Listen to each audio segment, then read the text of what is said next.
Black Beauty by Anna Sewell. Part 1. Chapter 1. My Early Home. The first place I can well remember was a large, pleasant meadow with a pond of clear water in it. Some shady trees leaned over it, and rushes and water lilies grew at the deep end. Over the hedge on one side we looked into a plowed field, and on the other we looked over a gate at our master's house, which stood by the roadside. At the top of the meadow was a grove of fir trees, and at the bottom a running brook overhung by a steep bank. While I was young, I lived upon my mother's milk, as I could not eat grass. In the daytime I ran by her side, and at night I lay down close by her. When it was hot, we used to stand by the pond in the shade of the trees, and when it was cold, we had a nice warm shed near the grove. As soon as I was old enough to eat grass, my mother used to go out to work in the daytime and come back in the evening. There were 6 young colts in the meadow besides me. They were older than I was. Some were nearly as large as grown-up horses. I used to run with them and had great fun. We used to gallop all together round and round the field as hard as we could go. Sometimes we had rather rough play, for they would frequently bite and kick as well as gallop. One day, when there was a good deal of kicking, my mother whinnied to me to come to her, and then she said, "I wish you to pay attention to what I am going to say to you. The colts who live here are very good colts, but they are cart-horse colts, and of course they have not learned manners. You have been well-bred and well-born. Your father has a great name in these parts, and your grandfather won the cup 2 years at the Newmarket races. Your grandmother had the sweetest temper of any horse I ever knew, and I think you have never seen me kick or bite. I hope you will grow up gentle and good and never learn bad ways. Do your work with a good will, lift your feet up well when you trot, and never bite or kick even in play." I have never forgotten my mother's advice. I knew she was a wise old horse, and our master thought a great deal of her. Her name was Duchess, but he often called her Pet. Our master was a good, kind man. He gave us good food, good lodging, and kind words. He spoke as kindly to us as he did to his little children. We were all fond of him, and my mother loved him very much. When she saw him at the gate, she would neigh with joy and trot up to him. He would pat and stroke her and say, "Well, old pet, and how is your little darky?" I was a dull black, so he called me Darky. Then he would give me a piece of bread, which was very good, and sometimes he brought a carrot for my mother. All the horses would come to him, but I think we were his favorites. My mother always took him to the town on a market day in a light gig. There was a ploughboy, Dick, who sometimes came into our field to pluck blackberries from the hedge. When he had eaten all he wanted, he would have what he called fun with the colts, throwing stones and sticks at them to make them gallop. We did not much mind him, for we could gallop off, but sometimes a stone would hit and hurt us. One day he was at this game, and did not know that the master was in the next field, but he was there, watching what was going on. Over the hedge he jumped in a snap, and catching Dick by the arm, he gave him such a box on the ear as made him roar with the pain and surprise. As soon as we saw the master, we trotted up nearer to see what went on. "Bad boy," he said, "bad boy, to chase the colt. This is not the first time, nor the second, but it shall be the last. There, take your money and go home. I shall not want you on my farm again." So we never saw Dick any more. Old Daniel, the man who looked after the horses, was just as gentle as our master, so we were well off. End of chapter. Chapter 2. The Hunt. Before I was 2 years old, a circumstance happened which I have never forgotten. It was early in the spring. There had been a little frost in the night, and a light mist still hung over the woods and meadows. I and the other colts were feeding at the lower part of the field when we heard, quite in the distance, what sounded like the cry of dogs. The oldest of the colts raised his head, pricked his ears, and said, "There are the hounds," and immediately cantered off, followed by the rest of us to the upper part of the field, where we could look over the hedge and see several fields beyond. My mother and an old riding horse of our master's were also standing near, and seemed to know all about it. "They have found a hare," said my mother, "and if they come this way, we shall see the hunt."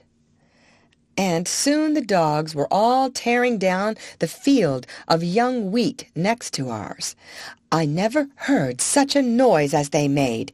They did not bark, nor howl, nor whine, but kept on a yo, yo, oh, oh, yo, yo, oh, oh, at the top of their voices.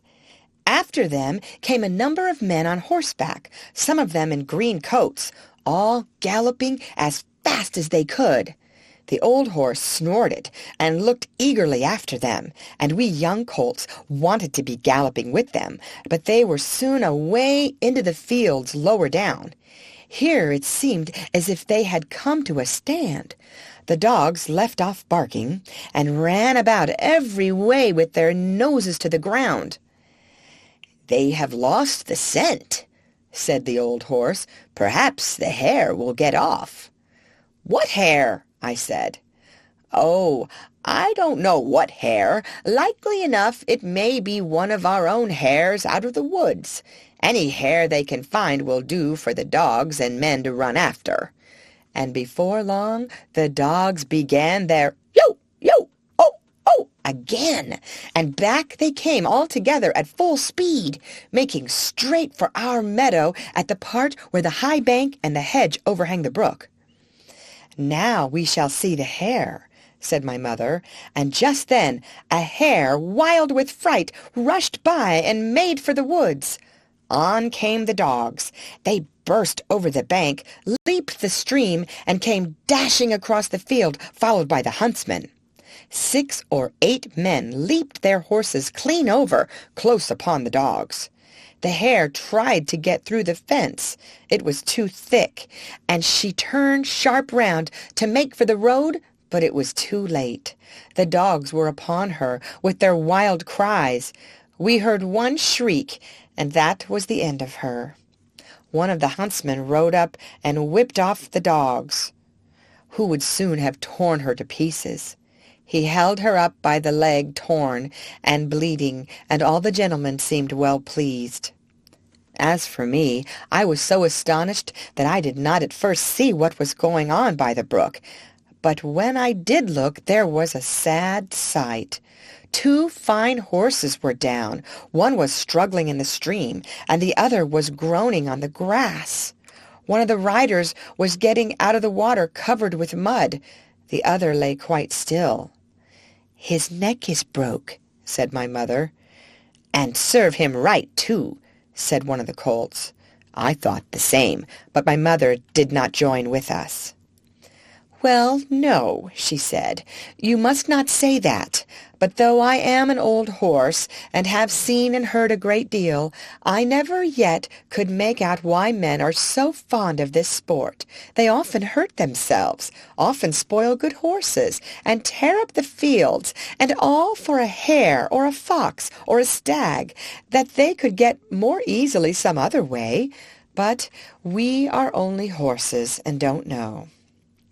While my mother was saying this, we stood and looked on. Many of the riders had gone to the young man, but my master who had been watching what was going on, was the first to raise him. His head fell back, and his arms hung down, and everyone looked very serious. There was no noise now. Even the dogs were quiet, and seemed to know that something was wrong. They carried him to our master's house. I heard afterward that it was young George Gordon, the squire's only son, a fine, tall young man, and the pride of his family. There was now riding off in all directions, to the doctor's, to the farrier's, and no doubt to Squire Gordon's, to let him know about his son. When Mr. Bond, the farrier, came to look at the black horse that lay groaning on the grass, he felt him all over and shook his head. One of his legs was broken. Then someone ran to our master's house and came back with a gun. Presently there was a loud bang and a dreadful shriek, and then all was still.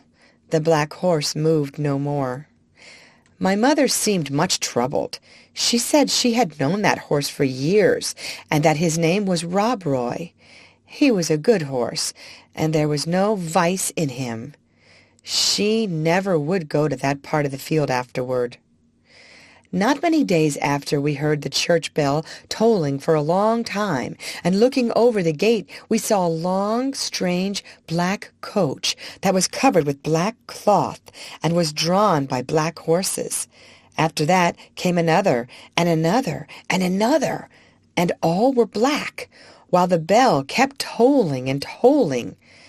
They were carrying young Gordon to the churchyard to bury him. He would never ride again. What they did with Rob Roy I never knew, but 'twas all for one little hare.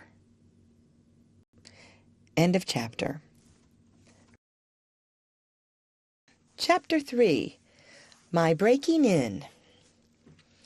I was now beginning to grow handsome. My coat had grown fine and soft, and was bright black. I had one white foot, and a pretty white star on my forehead. I was thought very handsome. My master would not sell me till I was 4 years old. He said lads ought not to work like men, and colts ought not to work like horses till they were quite grown up. When I was 4 years old, Squire Gordon came to look at me. He examined my eyes, my mouth, and my legs. He felt them all down, and then I had to walk and trot and gallop before him. He seemed to like me, and said, "When he has been well broken in, he will do very well." My master said he would break me in himself, as he should not like me to be frightened or hurt, and he lost no time about it, for the next day he began. Everyone may not know what breaking in is, therefore I will describe it. It means to teach a horse to wear a saddle and bridle, and to carry on his back a man, woman, or child, to go just the way they wish, and to go quietly. Besides this, he has to learn to wear a collar, a crupper, and a breeching, and to stand still while they are put on. Then to have a cart or a chaise fixed behind, so that he cannot walk or trot without dragging it after him. And he must go fast or slow, just as his driver wishes. He must never start at what he sees, nor speak to other horses, nor bite, nor kick, nor have any will of his own, but always do his master's will, even though he may be very tired or hungry. But the worst of all is, when his harness is once on, he may neither jump for joy nor lie down for weariness. So you see, this breaking in is a great thing. I had, of course, long been used to a halter and a headstall, and to be led about in the fields and lanes quietly, but now I was to have a bit and bridle. My master gave me some oats as usual, and after a good deal of coaxing he got the bit into my mouth, and the bridle fixed, but it was a nasty thing. Those who have never had a bit in their mouths cannot think how bad it feels. A great piece of cold, hard steel, as thick as a man's finger, to be pushed into one's mouth, between one's teeth, and over one's tongue, with the ends coming out at the corner of your mouth, and held fast there by straps over your head, under your throat, round your nose, and under your chin, so that no way in the world can you get rid of the nasty hard thing. It is very bad. Yes, very bad. At least I thought so. But I knew my mother always wore one when she went out, and all horses did when they were grown up, and so, what with the nice oats, and what with my master's pats, kind words, and gentle ways, I got to wear my bit and bridle. Next came the saddle, but that was not half so bad. My master put it on my back very gently, while old Daniel held my head. He then made the girths fast under my body, patting and talking to me all the time. Then I had a few oats, then a little leading about, and this he did every day till I began to look for the oats and the saddle. At length, one morning, my master got on my back and rode me round the meadow on the soft grass. It certainly did feel queer, but I must say I felt rather proud to carry my master, and as he continued to ride me a little every day, I soon became accustomed to it. The next unpleasant business was putting on the iron shoes. That, too, was very hard at first. My master went with me to the smith's forge to see that I was not hurt or got any fright. The blacksmith took my feet in his hand, one after the other, and cut away some of the hoof. It did not pain me, so I stood still on 3 legs till he had done them all. Then he took a piece of iron, the shape of my foot, and clapped it on, and drove some nails through the shoe quite into my hoof, so that the shoe was firmly on. My feet felt very stiff and heavy, but in time I got used to it. And now, having got so far, my master went on to break me to harness. There were more new things to wear. First, a stiff, heavy collar just on my neck, and a bridle with great side pieces against my eyes called blinkers. And blinkers indeed they were, for I could not see on either side, but only straight in front of me. Next, there was a small saddle with a nasty stiff strap that went right under my tail. That was the crupper. I hated the crupper. To have my long tail doubled up and poked through that strap was almost as bad as the bit. I never felt more like kicking, but of course I could not kick such a good master, and so in time I got used to everything and could do my work as well as my mother. I must not forget to mention one part of my training, which I have always considered a very great advantage. My master sent me for a fortnight to a neighboring farmer's who had a meadow which was skirted on one side by the railway. Here were some sheep and cows, and I was turned in among them. I shall never forget the first train that ran by. I was feeding quietly near the pales which separated the meadow from the railway, when I heard a strange sound at a distance, and before I knew whence it came, with a rush and a clatter, and a puffing out of smoke, a long black train of something flew by, and was gone almost before I could draw my breath. I turned and galloped to the further side of the meadow as fast as I could go, and there I stood snorting with astonishment and fear. In the course of the day many other trains went by, some more slowly. These drew up at the station close by, and sometimes made an awful shriek and groan before they stopped. I thought it very dreadful, but the cows went on eating very quietly, and hardly raised their heads as the black, frightful thing came puffing and grinding past. For the first few days I could not feed in peace, but as I found that this terrible creature never came into the field, or did me any harm, I began to disregard it, and very soon I cared as little about the passing of a train as the cows and sheep did. Since then, I have seen many horses much alarmed and restive at the sight or sound of a steam engine. But thanks to my good master's care, I am as fearless at railway stations as in my own stable. Now, if anyone wants to break in a young horse, well, that is the way. My master often drove me in double harness with my mother, because she was steady and could teach me how to get better than a strange horse. She told me the better I behaved, the better I should be treated, and that it was wisest always to do my best to please my master. But, said she, there are a great many kinds of men.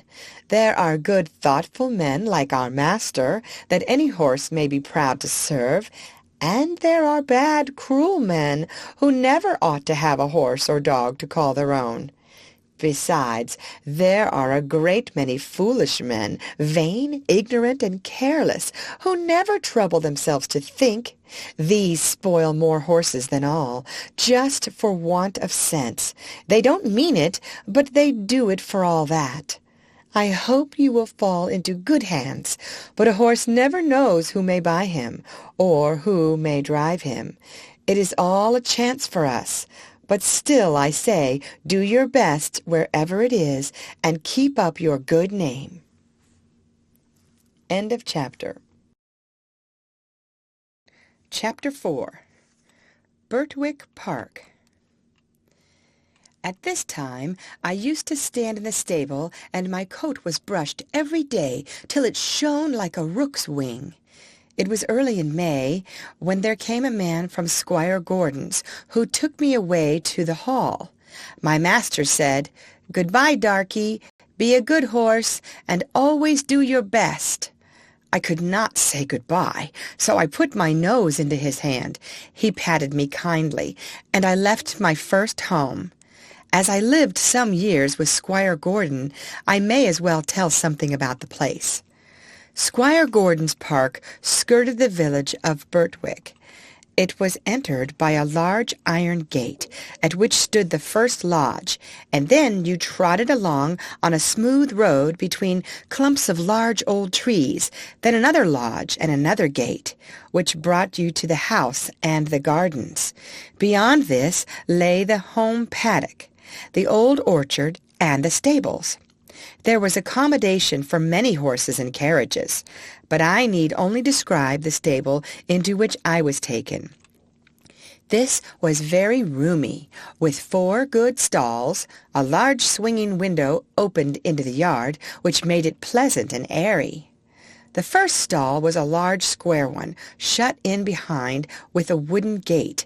The others were common stalls, good stalls, but not nearly so large. It had a low rack for hay and a low manger for corn.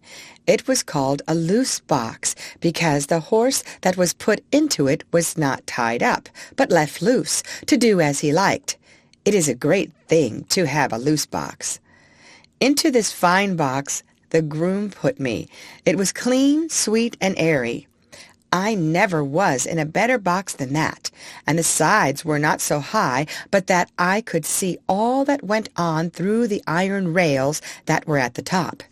He gave me some very nice oats. He patted me, spoke kindly, and then went away. When I had eaten my corn, I looked round.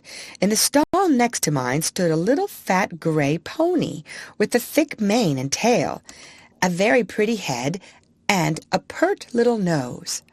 I put my head up to the iron rails at the top of my box and said, "How do you do? What is your name?" He turned round as fast as his halter would allow, held up his head, and said, "My name is Merrylegs. I am very handsome. I carry the young ladies on my back, and sometimes I take our mistress out in the low chair. They think a great deal of me, and so does James. Are you going to live next door to me in the box?" I said, "Yes." "Well, then," he said, "I hope you are good-tempered. I do not like anyone next door who bites." Just then a horse's head looked over from the stall beyond. The ears were laid back, and the eye looked rather ill-tempered.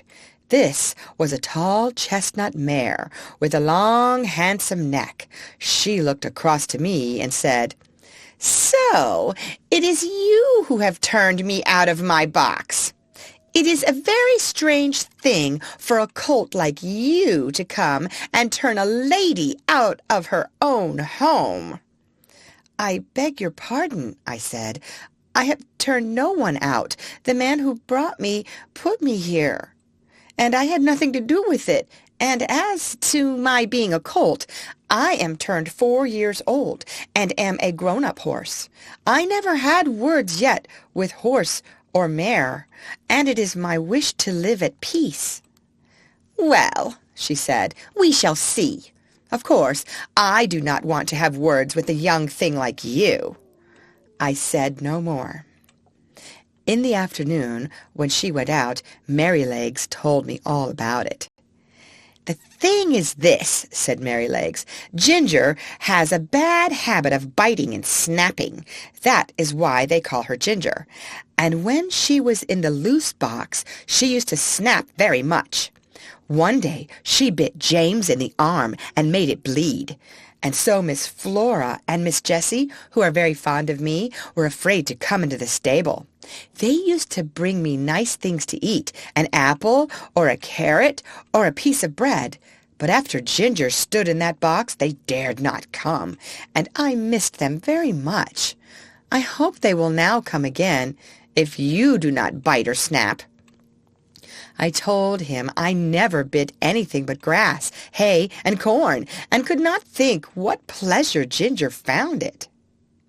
"Well, I don't think she does find pleasure," says Merrylegs. "It is just a bad habit. She says no one was ever kind to her, and why should she not bite? Of course, it is a very bad habit, but I am sure if all she says be true, she must have been very ill-used before she came here.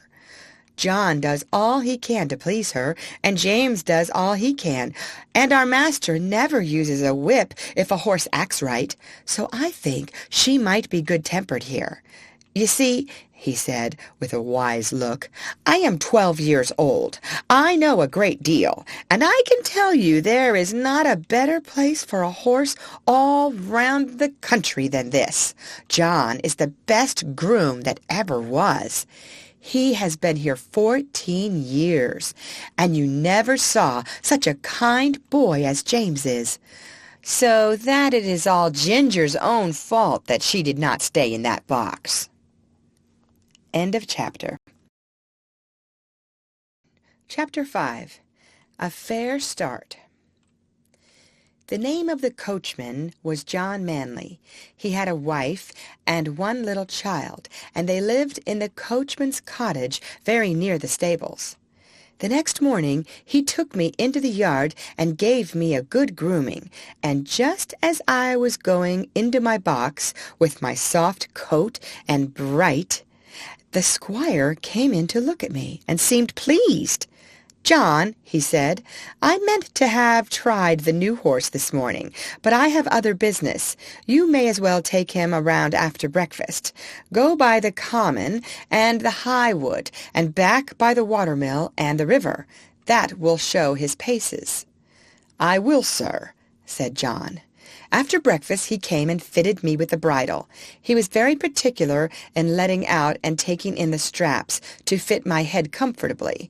Then he brought a saddle, but it was not broad enough for my back. He saw it in a minute and went for another, which fitted nicely. He rode me first slowly, then a trot, then a canter, and when we were on the common he gave me a light touch with his whip, and we had a splendid gallop. "Ho, ho, my boy," he said, as he pulled me up. "You would like to follow the hounds, I think." As we came back through the park, we met the squire and Mrs. Gordon walking. They stopped, and John jumped off. "Well, John, how does he go?" "First rate, sir," answered John. "He is as fleet as a deer, and has a fine spirit, too. But the lightest touch of the rein will guide him." Down at the end of the common, we met one of those traveling carts hung all over with baskets, rugs, and such like, sir. Many horses will not pass those carts quietly. He just took a good look at it and then went on as quiet and pleasant as could be. They were shooting rabbits near the highwood, and a gun went off close by. He pulled up a little and looked, but did not stir a step to right or left. I just held the rein steady and did not hurry him, and it's my opinion he has not been frightened or ill-used while he was young." "That's well," said the squire. "I will try him myself tomorrow." The next day I was brought up for my master. I remembered my mother's counsel and my good old master's, and I tried to do exactly what he wanted me to do. I found he was a very good rider, and thoughtful for his horse, too. When he came home, the lady was at the hall door as he rode up. "Well, my dear," she said, "how do you like him?" "He is exactly what John said," he replied. "A pleasanter creature I never wished to mount. What shall we call him?" "Would you like Ebony?" said she. "He is as black as ebony." "No, not Ebony." "Will you call him Blackbird, like your uncle's old horse?" "No, he is far handsomer than old Blackbird ever was." "Yes," she said, "he is really quite a beauty, and he has such a sweet, good-tempered face, and such a fine, intelligent eye. What do you say to calling him Black Beauty?" "Black Beauty! Why, yes, I think that is a very good name. If you like, it shall be his name." And so it was. When John went into the stable, he told James that master and mistress had chosen a good, sensible English name for me. That meant something. Not like Marengo or Pegasus or Abdallah. They both laughed, and James said, "If it was not for bringing back the past, I should have named him Rob Roy, for I never saw two horses more alike." "That's no wonder," said John. "Didn't you know that Farmer Gray's old Duchess was the mother of them both?" I had never heard that before, and so poor Rob Roy, who was killed at that hunt, was my brother. I did not wonder that my mother was so troubled. It seems that horses have no relations. At least, they never know each other after they are sold. John seemed very proud of me. He used to make my mane and tail almost as smooth as a lady's hair, and he would talk to me a great deal. Of course, I did not understand all he said, but I learned more and more to know what he meant, and what he wanted me to do. I grew very fond of him. He was so gentle and kind. He seemed to know just how a horse feels, and when he cleaned me, he knew the tender places and the ticklish places. When he brushed my head, he went as carefully over my eyes as if they were his own, and never stirred up any ill temper. James Howard, the stable boy, was just as gentle and pleasant in his way, so I thought myself well off. There was another man who helped in the yard, but he had very little to do with Ginger and me. A few days after this, I had to go out with Ginger in the carriage. I wondered how we should get on together, but except laying her ears back when I was led up to her, she behaved very well. She did her work honestly, and did her full share, and I never wished to have a better partner in double harness. When we came to a hill, instead of slackening her pace, she would throw her weight right into the collar and pull away straight up. We had both the same sort of courage at our work, and John had oftener to hold us in than to urge us forward. He never had to use the whip with either of us. Then our paces were much the same, and I found it very easy to keep step with her when trotting, which made it pleasant, and Master always liked it when we kept step well, and so did John. After we had been out 2 or 3 times together, we grew quite friendly and sociable, which made me feel very much at home. As for Merrylegs, he and I soon became great friends. He was such a cheerful, plucky, good-tempered little fellow that he was a favorite with everyone, and especially with Miss Jessie and Flora, who used to ride him about in the orchard and have fine games with him and their little dog Frisky. Our master had 2 other horses that stood in another stable. One was Justice, a roan cob used for riding or for the luggage cart. The other was an old brown hunter named Sir Oliver. He was past work now, but was a great favorite with the master, who gave him the run of the park. He sometimes did a little light carting on the estate, or carried one of the young ladies when they rode out with their father, for he was very gentle and could be trusted with a child as well as Merrylegs. The cob was a strong, well-made, good-tempered horse, and we sometimes had a little chat in the paddock, but of course I could not be so intimate with him as with Ginger, who stood in the same stable. End of chapter. Chapter 6. Liberty. I was quite happy in my new place, and if there was one thing that I missed, it must not be thought I was discontented. All who had to do with me were good, and I had a light, airy stable and the best of food. What more could I want? Why, liberty. For 3 years and a half of my life I had had all the liberty I could wish for, but now, week after week, month after month, and no doubt year after year, I must stand up in a stable night and day, except when I am wanted, and then I must be just as steady and quiet as any old horse who has worked 20 years. Straps here and straps there, a bit in my mouth, and blinkers over my eyes. Now I am not complaining, for I know it must be so.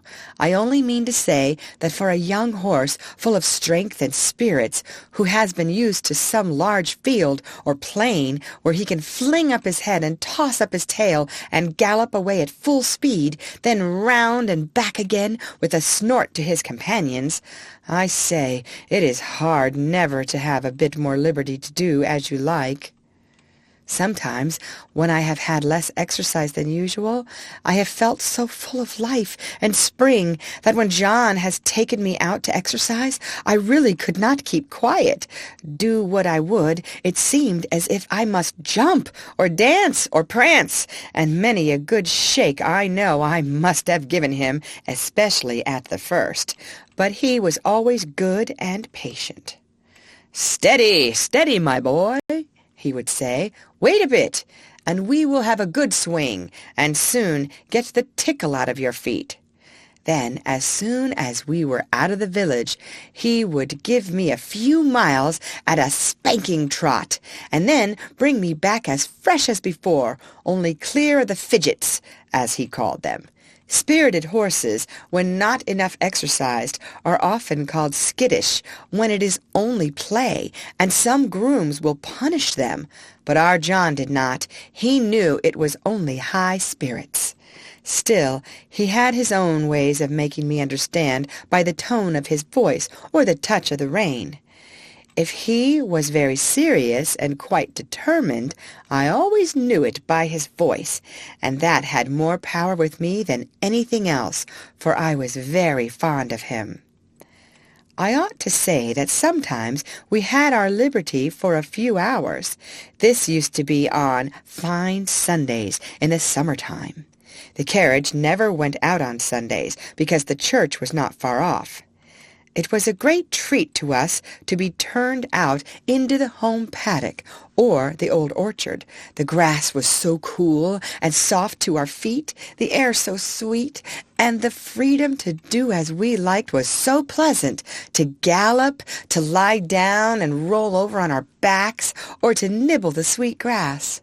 Then it was a very good time for talking, as we stood together under the shade of the large chestnut tree. End of chapter. Chapter 7. Ginger. One day, when Ginger and I were standing alone in the shade, we had a great deal of talk. She wanted to know all about my bringing up and breaking in, and I told her. "Well," said she, "if I had had your bringing up, I might have had as good a temper as you, but now I don't believe I ever shall." "Why not?" I said. "Because it has been all so different with me," she replied. "I never had anyone, horse or man, that was kind to me, or that I cared to please, for in the first place I was taken from my mother as soon as I was weaned, and put with a lot of other young colts. None of them cared for me, and I cared for none of them. There was no kind master like yours to look after me, and talk to me, and bring me nice things to eat. The man that had the care of us never gave me a kind word in my life.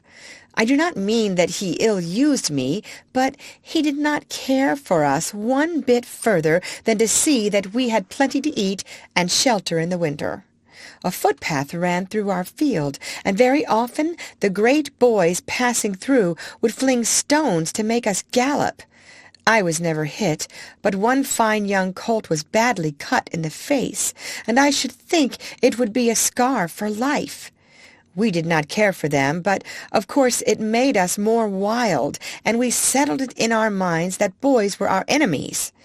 We had very good fun in the free meadows, galloping up and down and chasing each other round and round the field, then standing still under the shade of the trees. But when it came to breaking in, that was a bad time for me. Several men came to catch me, and when at last they closed me in at one corner of the field, one caught me by the forelock, another caught me by the nose, and held it so tight I could hardly draw my breath. Then another took my under jaw in his hard hand and wrenched my mouth open, and so by force they got on the halter and the bar into my mouth. Then one dragged me along by the halter, another flogging behind, and this was the first experience I had of men's kindness. It was all force. They did not give me a chance to know what they wanted.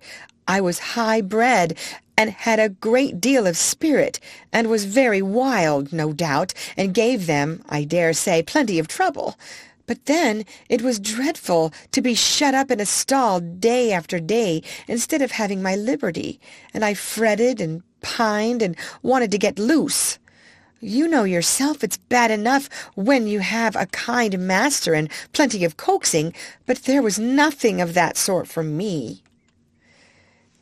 There was one, the old master, Mr. Ryder, who I think could soon have brought me round, and could have done anything with me, but he had given up all the hard part of the trade to his son and to another experienced man, and he only came at times to oversee. His son was a strong, tall, bold man. They called him Samson, and he used to boast that he had never found a horse that could throw him. There was no gentleness in him, as there was in his father, but only hardness, a hard voice, a hard eye, a hard hand, and I felt from the first that what he wanted was to wear all the spirit out of me and just make me into a quiet, humble, obedient piece of horseflesh. Horseflesh! Yes, that is all that he thought about. And Ginger stamped her foot, as if the very thought of him made her angry. Then she went on. If I did not do exactly what he wanted, he would get put out and make me run round with that long rein in the training field till he had tired me out. I think he drank a good deal, and I am quite sure that the oftener he drank, the worse it was for me. One day he had worked me hard in every way he could, and when I lay down I was tired and miserable and angry. It all seemed so hard. The next morning he came for me early and ran me round again for a long time. I had scarcely had an hour's rest when he came again for me with a saddle and bridle and a new kind of bit. I could never quite tell how it came about. He had only just mounted me on the training ground when something I did put him out of temper, and he chucked me hard with the rein. The new bit was very painful, and I reared up suddenly, which angered him still more, and he began to flog me. I felt my whole spirit set against him, and I began to kick and plunge and rear as I had never done before, and we had a regular fight. For a long time he stuck to the saddle and punished me cruelly with his whip and spurs. But my blood was thoroughly up, and I cared for nothing he could do if only I could get him off. At last, after a terrible struggle, I threw him off backward. I heard him fall heavily on the turf, and without looking behind me, I galloped off to the other end of the field. There I turned round and saw my persecutor slowly rising from the ground and going into the stable. I stood under an oak tree and watched, but no one came to catch me. The time went on, and the sun was very hot. The flies swarmed round me and settled on my bleeding flanks where the spurs had dug in. I felt hungry, for I had not eaten since the early morning, but there was not enough grass in that meadow for a goose to live on. I wanted to lie down and rest, but with the saddle strapped tightly on there was no comfort, and there was not a drop of water to drink. The afternoon wore on, and the sun got low. I saw the other colts led in, and I knew they were having a good feed. At last, just as the sun went down, I saw the old master come out with a sieve in his hand. He was a very fine old gentleman with quite white hair, but his voice was what I should know him by among 1,000. It was not high, nor yet low, but full and clear and kind, and when he gave orders it was so steady and decided that everyone knew, both horses and men, that he expected to be obeyed. He came quietly along, now and then shaking the oats about that he had in the sieve, and speaking cheerfully and gently to me. "Come along, lassie. Come along, lassie. Come along. Come along."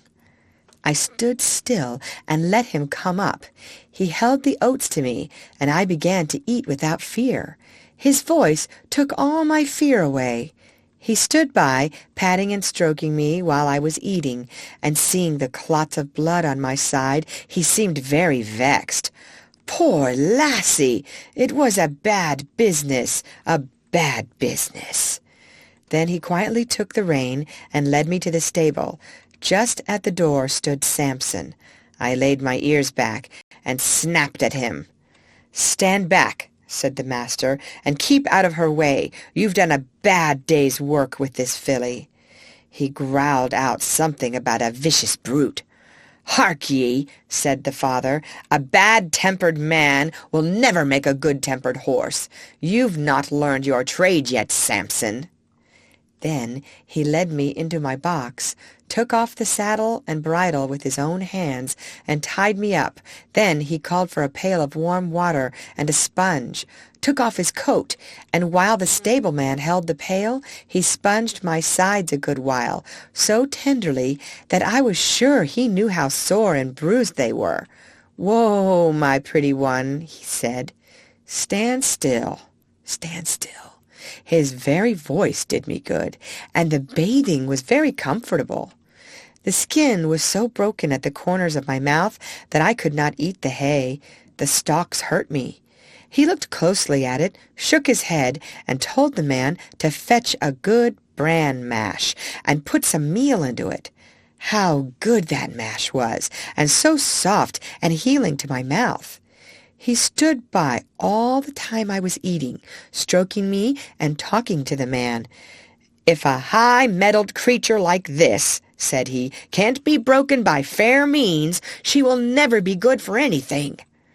After that he often came to see me, and when my mouth was healed, the other breaker, Job, they called him, went on training me. He was steady and thoughtful, and I soon learned what he wanted.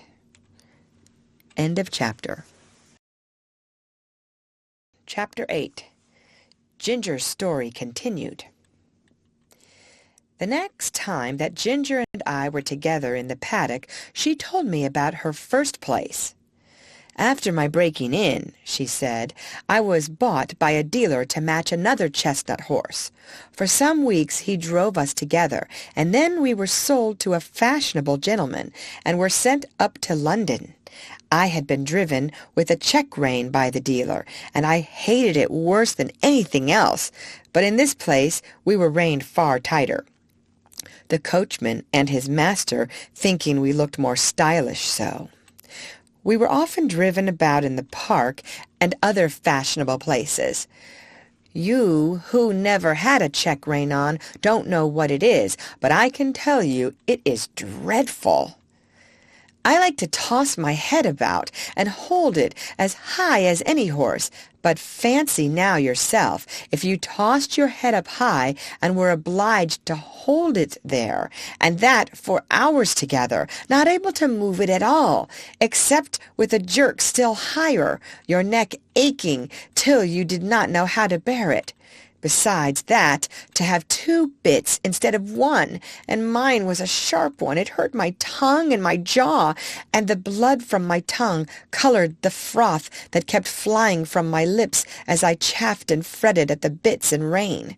It was worst when we had to stand by the hour waiting for our mistress at some grand party or entertainment, and if I fretted or stamped with impatience, the whip was laid on. It was enough to drive one mad. "Did not your master take any thought for you?" I said. "No," said she. "He only cared to have a stylish turnout, as they call it. I think he knew very little about horses. He left that to his coachman, who told him I had an irritable temper, that I had not been well broken to the check rein, but I should soon get used to it. But he was not the man to do it, for when I was in the stable, miserable and angry, instead of being smoothed and quieted by kindness, I got only a surly word or a blow. If he had been civil, I would have tried to bear it. I was willing to work, and ready to work hard too, but to be tormented for nothing but their fancies angered me. What right had they to make me suffer like that? Besides, the soreness in my mouth and the pain in my neck, it always made my windpipe feel bad, and if I had stopped there long, I know it would have spoiled my breathing. But I grew more and more restless and irritable. I could not help it, and I began to snap and kick when anyone came to harness me. For this the groom beat me, and one day, as they had just buckled us into the carriage and were straining my head up with that rein, I began to plunge and kick with all my might.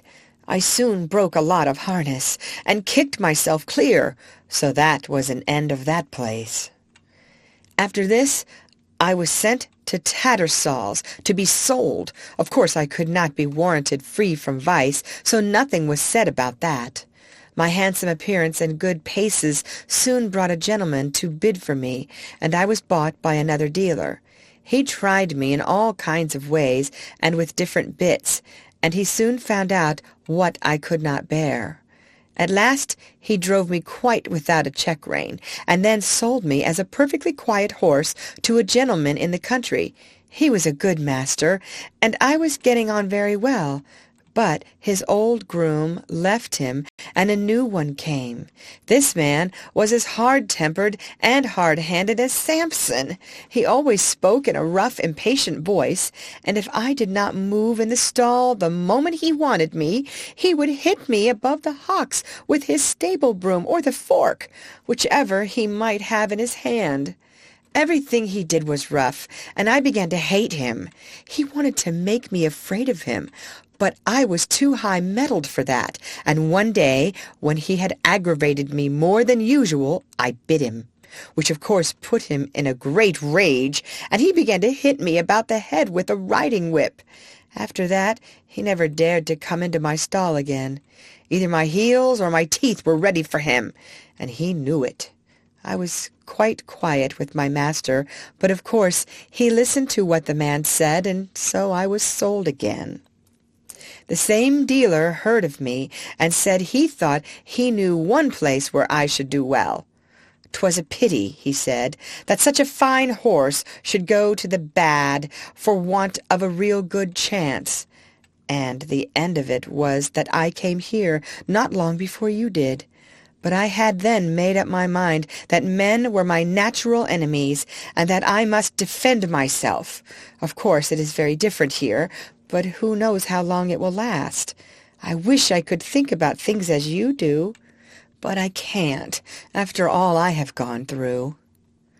Well, I said, I think it would be a real shame if you were to bite or kick John or James. I don't mean to, she said. While they are good to me, I did bite James once pretty sharp, but John said, try her with kindness, and instead of punishing me as I expected, James came to me with his arm bound up and brought me a bran mash and stroked me, and I have never snapped at him since, and I won't either. I was sorry for Ginger, but of course I knew very little then, and I thought most likely she made the worst of it. However, I found that as the weeks went on, she grew much more gentle and cheerful, and had lost the watchful, defiant look that she used to turn on any strange person who came near her.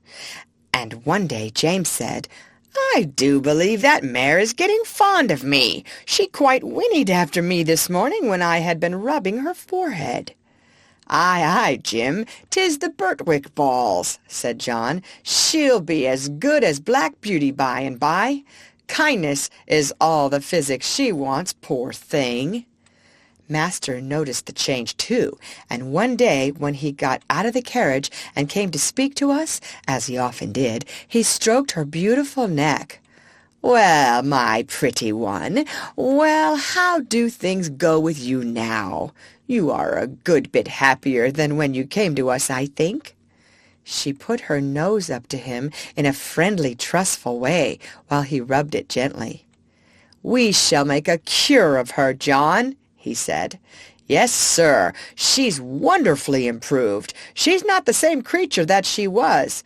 It's the Birtwick balls, sir, said John, laughing.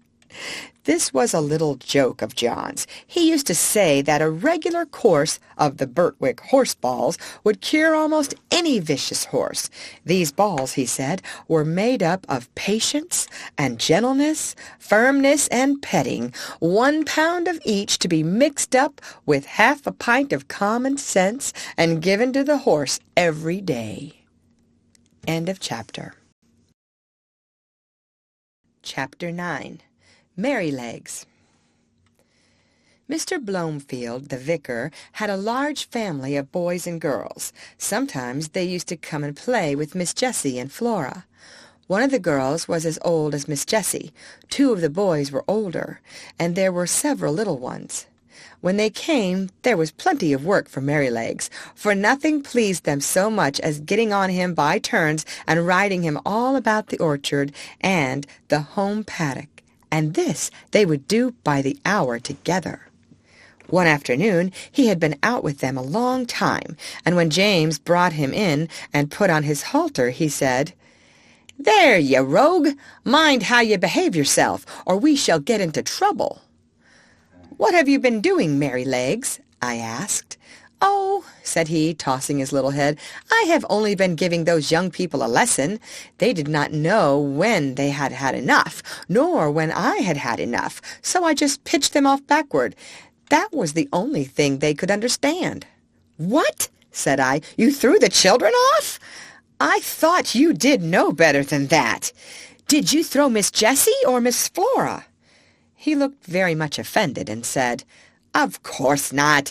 I would not do such a thing for the best oats that ever came into the stable. Why, I am as careful of our young ladies as the master could be, and as for the little ones, it is I who teach them to ride. When they seem frightened or a little unsteady on my back, I go as smooth and as quiet as old Pussy when she is after a bird. And when they are all right, I go on again faster, you see, just to use them to it. So don't you trouble yourself preaching to me. I am the best friend and the best riding master those children have.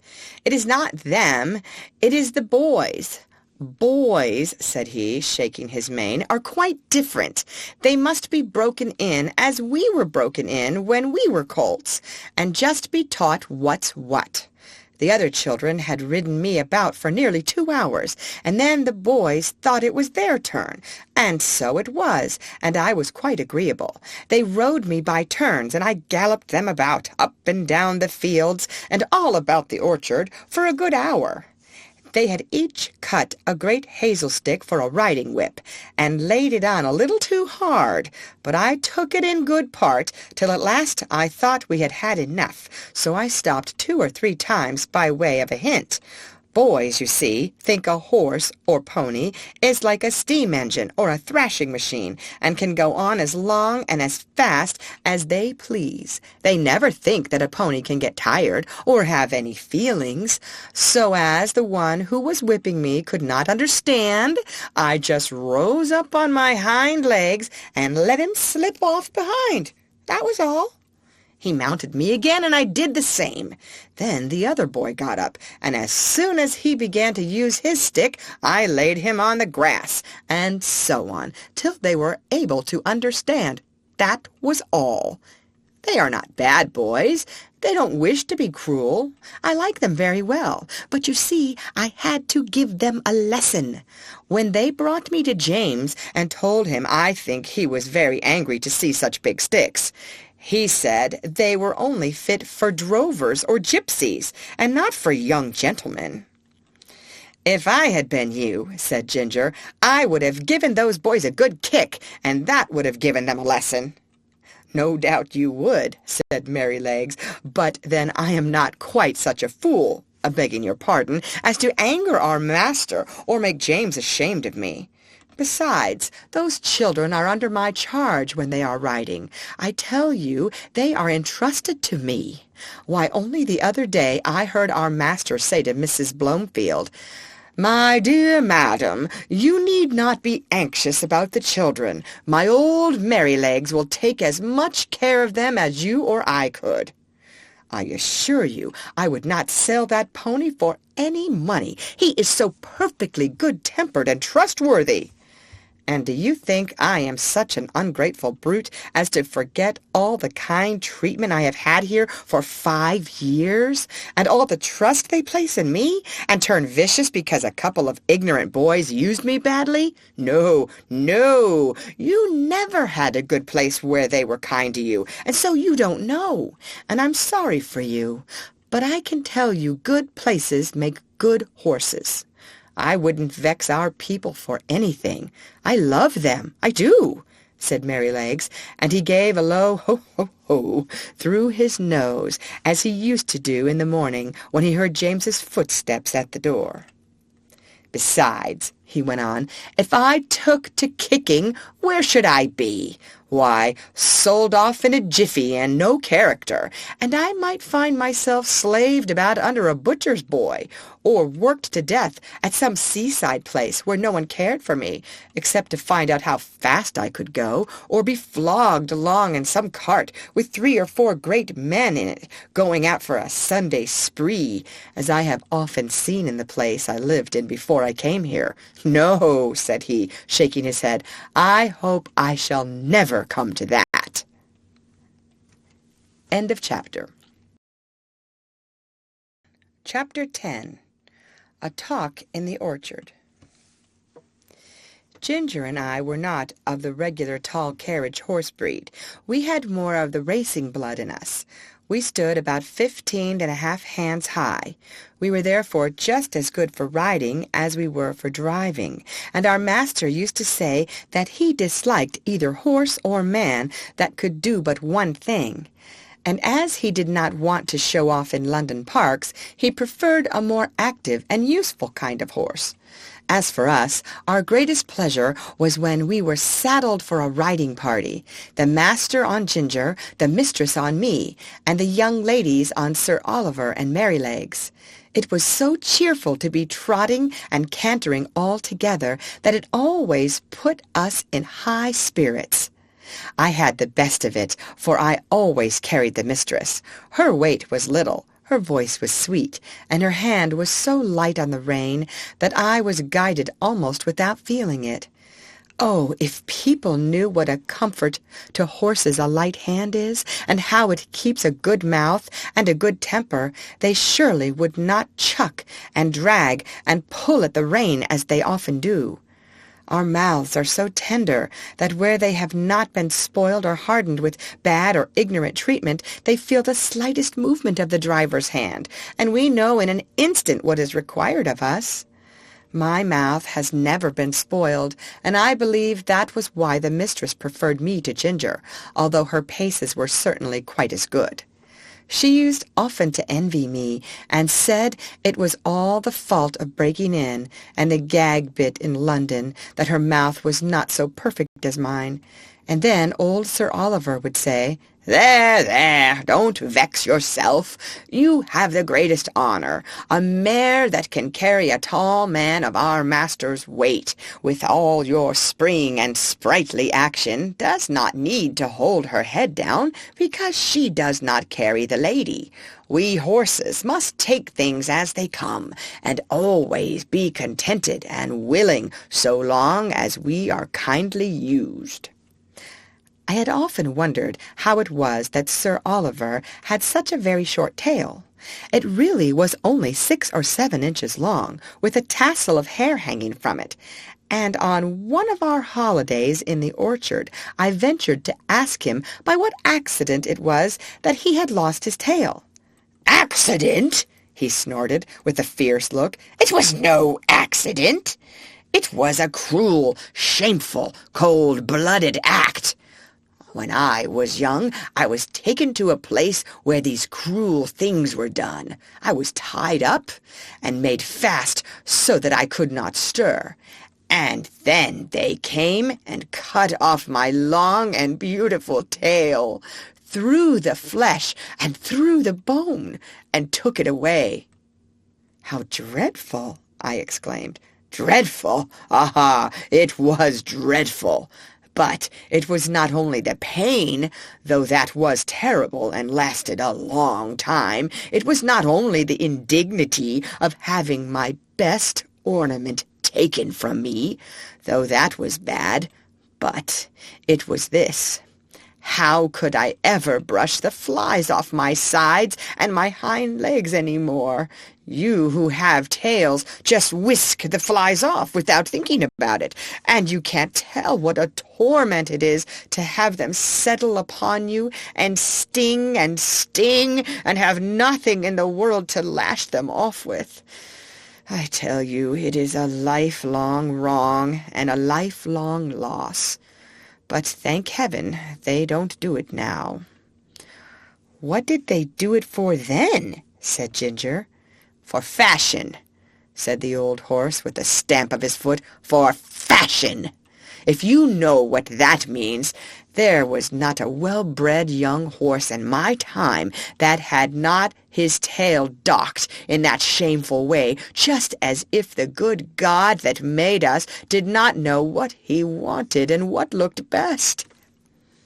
"I suppose it is fashion that makes them strap our heads up with those horrid bits that I was tortured with in London," said Ginger. "Of course it is," said he. "To my mind, fashion is one of the wickedest things in the world. Now look, for instance, at the way they serve dogs, cutting off their tails to make them look plucky, and shearing up their pretty little ears to a point to make them both look sharp, forsooth. I had a dear friend once, a brown terrier, Skye they called her. She was so fond of me that she never would sleep out of my stall. She made her bed under the manger, and there she had a litter of 5 as pretty little puppies as need be. None were drowned, for they were a valuable kind, and how pleased she was with them. And when they got their eyes open and crawled about, it was a real pretty sight. But one day the man came and took them all away. I thought he might be afraid I should tread upon them. But it was not so. In the evening, poor Skye brought them back again, one by one in her mouth. Not the happy little things that they were, but bleeding and crying pitifully. They had all had a piece of their tails cut off, and the soft flap of their pretty little ears was cut quite off. How their mother licked them, and how troubled she was, poor thing! I never forgot it. They healed in time, and they forgot the pain, but the nice soft flap, that, of course, was intended to protect the delicate part of their ears from dust and injury, was gone forever. Why don't they cut their own children's ears into points to make them look sharp? Why don't they cut the end off their noses to make them look plucky? One would be just as sensible as the other. What right have they to torment and disfigure God's creatures? Sir Oliver, though he was so gentle, was a fiery old fellow, and what he said was all so new to me and so dreadful that I found a bitter feeling toward men rise up in my mind that I never had before. Of course, Ginger was very much excited. She flung up her head with flashing eyes and distended nostrils, declaring that men were both brutes and blockheads. "Who talks about blockheads?" said Merrylegs, who just came up from the old apple tree, where he had been rubbing himself against the low branch. "Who talks about blockheads? I believe that is a bad word." "Bad words were made for bad things," said Ginger, and she told him what Sir Oliver had said. "It is all true," said Merrylegs sadly, "and I've seen that about the dogs over and over again where I lived first. But we won't talk about it here. You know that Master and John and James are always good to us, and talking against men in such a place as this doesn't seem fair or grateful, and you know there are good masters and good grooms besides ours, though of course ours are the best." This wise speech of good little Merrylegs, which we knew was quite true, cooled us all down, especially Sir Oliver, who was dearly fond of his master, and to turn the subject I said, "Can anyone tell me the use of blinkers?" "No," said Sir Oliver shortly, "because they are no use." "They are supposed," said Justice, the roan cob in his calm way, "to prevent horses from shying and starting and getting so frightened as to cause accidents." "Then why is the reason they do not put them on riding horses, especially on ladies' horses?" said I. "There is no reason at all," said he quietly, "except the fashion.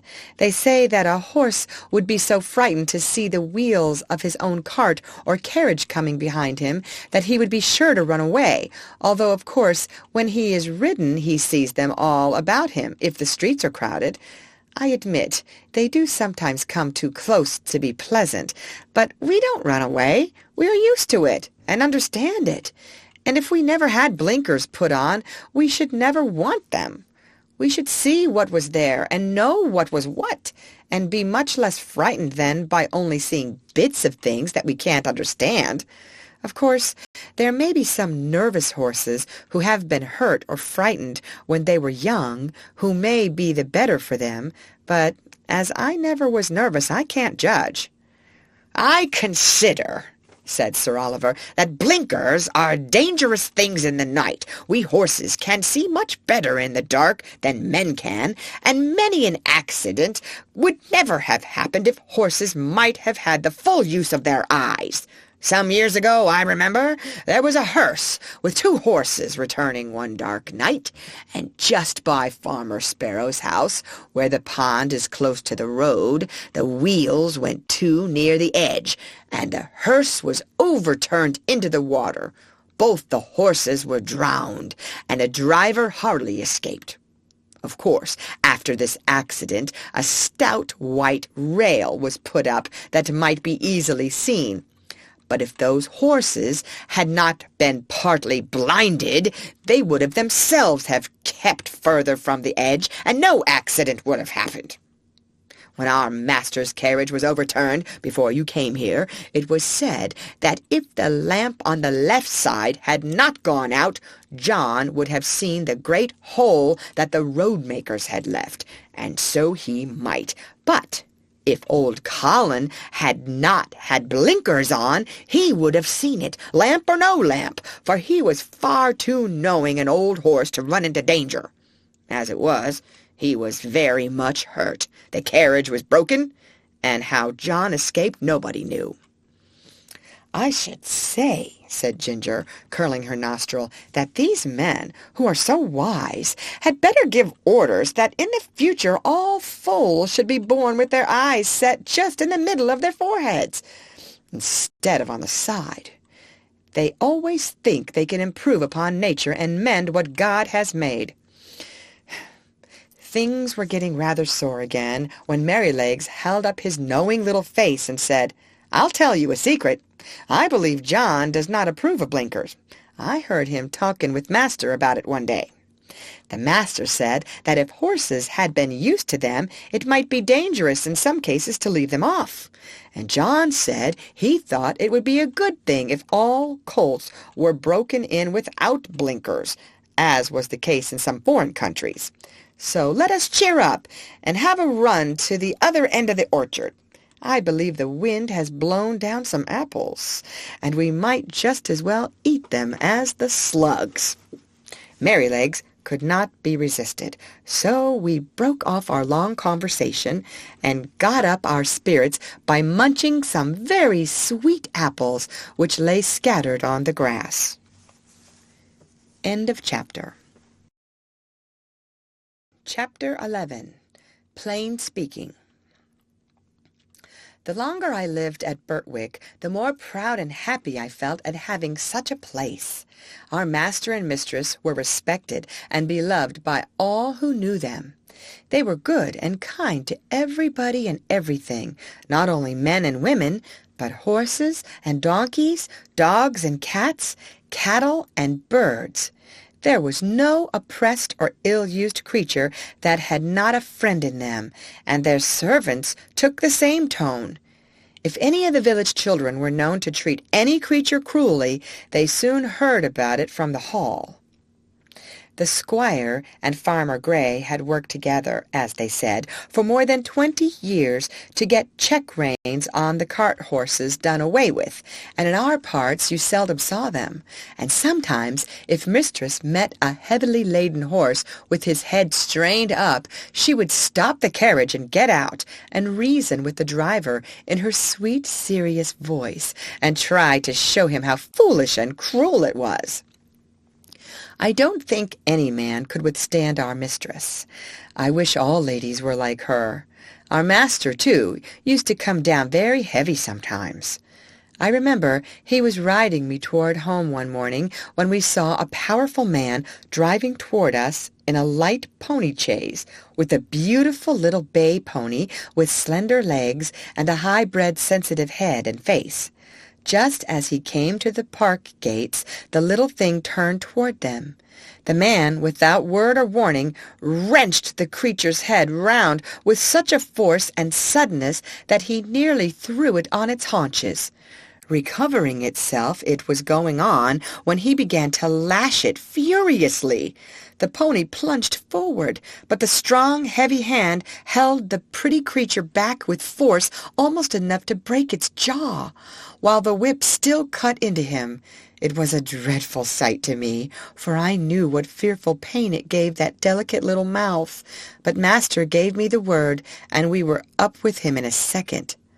"Sawyer!" he cried in a stern voice, "is that pony made of flesh and blood?" "Flesh and blood and temper," he said. "He's too fond of his own will, and that won't suit me." He spoke as if he was in a strong passion. He was a builder who had often been to the park on business. "And do you think," said master sternly, "that treatment like this will make him fond of your will?" "He had no business to make that turn. His road was straight on," said the man roughly. "You have often driven that pony up to my place," said Master. "It only shows the creature's memory and intelligence. How did he know that you were not going there again? But that was little to do with it.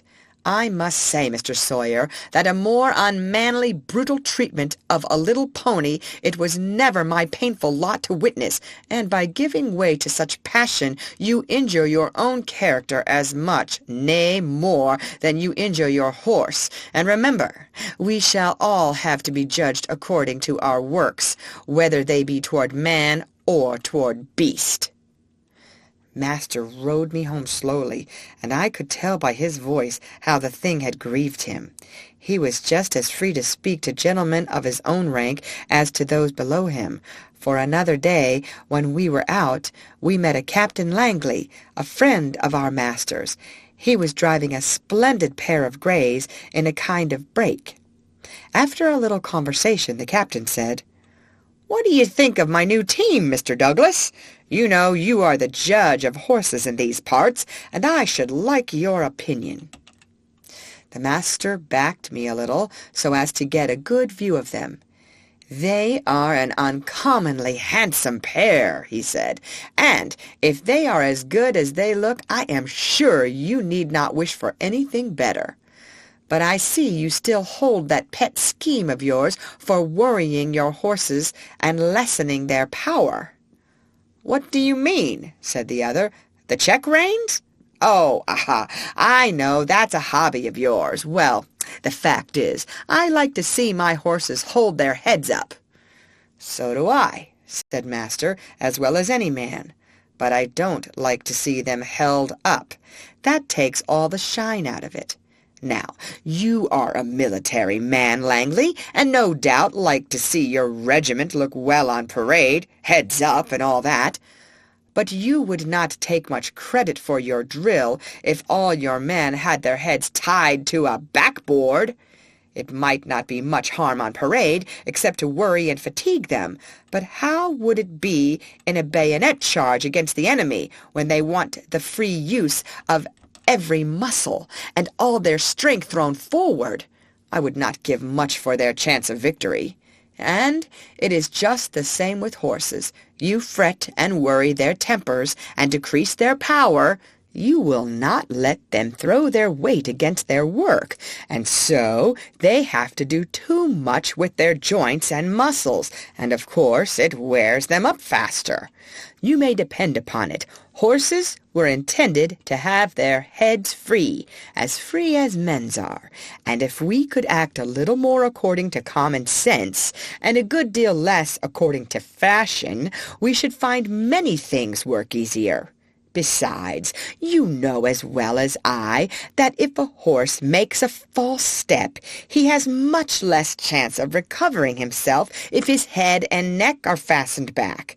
And now, said the master, laughing, I have given my hobby a good trot out. Can't you make up your mind to mount him too, Captain? Your example would go a long way. I believe you are right in theory, said the other, and that's rather a hard hit about the soldiers. But, well, I'll think about it. And so they parted. End of chapter. Chapter 12. A Stormy Day. One day, late in the autumn, my master had a long journey to go on business. I was put into the dog-cart, and John went with his master. I always liked to go in the dog-cart. It was so light, and the high wheels ran along so pleasantly. There had been a great deal of rain, and now the wind was very high, and blew the dry leaves across the road in a shower. We went along merrily till we came to the toll-bar and the low wooden bridge. The river banks were rather high, and the bridge, instead of rising, went across just level, so that in the middle, if the river was full, the water would be nearly up to the woodwork and planks. But as there were good substantial rails on each side, people did not mind it.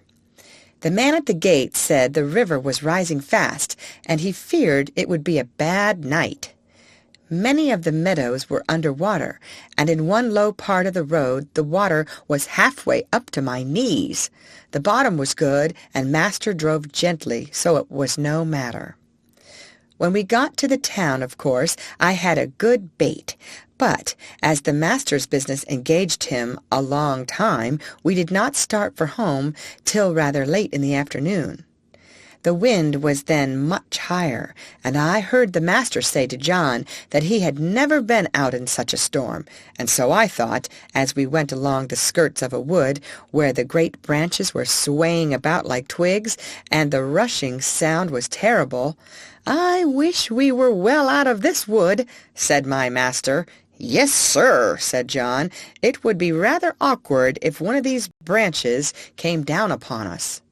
The words were scarcely out of his mouth when there was a groan and a crack and a splitting sound, and tearing, crashing down among the other trees, came an oak, torn up by the roots, and it fell right across the road just before us. I will never say I was not frightened, for I was. I stopped still, and I believe I trembled. Of course, I did not turn round or run away. I was not brought up to that. John jumped out and was in a moment at my head. "That was a very near touch," said my master. "What's to be done now?" "Well, sir, we can't drive over that tree, nor yet get round it. There will be nothing for it but to go back to the 4 crossways, and that will be a good 6 miles before we get round to the wooden bridge again. It will make us late, but the horse is fresh." So back we went, and round by the crossroads.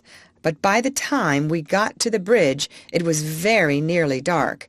We could just see that the water was over the middle of it, but, as that happened sometimes when the floods were out, Master did not stop. We were going along at a good pace, but the moment my feet touched the first part of the bridge, I felt sure there was something wrong. I dare not go forward, and I made a dead stop. "Go on, Beauty," said my master, and he gave me a touch with the whip, but I dare not stir. He gave me a sharp cut.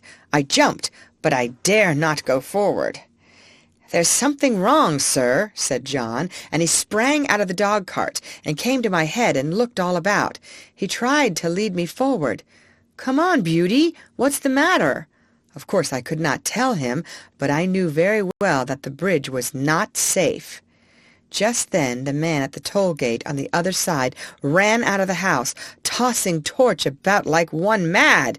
"Hoy! Hoy! Hoy! Hello! Stop!" he cried. "What's the matter?" shouted my master. "The bridge is broken in the middle, and part of it is carried away. If you come on, you'll be into the river." "Thank God," said my master. "You beauty," said John, and took the bridle and gently turned me round to the right-hand road by the riverside. The sun had set some time. The wind seemed to have lulled off after that furious blast which tore up the tree. It grew darker and darker, stiller and stiller. I trotted quietly along, the wheels hardly making a sound on the soft road. For a good while neither Master nor John spoke, and then Master began in a serious voice. I could not understand much of what they said, but I found they thought if I had gone on as the master wanted me, most likely the bridge would have given way under us, and horse, chaise, master, and man would have fallen into the river, and as the current was flowing very strongly, and there was no light and no help at hand, it was more than likely we should all have been drowned. Master said God had given men reason by which they could find out things for themselves, but he had given animals knowledge, which did not depend on reason, and which was much more prompt and perfect in its way, and by which they had often saved the lives of men. John had many stories to tell of dogs and horses and the wonderful things they had done. He thought people did not value their animals half enough, nor make friends of them as they ought to do. I am sure he makes friends of them if ever a man did. At last we came to the park gates and found the gardener looking out for us. He said that mistress had been in a dreadful way ever since dark, fearing some accident had happened, and that she had sent James off on justice, the roan cob, toward the wooden bridge to make an inquiry after us. We saw a light at the hall door and at the upper windows, and as we came up, mistress ran out, saying, "Are you really safe, my dear? Oh, I have been so anxious, fancying all sorts of things. Have you had no accident?" "No, my dear, but if your black beauty had not been wiser than we were, we should all have been carried down the river at the wooden bridge." I heard no more as they went into the house, and John took me to the stable. Oh, what a good supper he gave me that night! A good bran mash and some crushed beans with my oats, and such a thick bed of straw. And I was glad of it, for I was tired. End of chapter. Chapter 13. The Devil's Trademark.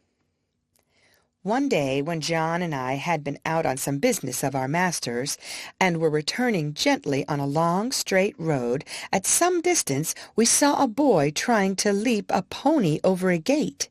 The pony would not take the leap, and the boy cut him with the whip, but he only turned off on one side. He whipped him again, but the pony turned off on the other side. Then the boy got off and gave him a hard thrashing and knocked him about the head. Then he got up again and tried to make him leap the gate, kicking him all the time shamefully, but still the pony refused. When we were nearly at the spot, the pony put down his head and threw up his heels and sent the boy neatly over into a broad, quickset hedge, and with the rein dangling from his head, he set off home at a full gallop. John laughed out quite loud. "Served him right," he said. "Oh, oh, oh!" cried the boy as he struggled about among the thorns. "I say, come and help me out." "Thank ye," said John. "I think you are quite in the right place, and maybe a little scratching will teach you not to leap a pony over a gate that is too high for him." And so with that John rode off.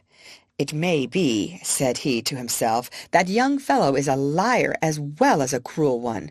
We'll just go home by Farmer Bushby's, Beauty, and then if anybody wants to know, you and I can tell 'em, you see." So we turned off to the right and soon came up to the stackyard and within sight of the house. The farmer was hurrying out into the road, and his wife was standing at the gate, looking very frightened. "Have you seen my boy?" said Mr. Bushby as we came up. "He went out an hour ago on my black pony, and the creature has just come back without a rider." "I should think, sir," said John, "he had better be without a rider, unless he can be ridden properly." "What do you mean?" said the farmer. "Well, sir, I saw your son whipping and kicking and knocking that good little pony about shamefully because he would not leap a gate that was too high for him. The pony behaved well, sir, and showed no vice, but at last he just threw up his heels and tipped the young gentleman into the thorn hedge. He wanted me to help him out, but I hope you will excuse me, sir. I did not feel inclined to do so. There's no bones broken, sir. He'll only get a few scratches. I love horses, and it riles me to see them badly used. It is a bad plan to aggravate an animal till he uses his heels.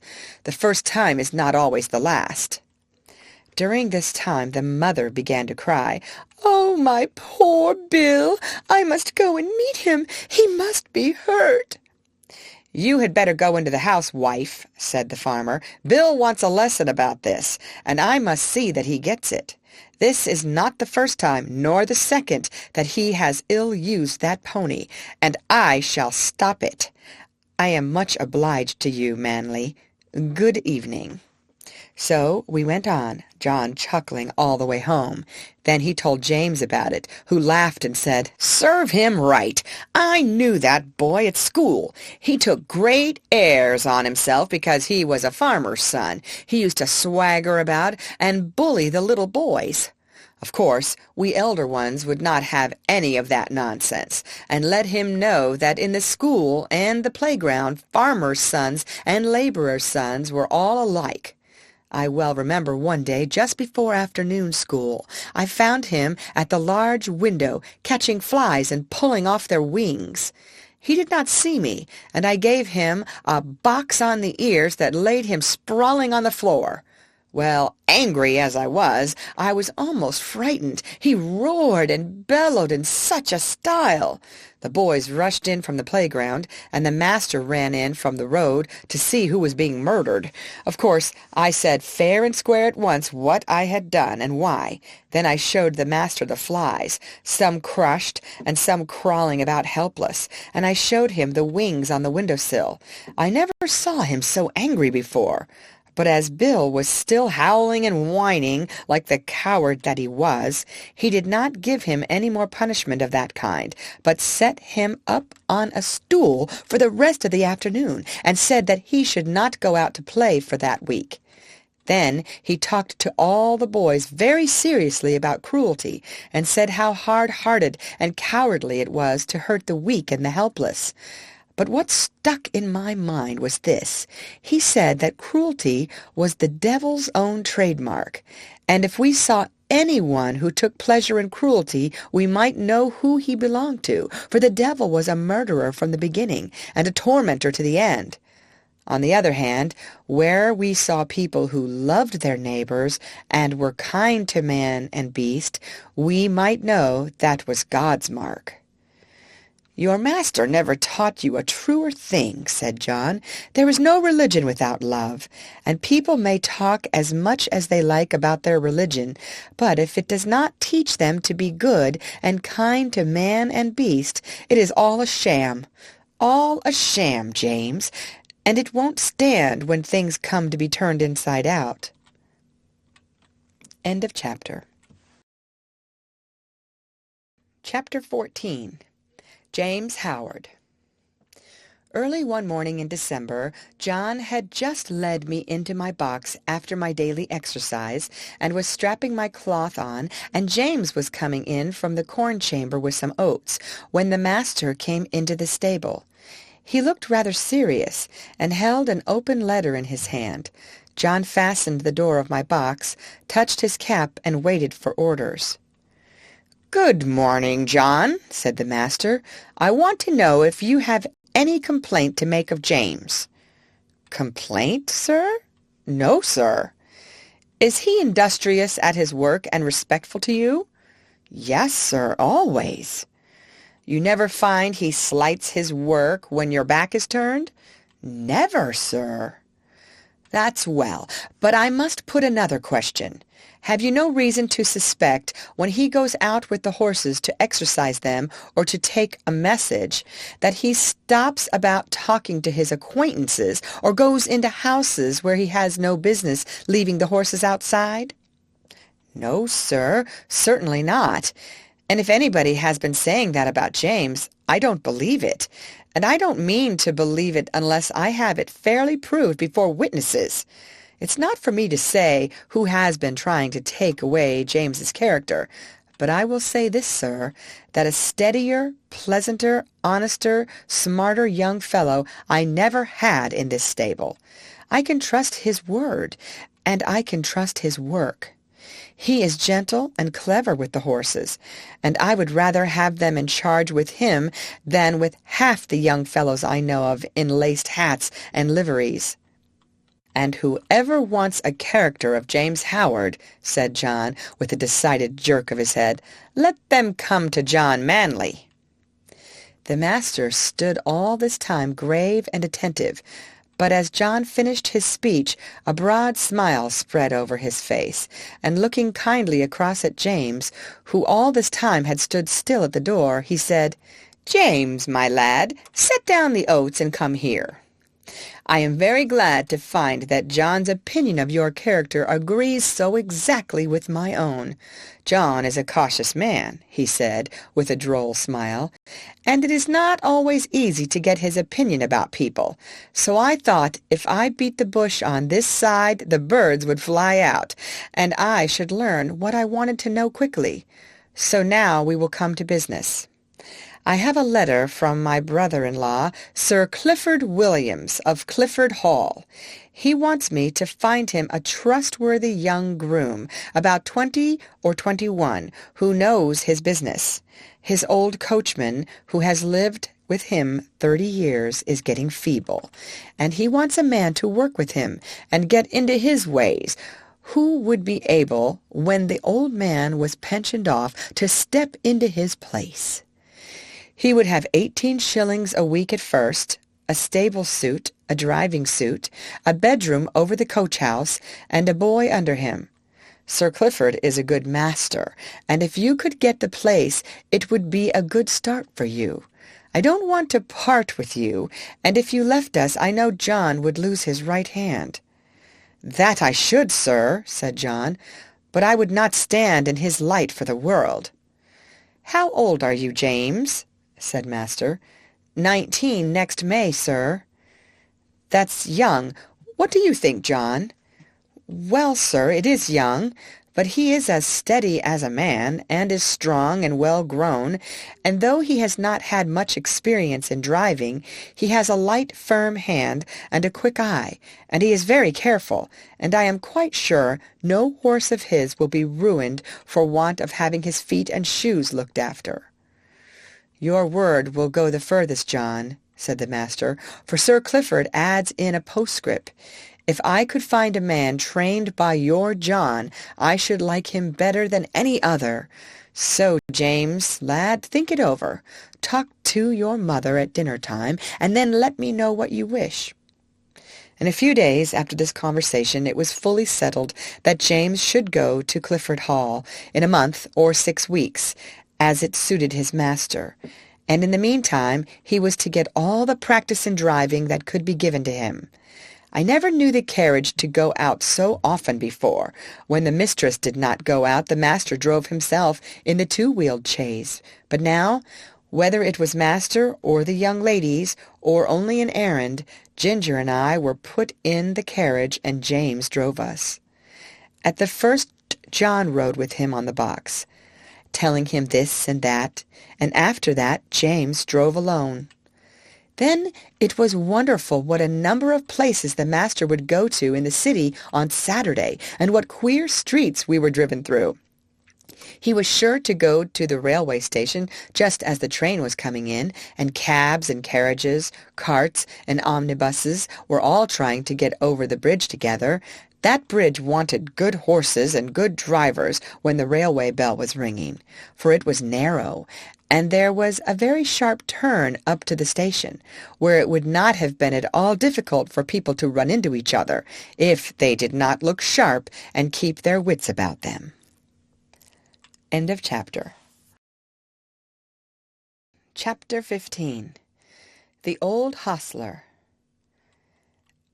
After this, it was decided by my master and mistress to pay a visit to some friends who lived about 46 miles from our home, and James was to drive them. The first day we traveled 32 miles. There were some long, heavy hills, but James drove so carefully and thoughtfully that we were not at all harassed. He never forgot to put on the brake as we went downhill, nor to take it off at the right place. He kept our feet on the smoothest part of the road, and if the uphill was very long, he set the carriage wheels a little across the road so as not to run back, and gave us a breathing. All these little things help a horse very much, particularly if he gets kind words into the bargain.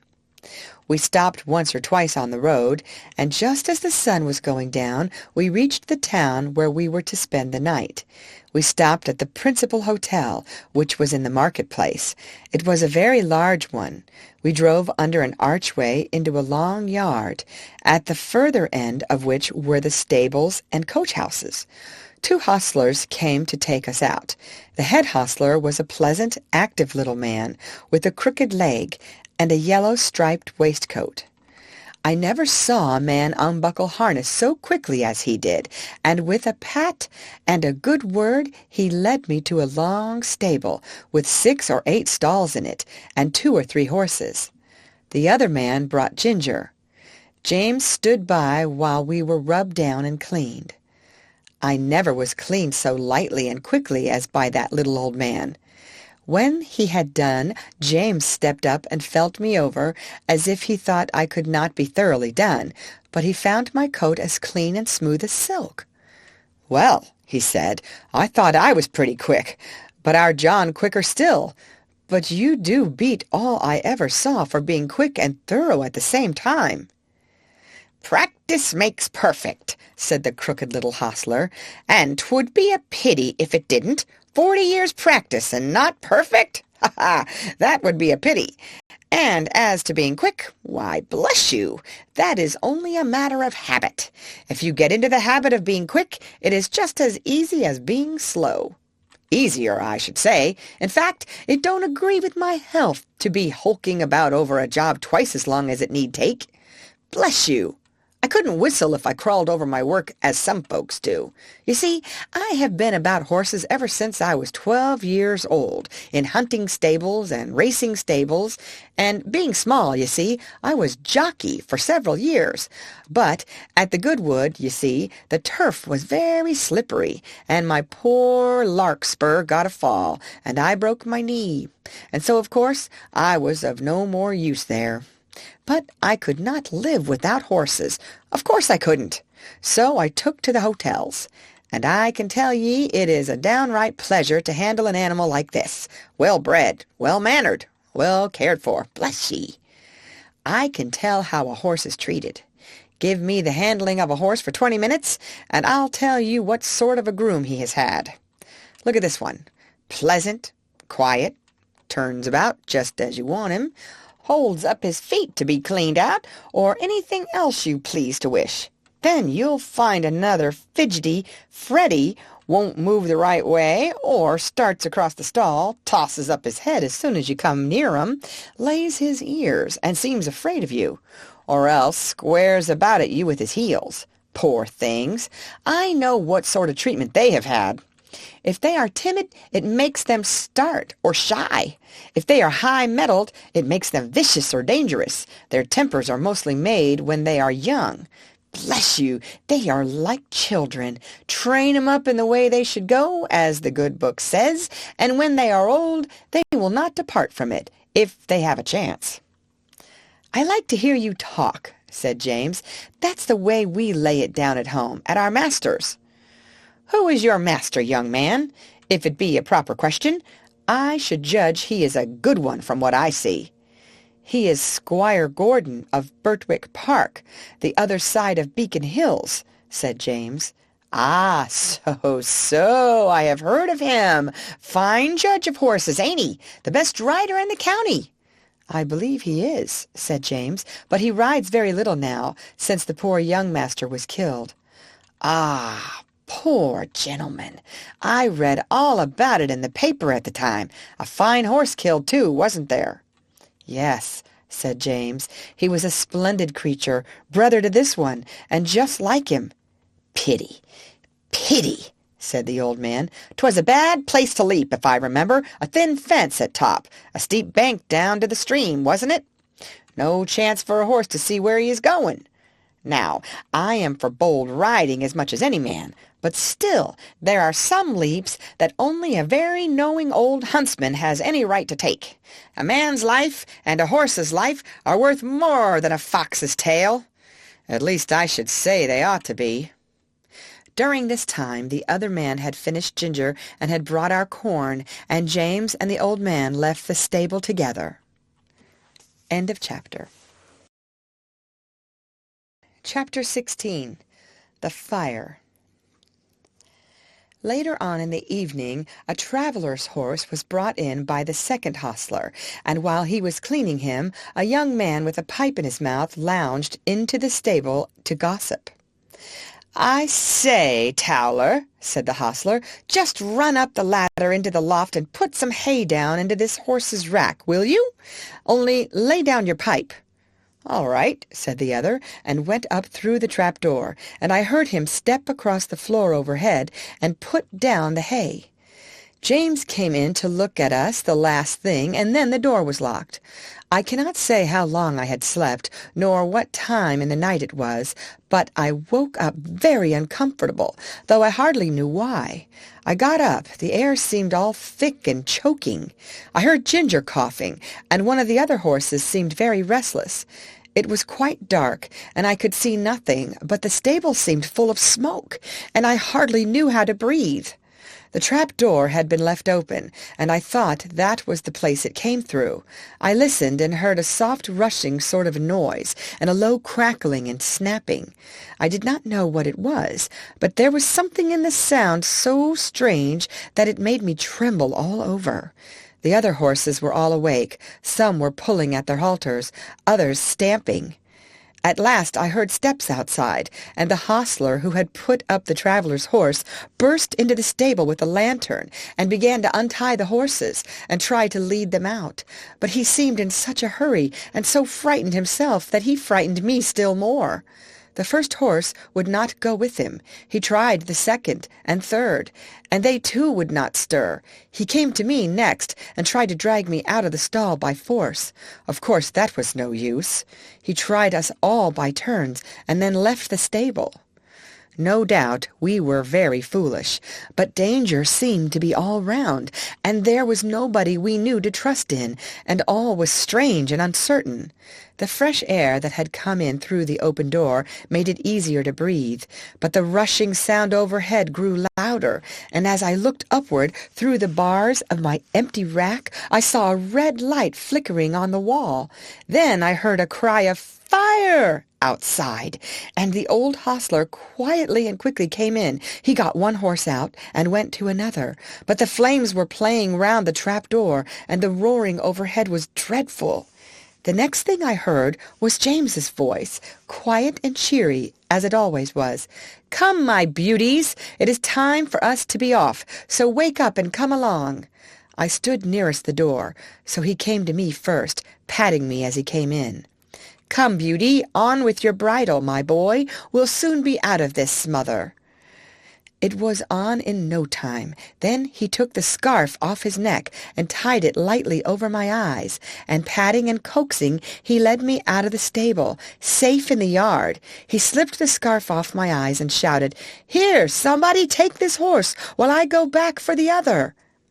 A tall, broad man stepped forward and took me, and James darted back into the stable.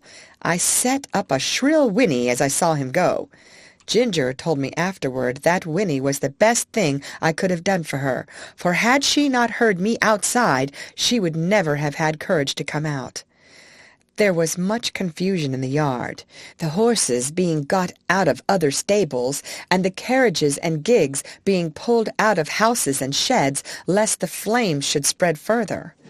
On the other side the yard windows were thrown up, and people were shouting all sorts of things, but I kept my eye fixed on the stable door, where the smoke poured out thicker than ever, and I could see flashes of red light.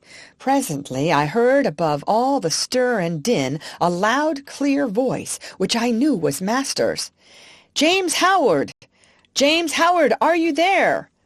There was no answer, but I heard a crash of something falling in the stable, and the next moment I gave a loud, joyful neigh, for I saw James coming through the smoke, leading Ginger with him. She was coughing violently, and he was not able to speak. "My brave lad," said Master, laying his hand on his shoulder, "are you hurt?" James shook his head, for he could not yet speak. "Aye," said the big man who held me, "he's a brave lad, and no mistake." "And now," said Master, "when you have got your breath, James, we'll get out of this place as quickly as we can." And we were moving toward the entry, when from the market-place there came a sound of galloping feet and loud rumbling wheels. "'Tis the fire-engine! The fire-engine!" shouted 2 or 3 voices. "Stand back! Make way!" and clattering and thundering over the stones, 2 horses dashed into the yard with a heavy engine behind them. The firemen leaped to the ground. There was no need to ask where the fire was. It was rolling up in a great blaze from the roof. We got out as fast as we could into the broad, quiet marketplace. The stars were shining, and except the noise behind us, all was still. Master led the way to a large hotel on the other side, and as soon as the hostler came, he said, "James, I must now hasten to your mistress. I trust the horses entirely to you. Order whatever you think is needed." And with that he was gone. The master did not run, but I never saw mortal man walk so fast as he did that night. There was a dreadful sound before we got into our stalls, the shrieks of those poor horses that were left burning to death in the stable. It was very terrible, and made both Ginger and me feel very bad. We, however, were taken in and well done by. The next morning the master came to see how we were and to speak to James. I did not hear much, for the hostler was rubbing me down, but I could see that James looked very happy, and I thought the master was proud of him. Our mistress had been so much alarmed in the night that the journey was put off till the afternoon. So James had the morning on hand, and went first to the inn to see about our harness and the carriage, and then to hear more about the fire. When he came back, we heard him tell the hostler about it. At first no one could guess how the fire had been caused, but at last a man said he saw Dick Towler go into the stable with a pipe in his mouth, and when he came out he had not one, and went to the tap for another. Then the under-hostler said he had asked Dick to go up the ladder to put down some hay, but told him to lay down his pipe first. Dick denied taking the pipe with him, but no one believed him. I remember our John Manley's rule, never to allow a pipe in the stable, and thought it ought to be the rule everywhere. James said the roof and floor had all fallen in, and that only the black walls were standing. The 2 poor horses that could not be got out were buried under the burnt rafters and tiles. End of chapter. Chapter 17. John Manley's Talk. The rest of our journey was very easy, and a little after sunset we reached the house of my master's friend. We were taken into a clean, snug stable. There was a kind coachman who made us very comfortable, and who seemed to think a good deal of James when he heard about the fire. "There's one thing quite clear, young man," he said. "Your horses know who they can trust. It is one of the hardest things in the world to get horses out of a stable when there is either fire or flood. I don't know why they won't come out, but they won't. Not 1 in 20. We stopped 2 or 3 days at this place, and then returned home. All went well on the journey. We were glad to be in our own stable again, and John was equally glad to see us. Before he and James left us for the night, James said, "I wonder who is coming in my place." "Little Joe Green at the lodge," said John. "Little Joe Green? Why, he's a child." "He is 14 and a half," said John, "but he is such a little chap." "Yes, he is small, but he is quick and willing and kind-hearted, too. And then he wishes very much to come, and his father would like it. And I know the master would like to give him the chance.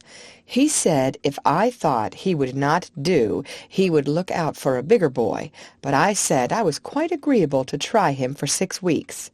6 weeks! Said James. "Why, it will be 6 months before he can be of much use. It will make you a deal of work, John." "Well," said John with a laugh, "work and I are very good friends. I never was afraid of work yet." "You are a very good man," said James. "I wish I may ever be like you."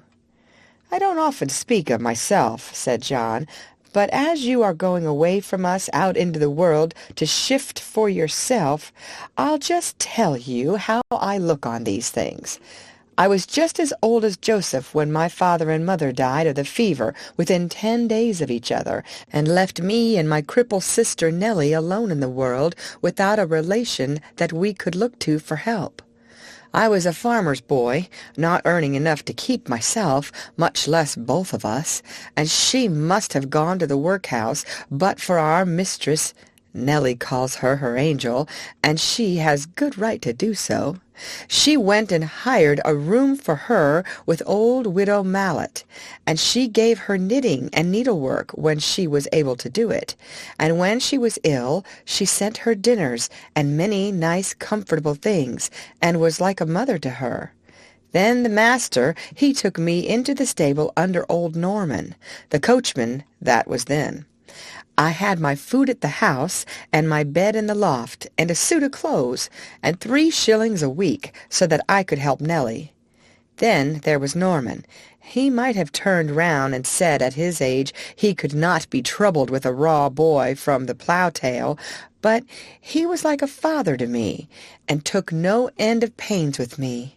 When the old man died some years after, I stepped into his place, and now of course I have top wages, and can lay by for a rainy day or a sunny day, as it may happen, and Nellie is as happy as a bird. So you see, James, I am not the man that should turn up his nose at a little boy and vex a good, kind master. No, no. I shall miss you very much, James, but we shall pull through, and there's nothing like doing a kindness when 'tis put in your way, and I am glad I can do it." "Then," said James, "you don't hold with that saying, everybody look after himself and take care of number one?" "No, indeed," said John. "Where should I and Nellie have been if master and mistress and old Norman had only taken care of number one? Why, she in the workhouse, and I hoeing turnips. Where would Black Beauty and Ginger have been if you had only thought of number one? Why, roasted to death. No, Jim, no, that is a selfish, heathenish saying, whoever uses it. And any man who thinks he has nothing to do but take care of number one, why, it's a pity but what he had been drowned like a puppy or a kitten before he got his eyes open. That's what I think," said John, with a very decided jerk of his head. James laughed at this, but there was a thickness in his voice when he said, "You have been my best friend, except my mother. I hope you won't forget me." "No, lad, no," said John, "and if ever I can do you a good turn, I hope you won't forget me." The next day Joe came to the stables to learn all he could before James left. He learned to sweep the stable, to bring in the straw and hay. He began to clean the harness and helped to wash the carriage. As he was quite too short to do anything in the way of grooming Ginger and me, James taught him upon Merrylegs, for he was to have full charge of him under John. He was a nice little bright fellow, and always came whistling to his work. Merrylegs was a good deal put out at being mauled about, as he said, by a boy who knew nothing. But toward the end of the second week he told me confidentially that he thought the boy would turn out well. At last the day came when James had to leave us. Cheerful as he always was, he looked quite downhearted that morning. "You see," he said to John, "I am leaving a great deal behind. My mother and Betsy and you, and a good master and mistress, and then the horses, and my old Merrylegs. At the new place there will not be a soul that I shall know. If it were not that I shall get a higher place and be able to help my mother better, I don't think I should have made up my mind to it. It is a real pinch, John." "Aye, James, lad, so it is, but I should not think much of you if you could leave your home for the first time and not feel it. Cheer up, you'll make friends there, and if you get on well, as I am sure you will, it will be a fine thing for your mother, and she will be proud enough that you have got into such a good place as that." So John cheered him up, but everyone was sorry to lose James. As for Merrylegs, he pined after him for several days and went quite off his appetite. So John took him out several mornings with a leading rein when he exercised me, and trotting and galloping by my side got up the little fellow's spirits again, and he was soon all right. Joe's father would often come in and give a little help, as he understood the work, and Joe took a great deal of pains to learn, and John was quite encouraged about him. End of chapter. Chapter 18. Going for the Doctor. One night, a few days after James had left, I had eaten my hay and was lying down in my straw fast asleep, when I was suddenly roused by the stable bell ringing very loud. I heard the door of John's house open, and his feet running up to the hall. He was back again in no time. He unlocked the stable door and came in, calling out, "Wake up, Beauty! You must go well now, if ever you did." And almost before I could think, he had got the saddle on my back and the bridle on my head. He just ran round for his coat, and then took me at a quick trot up to the hall door. The squire stood there with a lamp in his hand. "Now, John," he said, "ride for your life, that is, for your mistress's life. There is not a moment to lose. Give this note to Dr. White. Give your horse a rest at the inn, and be back as soon as you can." John said, "Yes, sir," and was on my back in a minute. The gardener, who lived at the lodge, had heard the bell ring, and was ready with the gate open, and away we went through the park, and through the village, and down the hill, till we came to the toll-gate. John called very loud and thumped upon the door. The man was soon out and flung open the gate. "Now," said John, "do you keep the gate open for the doctor. Here's the money." And off he went again. There was before us a long piece of level road by the riverside. John said to me, "Now, Beauty, do your best." And so I did. I wanted no whip nor spur, and for 2 miles I galloped as fast as I could lay my feet to the ground. I don't believe that my old grandfather, who won the race at Newmarket, could have gone faster. When we came to the bridge, John pulled me up a little and patted my neck. "Well done, Beauty. Good old fellow," he said. He would have let me go slower, but my spirit was up, and I was off again as fast as before. The air was frosty, the moon was bright. It was very pleasant. We came through a village, then through a dark wood, then uphill, then downhill, till after 8 miles' run we came to the town, through the streets and into the marketplace. It was all quite still, except the clatter of my feet on the stones. Everybody was asleep. The church clock struck 3 as we drew up at Dr. White's door. John rang the bell twice, and then knocked at the door like thunder. A window was thrown up, and Dr. White, in his nightcap, put his head out and said, "What do you want?" "Mrs. Gordon is very ill, sir. Master wants you to go at once. He thinks she will die if you cannot get there. Here is a note." "Wait," he said. "I will come." He shut the window and was soon at the door. "The worst of it is," he said, "that my horse has been out all day and is quite done up. My son has just been sent for, and he has taken the other. What is to be done? Can I have your horse?" "He has come at a gallop nearly all the way, sir, and I was to give him a rest here. But I think my master would not be against it, if you think fit, sir." "All right," he said. "I will soon be ready." John stood by me and stroked my neck. I was very hot. The doctor came out with his riding whip. "You need not take that, sir," said John. "Black Beauty will go till he drops." "Take care of him, sir, if you can. I should not like any harm to come to him." "No, no, John," said the doctor. "I hope not." And in a minute we had left John far behind. I will not tell about our way back. The doctor was a heavier man than John, and not so good a rider. However, I did my very best. The man at the toll gate had it open. When we came to the hill, the doctor drew me up. "Now, my good fellow," he said, "take some breath." I was glad he did, for I was nearly spent, but that breathing helped me on, and soon we were in the park. Joe was at the lodge gate. My master was at the hall door, for he had heard us coming. He spoke not a word. The doctor went into the house with him, and Joe led me to the stable. I was glad to get home. My legs shook under me, and I could only stand and pant. I had not a dry hair on my body. The water ran down my legs, and I steamed all over. Joe used to say, like a pot on the fire.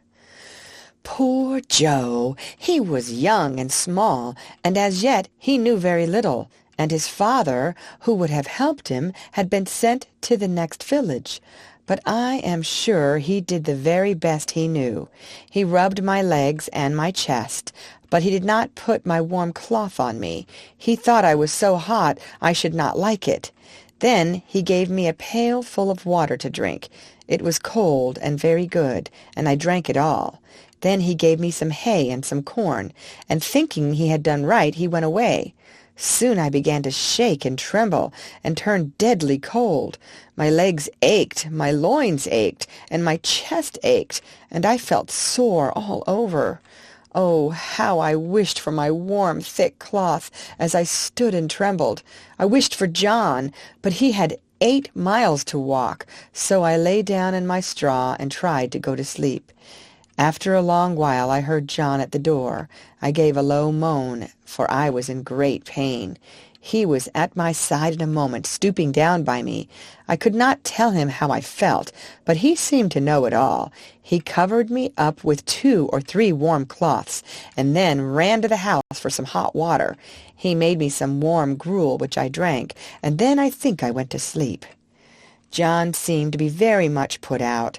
I heard him say to himself over and over again, "Stupid boy, stupid boy, no cloth put on," and I dare say the water was cold too. Boys are no good. But Joe was a good boy after all. I was now very ill. A strong inflammation had attacked my lungs, and I could not draw my breath without pain. John nursed me night and day. He would get up 2 or 3 times in the night to come to me. My master, too, often came to see me. "My poor Beauty," he said one day, "my good horse, you saved your mistress's life, Beauty." "Yes, you saved her life." I was very glad to hear that, for it seemed the doctor had said if we had been a little longer, it would have been too late. John told my master he never saw a horse go so fast in his life. It seemed as if the horse knew what was the matter. Of course I did, though John thought not. At least I knew as much as this, that John and I must go at the top of our speed, and that it was for the sake of the mistress. End of chapter. Chapter 19. Only Ignorance. I do not know how long I was ill. Mr. Bond, the horse doctor, came every day. One day he bled me. John held a pail for the blood. I felt very faint after it, and thought I should die, and I believe they all thought so too. Ginger and Merrylegs had been moved into the other stable, so that I might be quiet, for the fever made me very quick of hearing. Any little noise seemed quite loud, and I could tell everyone's footstep going to and from the house. I knew all that was going on. One night John had to give me a draught. Thomas Green came in to help him. After I had taken it, and John had made me as comfortable as he could, he said he should stay half an hour to see how the medicine settled. Thomas said he would stay with him, so they went and sat down on a bench that had been brought into Merryleg's stall, and put down the lantern at their feet, that I might not be disturbed with the light. For a while both men sat silent, and then Tom Green said in a low voice, I wish, John, you'd say a bit of a kind word to Joe. The boy is quite broken-hearted. He can't eat his meals, and he can't smile. He says he knows it was all his fault, though he is sure he did the best he knew, and he says if Beauty dies, no one will ever speak to him again. It goes to my heart to hear him. I think you might give him just a word. He is not a bad boy." After a short pause, John said slowly, "You must not be too hard upon me, Tom. I know he meant no harm. I never said he did. I know he is not a bad boy. But you see, I am sore myself. That horse is the pride of my heart, to say nothing of his being such a favorite with the master and mistress, and to think that his life may be flung away in this manner is more than I can bear. But if you think I am hard on the boy, I will try to give him a good word tomorrow. That is, I mean, if Beauty is better." "Well, John, thank you. I knew you did not wish to be too hard, and I am glad you see it was only ignorance." John's voice almost startled me as he answered, "Only ignorance? Only ignorance? How can you talk about only ignorance? Don't you know that it is the worst thing in the world next to wickedness? And which does the most mischief, heaven only knows. If people can say, 'Oh, I did not know, I did not mean any harm,' they think it is all right. I suppose Martha Mulwash did not mean to kill that baby when she dosed it with Dalby and soothing syrups, but she did kill it, and was tried for manslaughter." "And serve her right, too," said Tom. "A woman should not undertake to nurse a tender little child without knowing what is good and what is bad for it." "Bill Starkey," continued John, "did not mean to frighten his brother into fits when he dressed up like a ghost and ran after him in the moonlight, but he did, and that bright, handsome little fellow that might have been the pride of any mother's heart is just no better than an idiot, and never will be, if he lives to be 80 years old. You were a good deal cut up yourself, Tom, 2 weeks ago, when those young ladies left your hothouse door open, with a frosty east wind blowing right in. You said it killed a good many of your plants." "A good many," said Tom. "There was not one of the tender cuttings that was not nipped off. I shall have to strike all over again, and the worst of it is that I don't know where to go to get fresh ones. I was nearly mad when I came in and saw what was done." "And yet," said John, "I am sure the young ladies did not mean it. It was only ignorance." I heard no more of this conversation, for the medicine did well and sent me to sleep, and in the morning I felt much better, but I often thought of John's words when I came to know more of the world. End of chapter. Chapter 20. Joe Green. Joe Green went on very well. He learned quickly, and was so attentive and careful that John began to trust him in many things. But as I have said, he was small of his age, and it was seldom that he was allowed to exercise either Ginger or me. But it so happened one morning that John was out with Justice in the luggage cart, and the master wanted a note to be taken immediately to a gentleman's house about 3 miles distant, and sent his orders for Joe to saddle me and take it, adding the caution that he was to ride steadily. The note was delivered, and we were quietly returning when we came to the brick field. Here we saw a cart heavily laden with bricks. The wheels had stuck fast in the stiff mud of some deep ruts, and the carter was shouting and flogging the 2 horses unmercifully. Joe pulled up. It was a sad sight. There were the 2 horses, straining and struggling with all their might to drag the cart out, but they could not move it.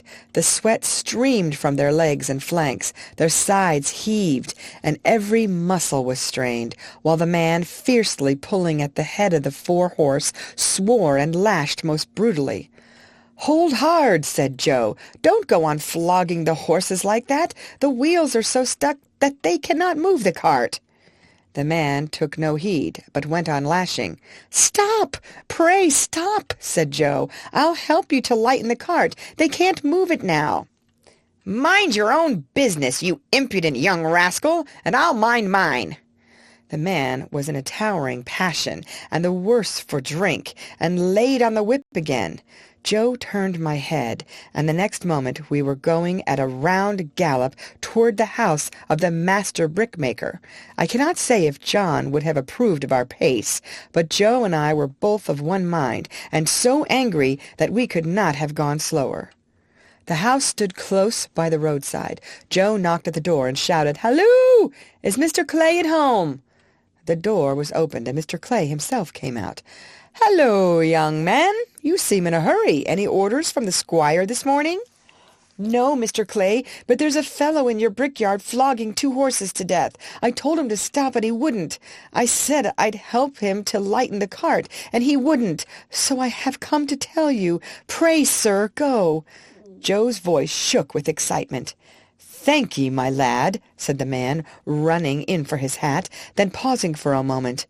"Will you give evidence of what you saw if I should bring the fellow up before a magistrate?" "That I will," said Joe, "and glad to." The man was gone, and we were on our way home at a smart trot. "Why, what's the matter with you, Joe?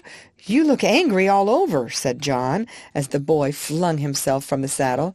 "I am angry all over, I can tell you," said the boy, and then, in hurried, excited words, he told all that had happened. Joe was usually such a quiet, gentle little fellow that it was wonderful to see him so roused. "Right, Joe, you did right, my boy, whether the fellow gets a summons or not. Many folks would have ridden by and said it was not their business to interfere. Now I say that, with cruelty and oppression, it is everybody's business to interfere when they see it. You did right, my boy." Joe was quite calm by this time, and proud that John approved of him, and cleaned out my feet and rubbed me down with a firmer hand than usual. They were just going home to dinner when the footman came down to the stable to say that Joe was wanted directly in Master's private room. There was a man brought up for ill-using horses, and Joe's evidence was wanted. The boy flushed up to his forehead, and his eyes sparkled. "They shall have it," said he. "Put yourself a bit straight," said John. Joe gave a pull at his necktie and a twitch at his jacket, and was off in a moment. Our master, being one of the county magistrates, cases were often brought to him to settle, or say what should be done. In the stable we heard no more for some time, as it was the men's dinner hour, but when Joe came next into the stable I saw he was in high spirits. He gave me a good-natured slap and said, "We won't see such things done, will we, old fellow?" We heard afterward that he had given his evidence so clearly, and the horses were in such an exhausted state, bearing marks of such brutal usage, that the carter was committed to take his trial, and might possibly be sentenced to 2 or 3 months in prison. It was wonderful what a change had come over Joe. John laughed, and said he had grown an inch taller in that week, and I believe he had. He was just as kind and gentle as before, but there was more purpose and determination in all that he did, as if he had jumped at once from a boy into a man. End of chapter. Chapter 21. The Parting. Now I had lived in this happy place 3 years, but sad changes were about to come over us. We heard from time to time that our mistress was ill. The doctor was often at the house, and the master looked grave and anxious. Then we heard that she must leave her home at once, and go to a warm country for 2 or 3 years. The news fell upon the household like the tolling of a death-bell. Everybody was sorry, but the master began directly to make arrangements for breaking up his establishment and leaving England. We used to hear it talked about in our stable. Indeed, nothing else was talked about. John went about his work silent and sad, and Joe scarcely whistled. There was a great deal of coming and going. Ginger and I had full work. The first of the party who went were Miss Jessie and Flora with their governess. They came to bid us good-bye. They hugged poor Merrylegs like an old friend, and so indeed he was. Then we heard what had been arranged for us. Master had sold Ginger and me to his old friend the Earl, for he thought we should have a good place there. Merrylegs he had given to the vicar, who was wanting a pony for Mrs. Blomefield. But it was on the condition that he should never be sold, and that when he was past work he should be shot and buried. Joe was engaged to take care of him and to help in the house, so I thought that Merrylegs was well off. John had the offer of several good places, but he said he should wait a little and look round. The evening before they left, the master came into the stable to give some directions and to give his horses the last pat. He seemed very low-spirited. I knew that by his voice. I believe we horses can tell more by the voice than many men can. "Have you decided what to do, John?" he said. "I find you have not accepted either of those offers." "No, sir. I have made up my mind that if I could get a situation with some first-rate colt-breaker and horse-trainer, it would be the right thing for me. Many young animals are frightened and spoiled by wrong treatment, which need not be if the right man took them in hand. I always get on well with horses, and if I could help some of them to a fair start, I should feel as if I was doing some good. What do you think of it, sir?" "I don't know a man anywhere," said Master, "that I should think so suitable for it as yourself. You understand horses, and somehow they understand you, and in time you might set up for yourself. I think you could not do better. If in any way I can help you, write to me. I shall speak to my agent in London and leave your character with him." Master gave John the name and address, and then he thanked him for his long and faithful service. But that was too much for John. "Pray don't, sir. I can't bear it. You and my dear mistress have done so much for me that I could never repay it. But we shall never forget you, sir, and please God, we may some day see mistress back again like herself. We must keep up hope, sir." Master gave John his hand, but he did not speak, and they both left the stable. The last sad day had come. The footman and the heavy luggage had gone off the day before, and there were only master and mistress and her maid. Ginger and I brought the carriage up to the hall door for the last time. The servants brought out cushions and rugs and many other things, and when all were arranged, Master came down the steps carrying the mistress in his arms. I was on the side next to the house, and could see all that went on. He placed her carefully in the carriage, while the house servants stood round crying.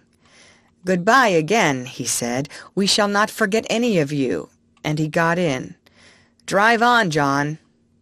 Joe jumped up, and we trotted slowly through the park and through the village, where the people were standing at their doors to have a last look and to say, "God bless them." When we reached the railway station, I think mistress walked from the carriage to the waiting-room. I heard her say in her own sweet voice, "Good-bye, John. God bless you." I felt the rein twitch, but John made no answer. Perhaps he could not speak. As soon as Joe had taken the things out of the carriage, John called him to stand by the horses, while he went on the platform. Poor Joe! He stood close to our heads to hide his tears. Very soon the train came puffing up into the station.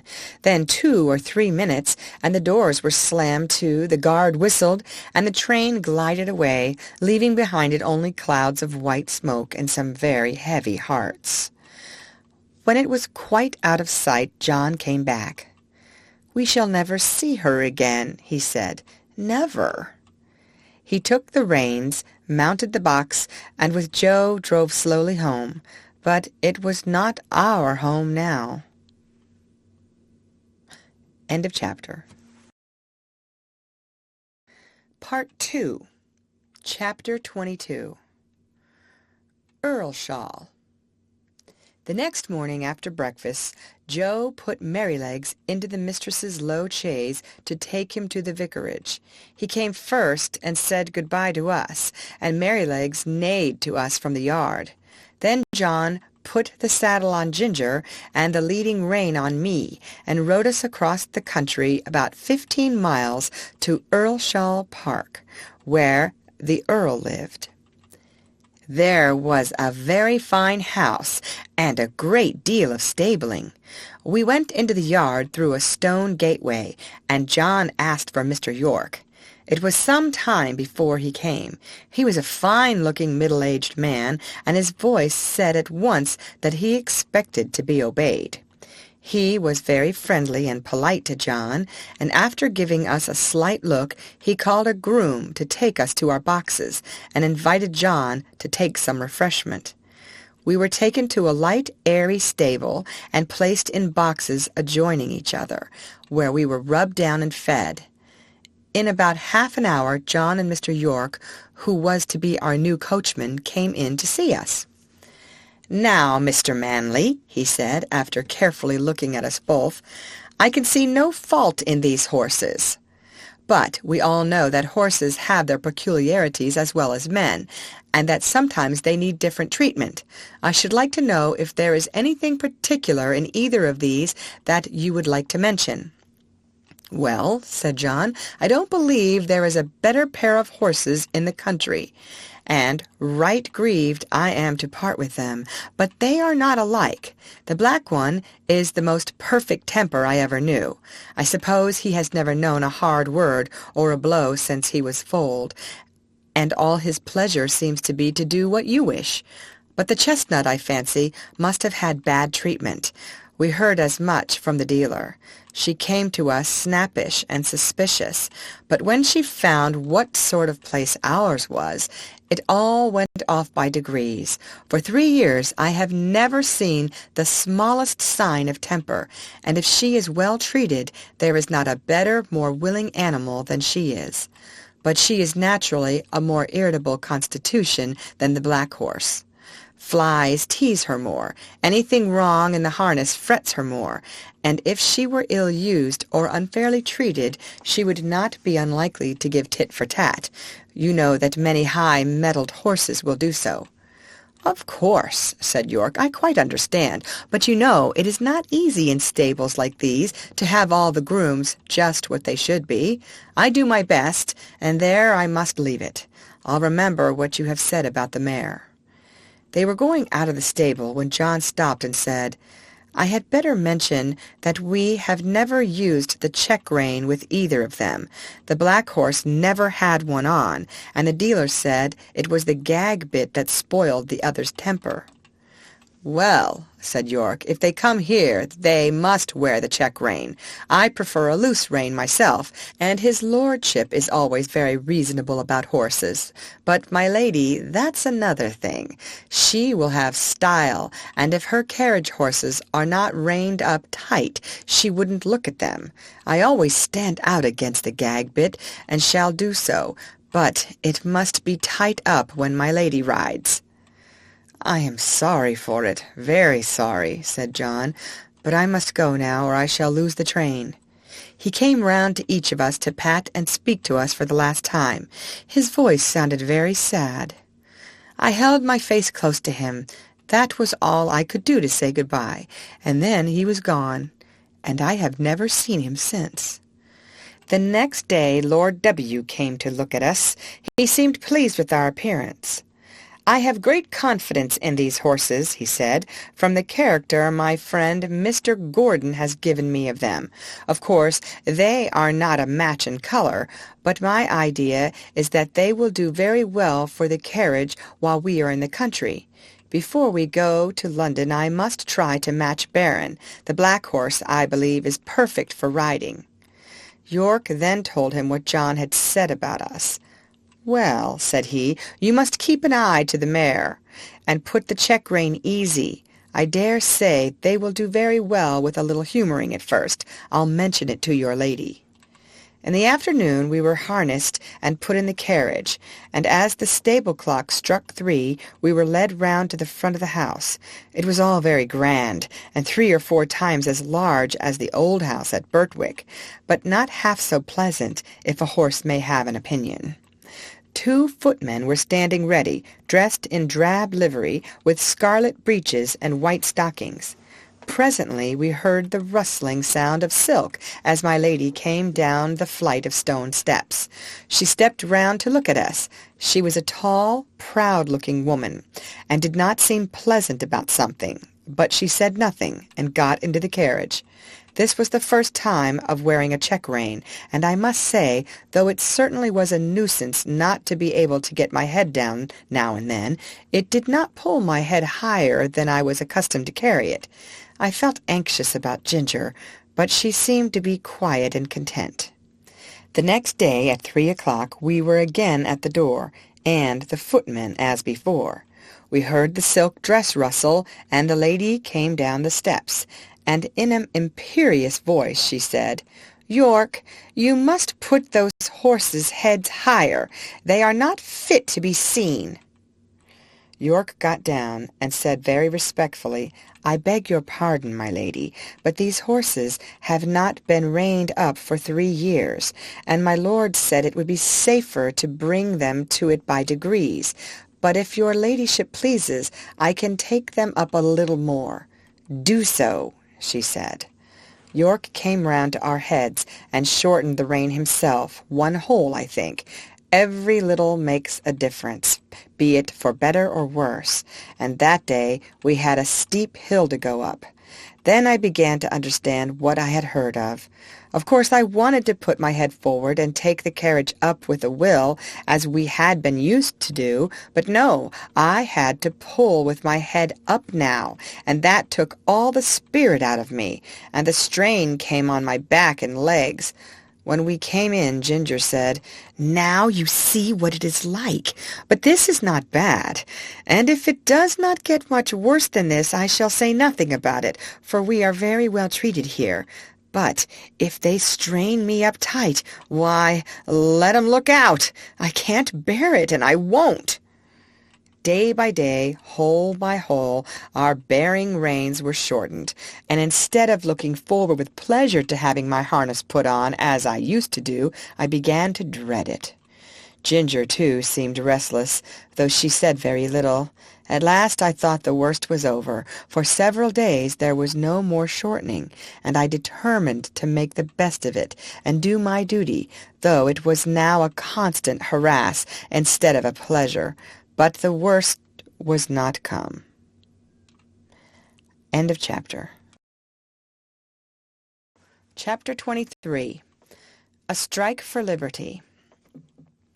One day my lady came down later than usual, and the silk rustled more than ever.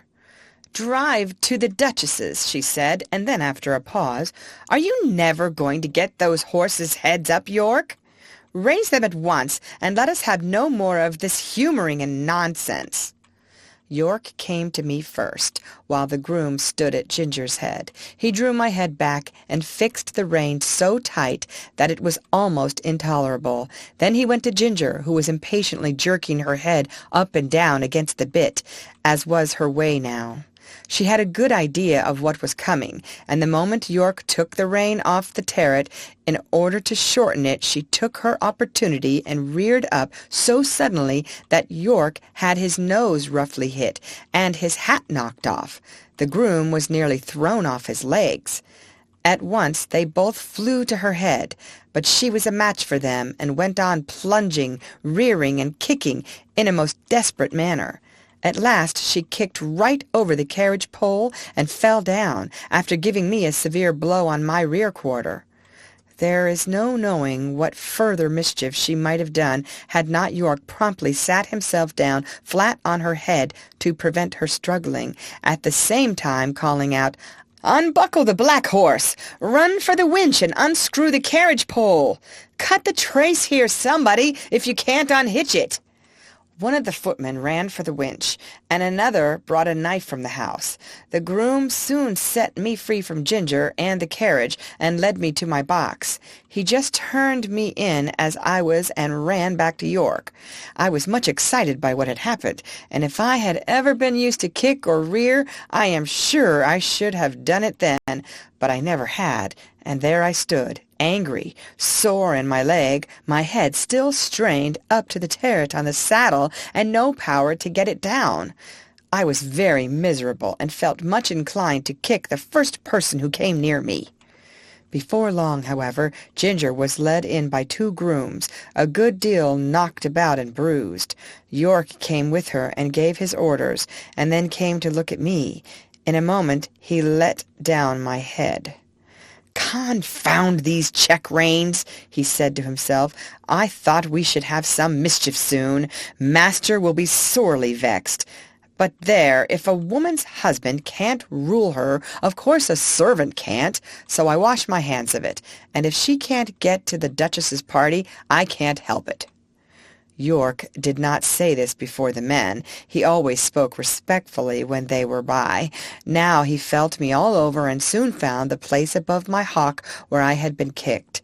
It was swelled and painful. He ordered it to be sponged with hot water, and then some lotion was put on.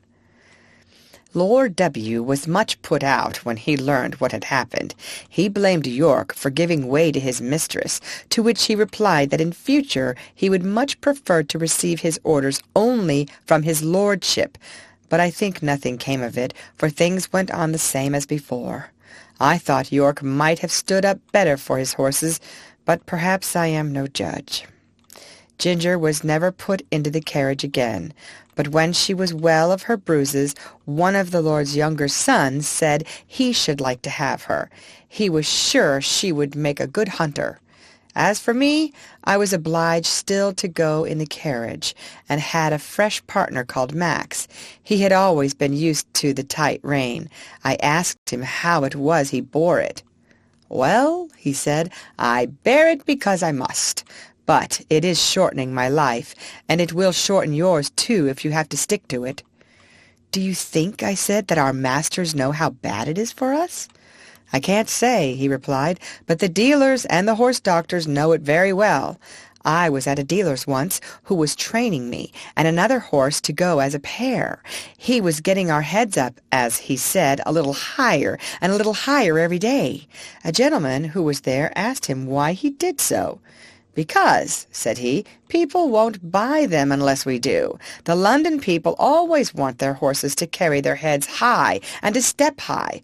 Of course, it is very bad for the horses, but then it is good for trade. The horses soon wear up or get diseased, and they come for another pair." "That," said Max, "is what he said in my hearing, and you can judge for yourself." What I suffered with that rein for 4 long months in my lady's carriage it would be hard to describe, but I am quite sure that had it lasted much longer, either my health or my temper would have given way. Before that I never knew what it was to foam at the mouth, but now the action of the sharp bit on my tongue and jaw, and the constrained position of my head and throat always caused me to froth at the mouth more or less. Some people think it is very fine to see this, and say, "What fine, spirited creatures!" But it is just as unnatural for horses as for men to foam at the mouth. It is a sure sign of some discomfort, and should be attended to. Besides this, there was a pressure on my windpipe, which often made my breathing very uncomfortable. When I returned from my work, my neck and chest were strained and painful, my mouth and tongue tender, and I felt worn and depressed.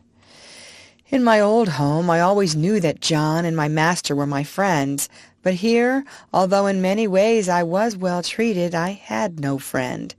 York might have known, and very likely did know, how that rein harassed me, but I suppose he took it as a matter of course that it could not be helped. At any rate, nothing was done to relieve me. End of chapter. Chapter 24. The Lady Anne, or a Runaway Horse. Early in the spring, Lord W. and part of his family went up to London and took York with them. I and Ginger and some other horses were left at home for use, and the head groom was left in charge. The Lady Harriet, who remained at the Hall, was a great invalid, and never went out in the carriage, and the Lady Anne preferred riding on horseback with her brother or cousins. She was a perfect horsewoman, and as gay and gentle as she was beautiful. She chose me for her horse, and named me Black Auster. I enjoyed these rides very much in the clear, cold air, sometimes with Ginger, sometimes with Lizzie.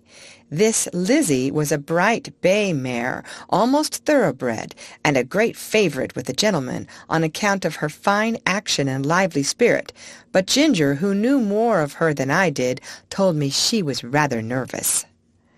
There was a gentleman of the name of Blantyre staying at the Hall. He always rode Lizzie, and praised her so much that one day Lady Anne ordered the side saddle to be put on her, and the other saddle on me. When we came to the door, the gentleman seemed very uneasy. "How is this?" he said. "Are you tired of your good Black Auster?" "Oh, no, not at all," she replied, "but I am amiable enough to let you ride him for once, and I will try your charming Lizzie. You must confess that in size and appearance she is far more like a lady's horse than my own favorite." "Do let me advise you not to mount her," he said. "She is a charming creature, but she is too nervous for a lady. I assure you she is not perfectly safe. Let me beg you to have the saddles changed." "My dear cousin," said Lady Anne, laughing, "pray do not trouble your good, careful head about me. I have been a horsewoman ever since I was a baby, and I have followed the hounds a great many times, though I know you do not approve of ladies hunting. But still, that is the fact, and I intend to try this Lizzie that you gentlemen are all so fond of, so please help me to mount, like a good friend as you are." There was no more to be said. He placed her carefully on the saddle, looked to the bit and curb, gave the reins gently into her hand, and then mounted me. Just as we were moving off, a footman came out with a slip of paper and message from the Lady Harriet. Would they ask this question for her at Dr. Ashley's and bring the answer? The village was about a mile off, and the doctor's house was the last in it. We went along gaily enough till we came to his gate. There was a short drive up to the house between tall evergreens. Blantyre alighted at the gate, and was going to open it for Lady Anne, but she said, "I will wait for you here, and you can hang Auster's rein on the gate." He looked at her doubtfully. "I will not be 5 minutes," he said. "Oh, do not hurry yourself. Lizzie and I shall not run away from you." He hung my rein on one of the iron spikes, and was soon hidden among the trees. Lizzie was standing quietly by the side of the road a few paces off, with her back to me. My young mistress was sitting easily with a loose rein, humming a little song. I listened to my rider's footsteps until they reached the house, and heard him knock at the door. There was a meadow on the opposite side of the road, the gate of which stood open. Just then some cart horses and several young colts came trotting out in a very disorderly manner, while a boy behind was cracking a great whip.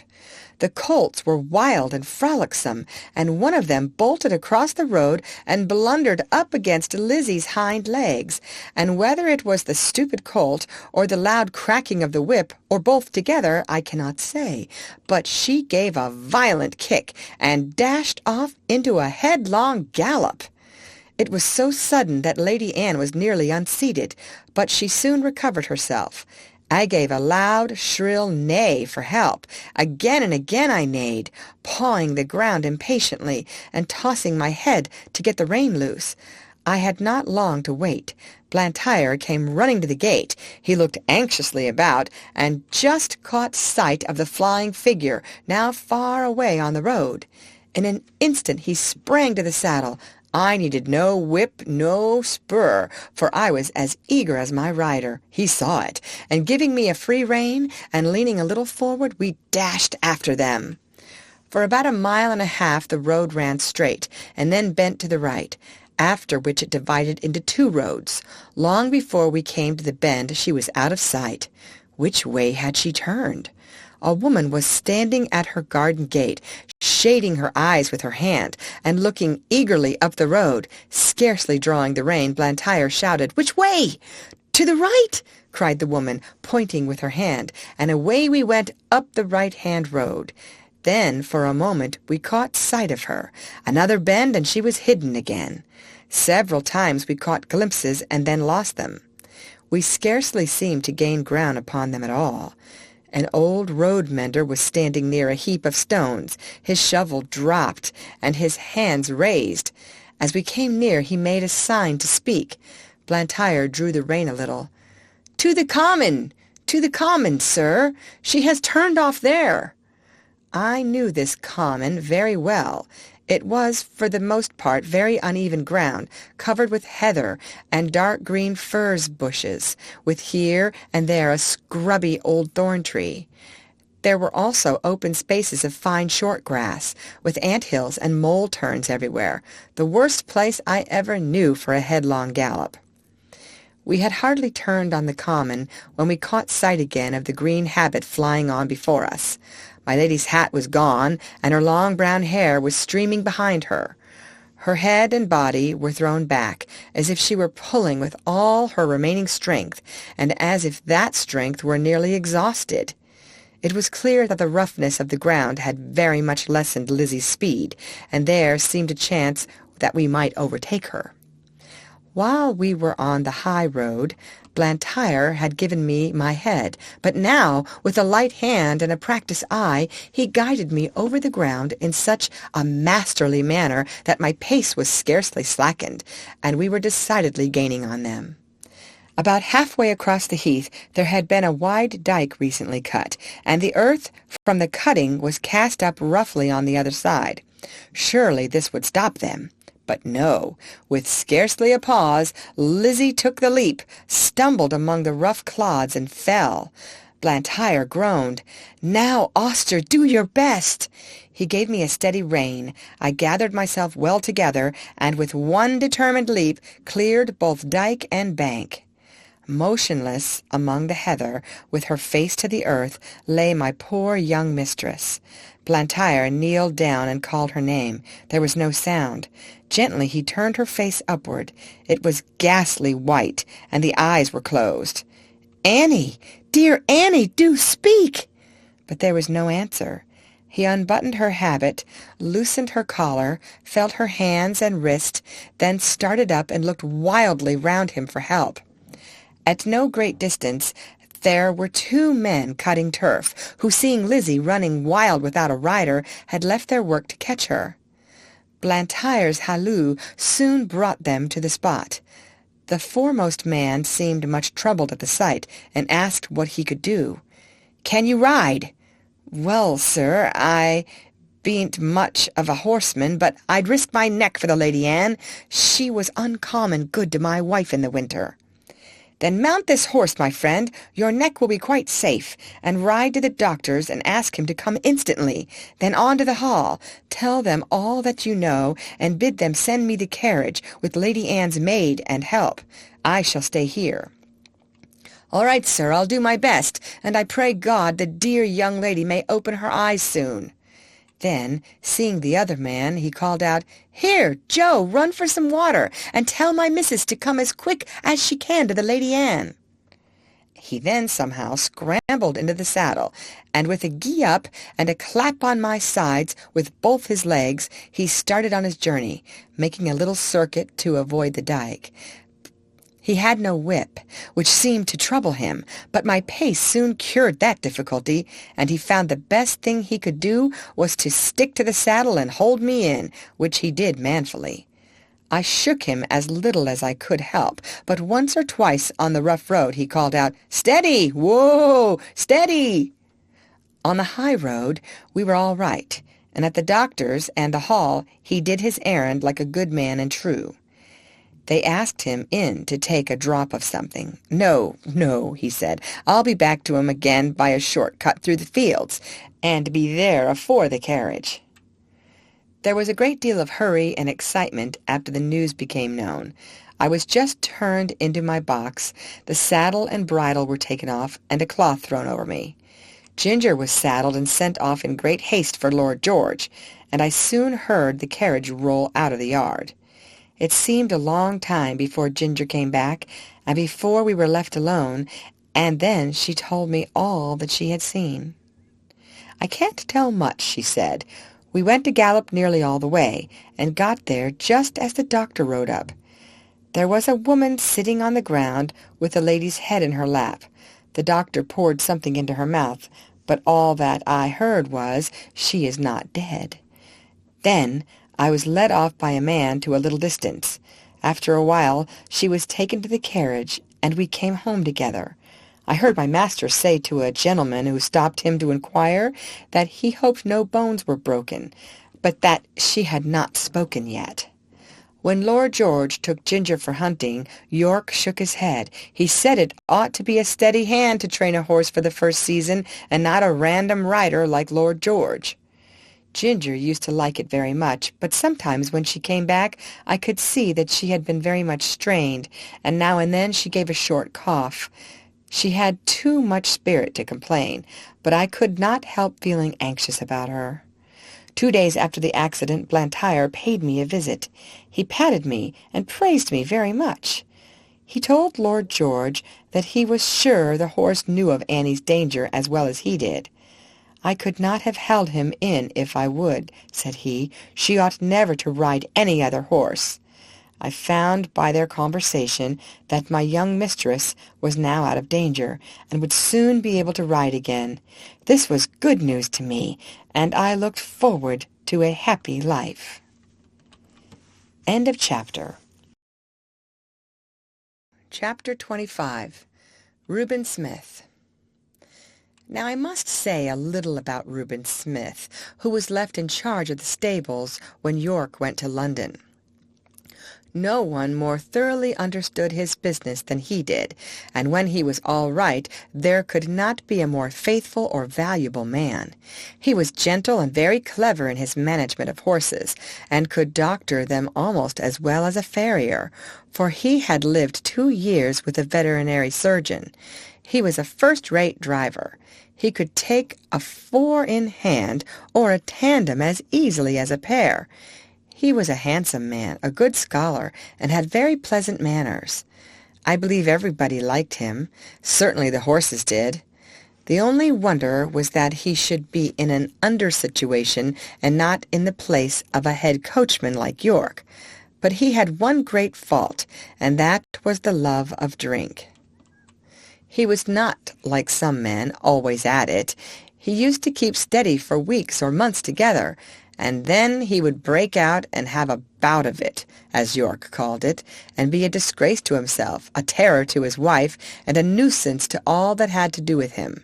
He was, however, so useful that 2 or 3 times York had hushed the matter up and kept it from the Earl's knowledge.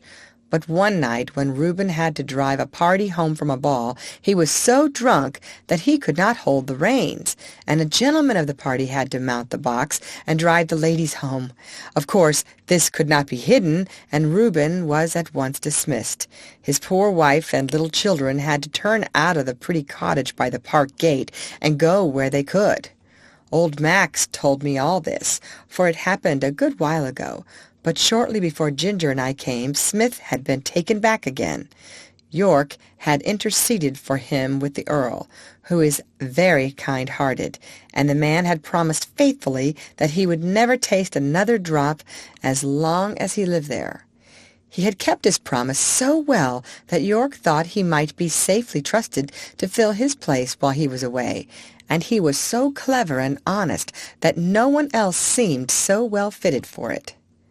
It was now early in April, and the family was expected home sometime in May. The light brougham was to be fresh done up, and as Colonel Blantyre was obliged to return to his regiment, it was arranged that Smith should drive him to the town in it and ride back. For this purpose he took the saddle with him, and I was chosen for the journey. At the station, the colonel put some money into Smith's hand and bid him good-bye, saying, "Take care of your young mistress, Reuben, and don't let Black Auster be hacked about by any random young prig that wants to ride him. Keep him for the lady." We left the carriage at the maker's, and Smith rode me to the White Lion, and ordered the hostler to feed me well and have me ready for him at 4 o'clock. A nail in one of my front shoes had started as I came along, but the hostler did not notice it till just about 4 o'clock. Smith did not come into the yard till 5, and then he said he should not leave till 6, as he had met with some old friends. The man then told him of the nail, and asked if he should have the shoe looked to. "No," said Smith, "that will be all right till we get home." He spoke in a very loud, offhand way, and I thought it very unlike him not to see about the shoe, as he was generally wonderfully particular about loose nails in our shoes.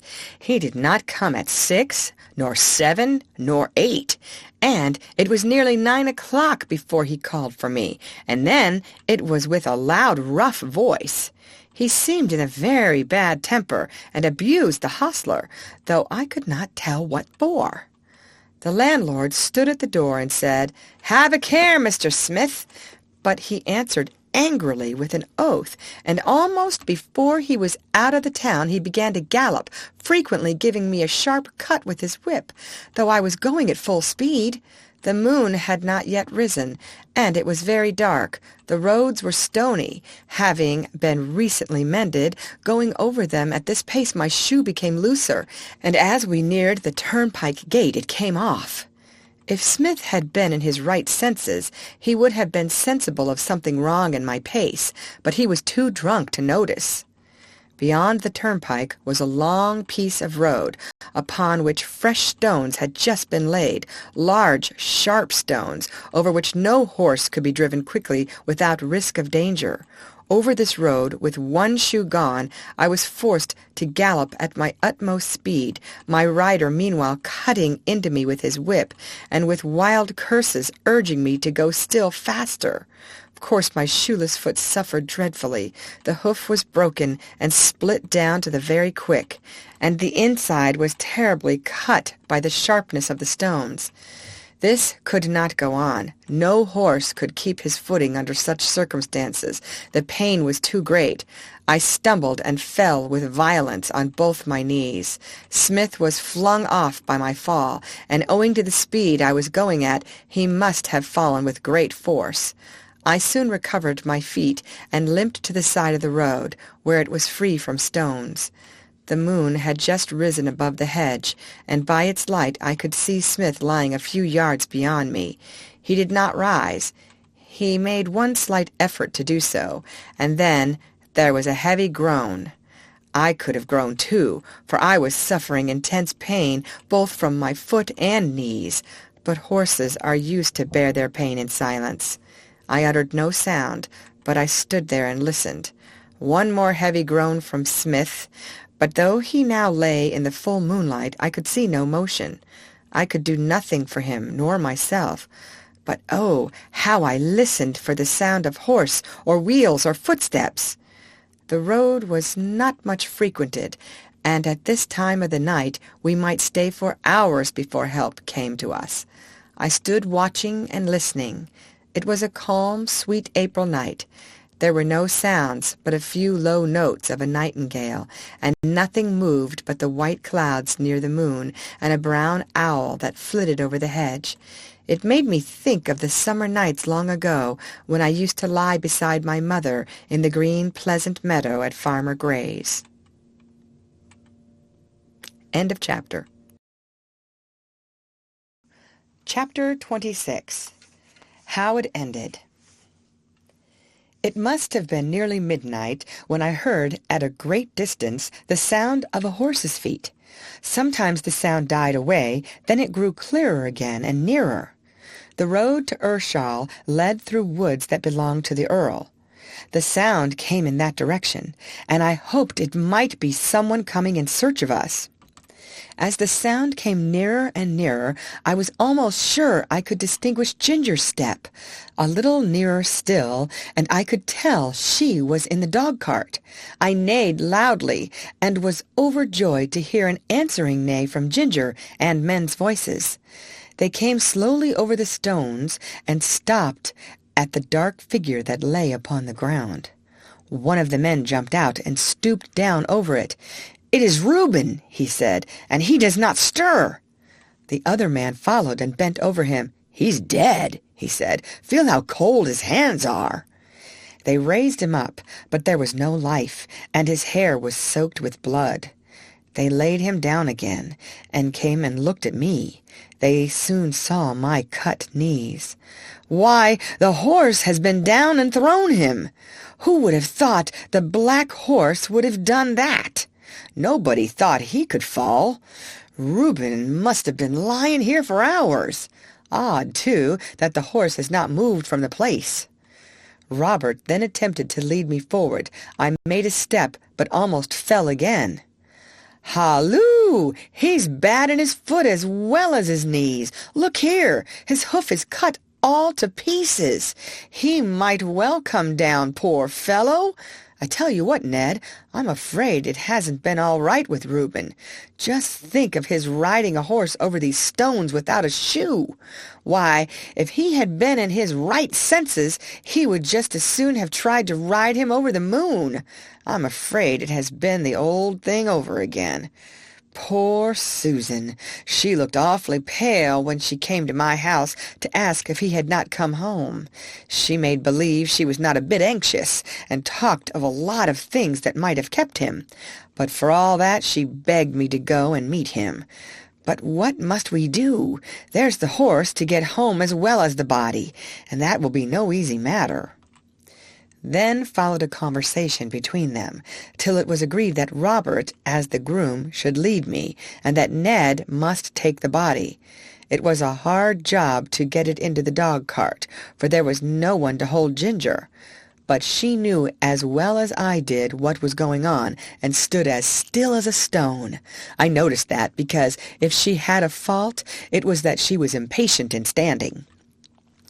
Ned started off very slowly with his sad load, and Robert came and looked at my foot again. Then he took his handkerchief and bound it closely round, and so he led me home. I shall never forget that night walk. It was more than 3 miles.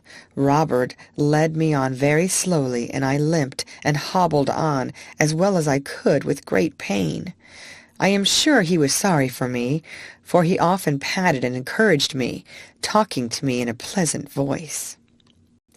At last I reached my own box, and had some corn, and after Robert had wrapped up my knees in wet cloths, he tied up my foot in a bran poultice to draw out the heat and cleanse it before the horse doctor saw it in the morning, and I managed to get myself down on the straw and slept in spite of the pain.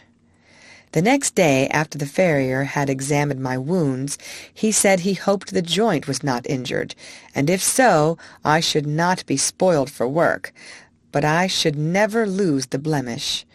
I believe they did the best to make a good cure, but it was a long and painful one. Proud flesh, as they called it, came up in my knees, and it was burned out with caustic. And when at last it was healed, they put a blistering fluid over the front of both knees to bring all the hair off. They had some reason for this, and I suppose it was all right. As Smith's death had been so sudden, and no one was there to see it, there was an inquest held. The landlord and hostler at the White Lion, with several other people, gave evidence that he was intoxicated when he started from the inn. The keeper of the toll gate said he rode at a hard gallop through the gate, and my shoe was picked up among the stones, so that the cause was quite plain to them, and I was cleared of all blame. Everybody pitied Susan.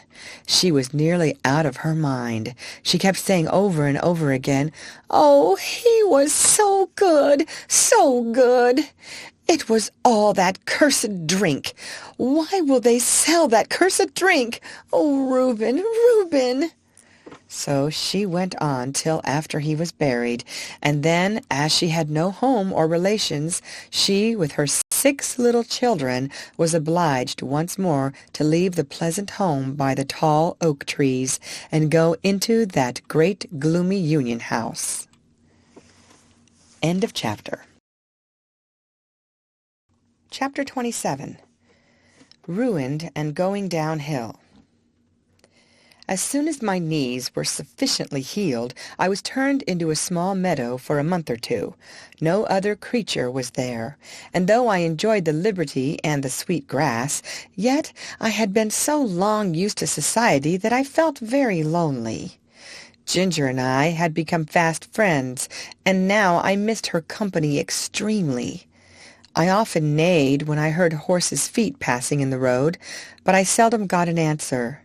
Till one morning the gate was opened, and who should come in but dear old Ginger? The man slipped off her halter and left her there. With a joyful whinny I trotted up to her. We were both glad to meet, but I soon found that it was not for our pleasure that she was brought to be with me. Her story would be too long to tell, but the end of it was that she had been ruined by hard riding, and was now turned off to see what rest could do.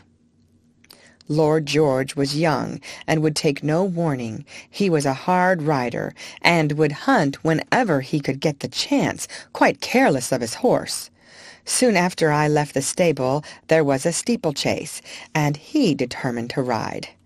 Though the groom told him she was a little strained and was not fit for the race, he did not believe it, and on the day of the race urged Ginger to keep up with the foremost riders. With her high spirit she strained herself to the utmost. She came in with the first 3 horses, but her wind was touched. Besides which he was too heavy for her, and her back was strained. "And so," she said, "here we are, ruined in the prime of our youth and strength, you by a drunkard and I by a fool. It is very hard." We both felt in ourselves that we were not what we had been. However, that did not spoil the pleasure we had in each other's company. We did not gallop about as we once did, but we used to feed and lie down together and stand for hours under one of the shady lime trees with our heads close to each other, and so we passed our time till the family returned from town. One day we saw the Earl come into the meadow, and York was with him. Seeing who it was, we stood still under our lime tree and let them come up to us. They examined us carefully. The Earl seemed much annoyed. "There is 300 pounds flung away for no earthly use," said he. "But what I care most for is that these horses of my old friend, who thought they would find a good home with me, are ruined. The mare shall have a 12-months run, and we shall see what that will do for her. But the black one, he must be sold. 'Tis a great pity, but I could not have knees like these in my stables." "No, my lord, of course not," said York, "but he might get a place where appearance is not of much consequence, and still be well treated. I know a man in Bath, the master of some livery stables, who often wants a good horse at a low figure. I know he looks well after his horses. The inquest cleared the horse's character, and your lordship's recommendation, or mine, would be sufficient warrant for him. You had better write to him, York. I should be more particular about the place than the money he would fetch." After this they left us. "They'll soon take you away," said Ginger, "and I shall lose the only friend I have, and most likely we shall never see each other again. 'Tis a hard world." About a week after this, Robert came into the field with a halter, which he slipped over my head and led me away. There was no leave-taking of Ginger. We neighed to each other as I was led off, and she trotted anxiously along by the hedge, calling to me as long as she could hear the sound of my feet. Through the recommendation of York, I was bought by the master of the livery stables. I had to go by train, which was new to me and required a good deal of courage the first time. But as I found the puffing, rushing, whistling, and more than all, the trembling of the horse box in which I stood did me no real harm, I soon took it quietly. When I reached the end of my journey, I found myself in a tolerably comfortable stable and well attended to. These stables were not so airy and pleasant as those I had been used to. The stalls were laid on a slope instead of being level, and as my head was kept tied to the manger, I was obliged always to stand on the slope, which was very fatiguing. Men do not seem to know yet that horses can do more work if they can stand comfortably and can turn about. However, I was well fed and well cleaned, and on the whole, I think our master took as much care of us as he could. He kept a good many horses and carriages of different kinds for hire. Sometimes his own men drove them, at others the horse and chaise were let to gentlemen or ladies who drove themselves. End of chapter. Chapter 28. A Job Horse and His Drivers. Hitherto I had always been driven by people who at least knew how to drive, but in this place I was to get my experience of all the different kinds of bad and ignorant driving to which we horses are subjected, for I was a job horse, and was let out to all sorts of people who wished to hire me, and as I was good-tempered and gentle, I think I was oftener let out to the ignorant drivers than some of the other horses, because I could be depended upon. It would take a long time to tell of all the different styles in which I was driven, but I will mention a few of them. First, there were the tight rein drivers, men who seemed to think that all depended on holding the reins as hard as they could, never relaxing the pull on the horse's mouth or giving him the least liberty of movement. They are always talking about keeping the horse well in hand and holding a horse up, just as if a horse was not made to hold himself up.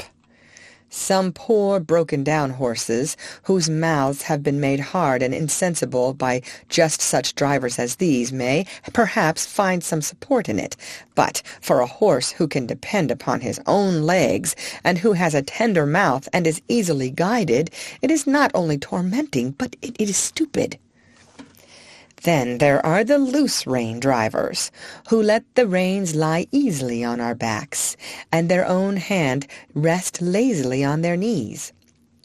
Of course, such gentlemen have no control over a horse. If anything happens suddenly, if a horse shies or starts or stumbles, they are nowhere, and cannot help the horse or themselves till the mischief is done.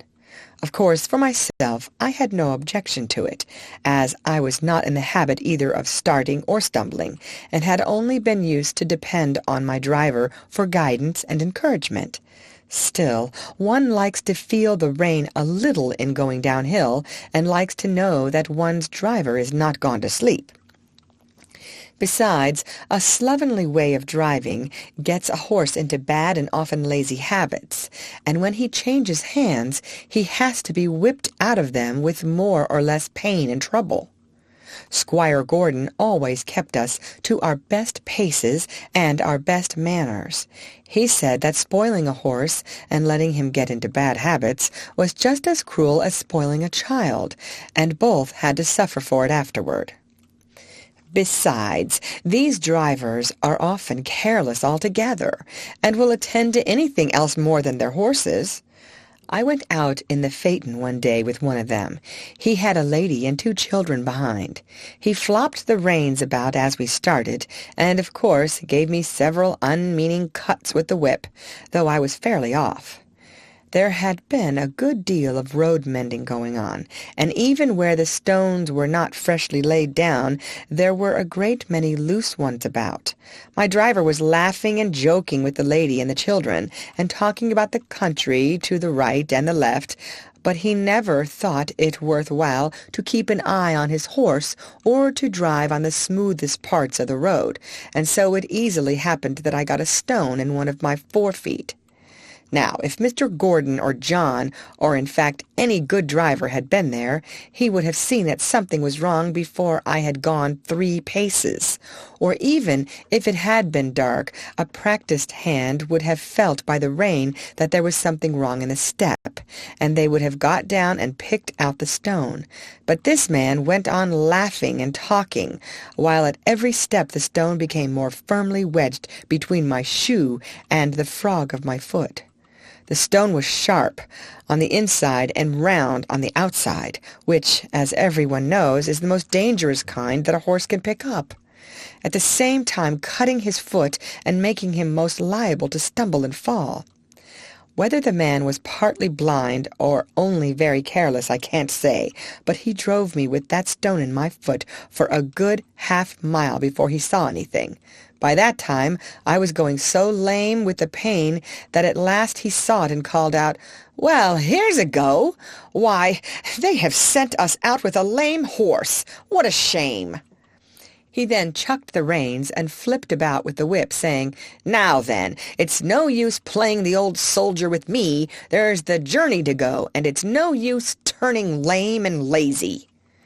Just at this time a farmer came riding up on a brown cob. He lifted his hat and pulled up. "I beg your pardon, sir," he said, "but I think there is something the matter with your horse.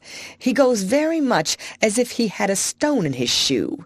If you will allow me, I will look at his feet. These loose scattered stones are confounded dangerous things for the horses." "He's a hired horse," said my driver. "I don't know what's the matter with him, but it is a great shame to send out a lame beast like this." The farmer dismounted, and slipping his rein over his arm at once, took up my near foot. "Bless me! There's a stone! Lame, I should think so!" At first he tried to dislodge it with his hand, but as it was now very tightly wedged, he drew a stone-pick out of his pocket, and very carefully and with some trouble got it out. Then, holding it up, he said, "There, that's the stone your horse had picked up.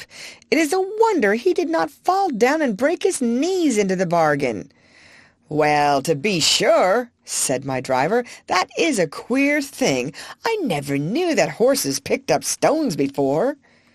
"Didn't you?" said the farmer rather contemptuously. "But they do, though, and the best of them will do it, and can't help it sometimes on such roads as these. And if you don't want to lame your horse, you must look sharp and get them out quickly. This foot is very much bruised," he said, setting it gently down and patting me. "If I might advise, sir, you had better drive him gently for a while. The foot is a good deal hurt, and the lameness will not go off directly." Then, mounting his cob and raising his hat to the lady, he trotted off. When he was gone, my driver began to flop the reins about and whip the harness, by which I understood that I was to go on, which of course I did, glad that the stone was gone, but still in a good deal of pain. This was the sort of experience we job horses often came in for. End of chapter. Chapter 29. Cockneys. Then there is the steam-engine style of driving. These drivers were mostly people from towns who never had a horse of their own and generally traveled by rail. They always seemed to think that a horse was something like a steam-engine, only smaller. At any rate, they think that if only they pay for it, a horse is bound to go just as far and just as fast and with just as heavy a load as they please. And be the roads heavy and muddy, or dry and good, be they stony or smooth, uphill or downhill, it is all the same. On one must go, at the same pace, with no relief and no consideration. These people never think of getting out to walk up a steep hill. Oh, no, they have paid to ride, and ride they will. The horse? Oh, he's used to it.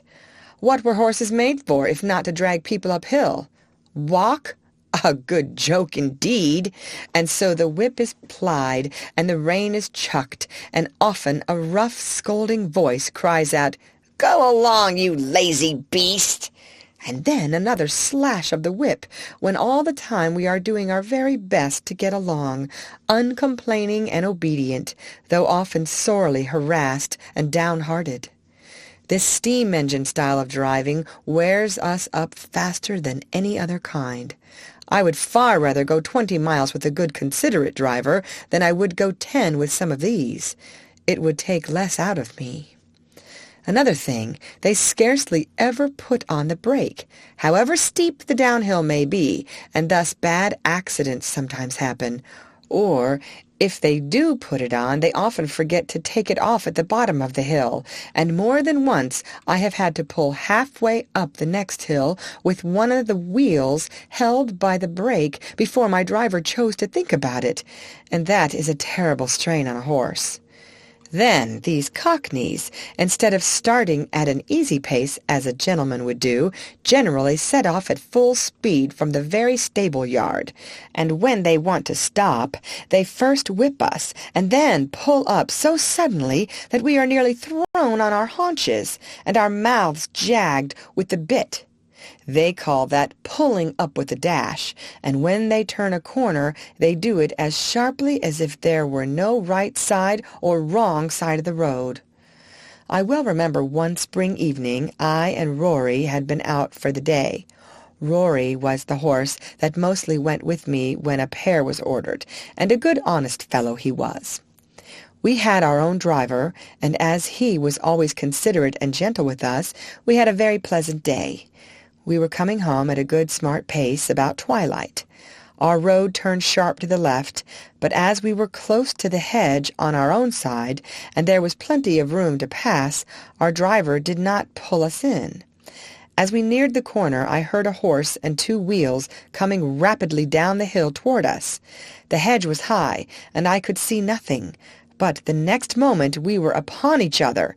Happily for me, I was on the side next to the hedge. Rory was on the left side of the pole, and had not even a shaft to protect him. The man who was driving was making straight for the corner, and when he came in sight of us, he had no time to pull over to his own side. The whole shock came upon Rory. The gig shaft ran right into the chest, making him stagger back with a cry that I shall never forget. The other horse was thrown upon his haunches, and one shaft broken. It turned out that it was a horse from our own stables, with the high-wheeled gig that the young men were so fond of. The driver was one of those random, ignorant fellows who don't even know which is their own side of the road, or, if they know, don't care. And there was poor Rory, with his flesh torn open and bleeding, and the blood streaming down. They said if it had been a little more to one side it would have killed him, and a good thing for him, poor fellow, if it had. As it was a long time before the wound healed, and then he was sold for coal carting, and what that is, up and down those steep hills, only horses know. Some of the sights I saw there, where a horse had to come downhill with a heavily loaded 2-wheel cart behind him on which no brake could be placed, make me sad even now to think of. After Rory was disabled, I often went in the carriage with a mare named Peggy, who stood in the next stall to mine. She was a strong, well-made animal of a bright dun color, beautifully dappled, and with a dark brown mane and tail. There was no high breeding about her, but she was very pretty and remarkably sweet-tempered and willing. Still, there was an anxious look about her eye, by which I knew that she had some trouble. The first time we went out together, I thought she had a very odd pace. She seemed to go partly a trot, partly a canter, 3 or 4 paces, and then a little jump forward. It was very unpleasant for any horse who pulled with her, and made me quite fidgety. When we got home, I asked her what made her go in that odd, awkward way. "Ah," she said in a troubled manner. "I know my paces are very bad, but what can I do? It really is not my fault. It is just because my legs are so short. I stand nearly as high as you, but your legs are a good 3 inches longer above your knee than mine. And of course you can take a much longer step and go much faster. You see, I did not make myself. I wish I could have done so. I would have had long legs then. All my troubles come from my short legs," said Peggy in a desponding tone. "But how is it," I said, "when you are so strong and good-tempered and willing?" "Why, you see," said she, "men will go so fast, and if one can't keep up to the other horses, it is nothing but whip, whip, whip all the time. And so I have had to keep up as I could, and have got into this ugly shuffling pace. It was not always so. When I lived with my first master, I always went a good regular trot, but then he was not in such a hurry. He was a young clergyman in the country, and a good, kind master he was.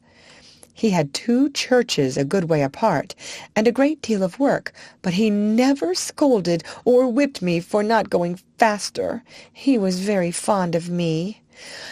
I only wish I was with him now. But he had to leave and go to a large town, and then I was sold to a farmer. Some farmers, you know, are capital masters, but I think this one was a low sort of man. He cared nothing about good horses or good driving. He only cared for going fast. I went as fast as I could, but that would not do. And he was always whipping, so I got into this way of making a spring forward to keep up. On market nights he used to stay very late at the inn and then drive home at a gallop. One dark night he was galloping home as usual, when all of a sudden the wheel came against some great heavy thing in the road and turned the gig over in a minute. He was thrown out and his arm broken, and some of his ribs, I think. At any rate, it was the end of my living with him, and I was not sorry. But, you see, it will be the same everywhere for me, if men must go so fast. I wish my legs were longer." Poor Peggy! I was very sorry for her, and I could not comfort her, for I knew how hard it was upon slow-paced horses to be put with fast ones. All the whipping comes to their share, and they can't help it. She was often used in the phaeton, and was very much liked by some of the ladies, because she was so gentle, and some time after this she was sold to 2 ladies who drove themselves and wanted a safe, good horse. I met her several times out in the country, going a good steady pace, and looking as gay and contented as a horse could be. I was very glad to see her, for she deserved a good place. After she left us, another horse came in her stead. He was young, and had a bad name for shying and starting, by which he had lost a good place. I asked him what made him shy. "Well, I hardly know," he said. "I was timid when I was young, and was a good deal frightened several times, and if I saw anything strange, I used to turn and look at it. You see, with our blinkers one can't see or understand what a thing is unless one looks round, and then my master always gave me a whipping, which of course made me start on, and did not make me less afraid. I think if he would have let me just look at things quietly and see that there was nothing to hurt me, it would have been all right, and I should have got used to them. One day an old gentleman was riding with him, and a large piece of white paper or rag blew across just on one side of me. I shied and started forward. My master, as usual, whipped me smartly, but the old man cried out, "You're wrong! You're wrong! You should never whip a horse for shying. He shies because he is frightened, and you only frighten him more and make the habit worse. So I suppose all men don't do so. I am sure I don't want to shy for the sake of it. But how should one know what is dangerous and what is not, if one is never allowed to get used to anything? I am never afraid of what I know. Now, I was brought up in a park where there were deer. Of course, I knew them as well as I did a sheep or a cow, but they are not common, and I know many sensible horses who are frightened at them, and who will kick up quite a shindy before they will pass a paddock where there are deer." I knew what my companion said was true, and I wished that every young horse had as good masters as Farmer Gray and Squire Gordon. Of course, we sometimes came in for good driving here. I remember one morning I was put into the light gig and taken to a house in Pulteney Street. 2 gentlemen came out. The taller of them came round to my head. He looked at the bit and bridle, and just shifted the collar with his hand to see if it fitted comfortably. "Do you consider this horse wants a curb?" he said to the hostler. "Well," said the man, "I should say he would go just as well without. He has an uncommon good mouth, and though he has a fine spirit, he has no vice, but we generally find people like the curb." "I don't like it," said the gentleman. "Be so good as to take it off, and put the rein in at the cheek. An easy mouth is a great thing on a long journey, is it not, old fellow?" he said, patting my neck. Then he took the reins, and they both got up. I can remember now how quietly he turned me round, and then, with a light feel of the rein, and drawing the whip gently across my back, we were off. I arched my neck and set off at my best pace. I found I had someone behind me who knew how a good horse ought to be driven. It seemed like old times again, and made me feel quite gay. This gentleman took a great liking to me, and after trying me several times with the saddle, he prevailed upon my master to sell me to a friend of his, who wanted a safe, pleasant horse for riding. And so it came to pass that in the summer I was sold to Mr. Barry. End of chapter. Chapter 30. A Thief. My new master was an unmarried man. He lived at Bath, and was much engaged in business. His doctor advised him to take horse exercise, and for this purpose he bought me. He hired a stable a short distance from his lodgings, and engaged a man named Filcher as groom. My master knew very little about horses, but he treated me well, and I should have had a good and easy place but for circumstances of which he was ignorant. He ordered the best hay with plenty of oats, crushed beans and bran with vetches or ryegrass, as the man might think needful. I heard the master give the order, so I knew there was plenty of good food, and I thought I was well off. For a few days all went on well. I found that my groom understood his business. He kept the stable clean and airy, and he groomed me thoroughly, and was never otherwise than gentle. He had been a hostler in one of the great hotels in Bath. He had given that up, and now cultivated fruit and vegetables for the market, and his wife bred and fattened poultry and rabbits for sale. After a while it seemed to me that my oats came very short. I had the beans, but bran was mixed with them instead of oats, of which there were very few, certainly not more than a quarter of what there should have been. In 2 or 3 weeks this began to tell upon my strength and spirits. The grass food, though very good, was not the thing to keep up my condition without corn. However, I could not complain, nor make known my wants, so it went on for about 2 months, and I wondered that my master did not see that something was the matter. However, one afternoon he rode out into the country to see a friend of his, a gentleman farmer, who lived on the road to Wells. This gentleman had a very quick eye for horses, and after he had welcomed his friend, he said, casting his eye over me, "It seems to me, Barry, that your horse does not look so well as he did when you first had him. Has he been well?" "Yes, I believe so," said my master, "but he is not nearly so lively as he was.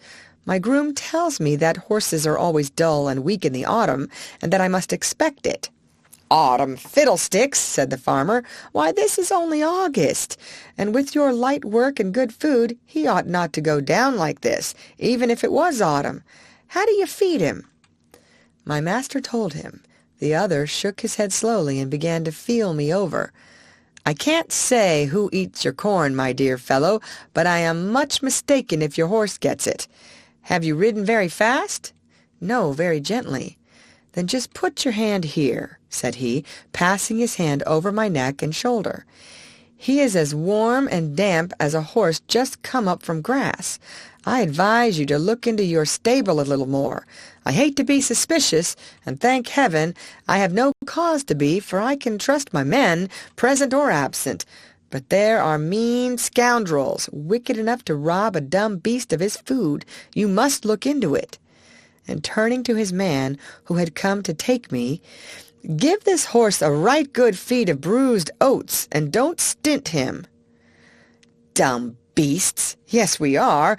But if I could have spoken, I could have told my master where his oats went to." My groom used to come every morning about 6 o'clock, and with him a little boy, who always had a covered basket with him. He used to go with his father into the harness room where the corn was kept, and I could see them, when the door stood ajar, fill a little bag with oats out of the bin, and then he used to be off. 5 or 6 mornings after this, just as the boy had left the stable, the door was pushed open, and a policeman walked in, holding the child tight by the arm. Another policeman followed, and locked the door on the inside, saying, "Show me the place where your father keeps his rabbit's food." The boy looked very frightened and began to cry, but there was no escape, and he led the way to the corn bin. Here the policeman found another empty bag like that which was found full of oats in the boy's basket. Filcher was cleaning my feet at the time, but they soon saw him, and though he blustered a good deal, they walked him off to the lockup, and his boy with him. I heard afterward that the boy was not held to be guilty, but the man was sentenced to prison for 2 months. End of chapter. Chapter 31. A Humbug. My master was not immediately suited, but in a few days my new groom came. He was a tall, good-looking fellow enough, but if ever there was a humbug in the shape of a groom, Alfred Smirk was the man. He was very civil to me, and never used me ill. In fact, he did a great deal of stroking and patting when his master was there to see it. He always brushed my mane and tail with water, and my hoofs with oil before he brought me to the door, to make me look smart.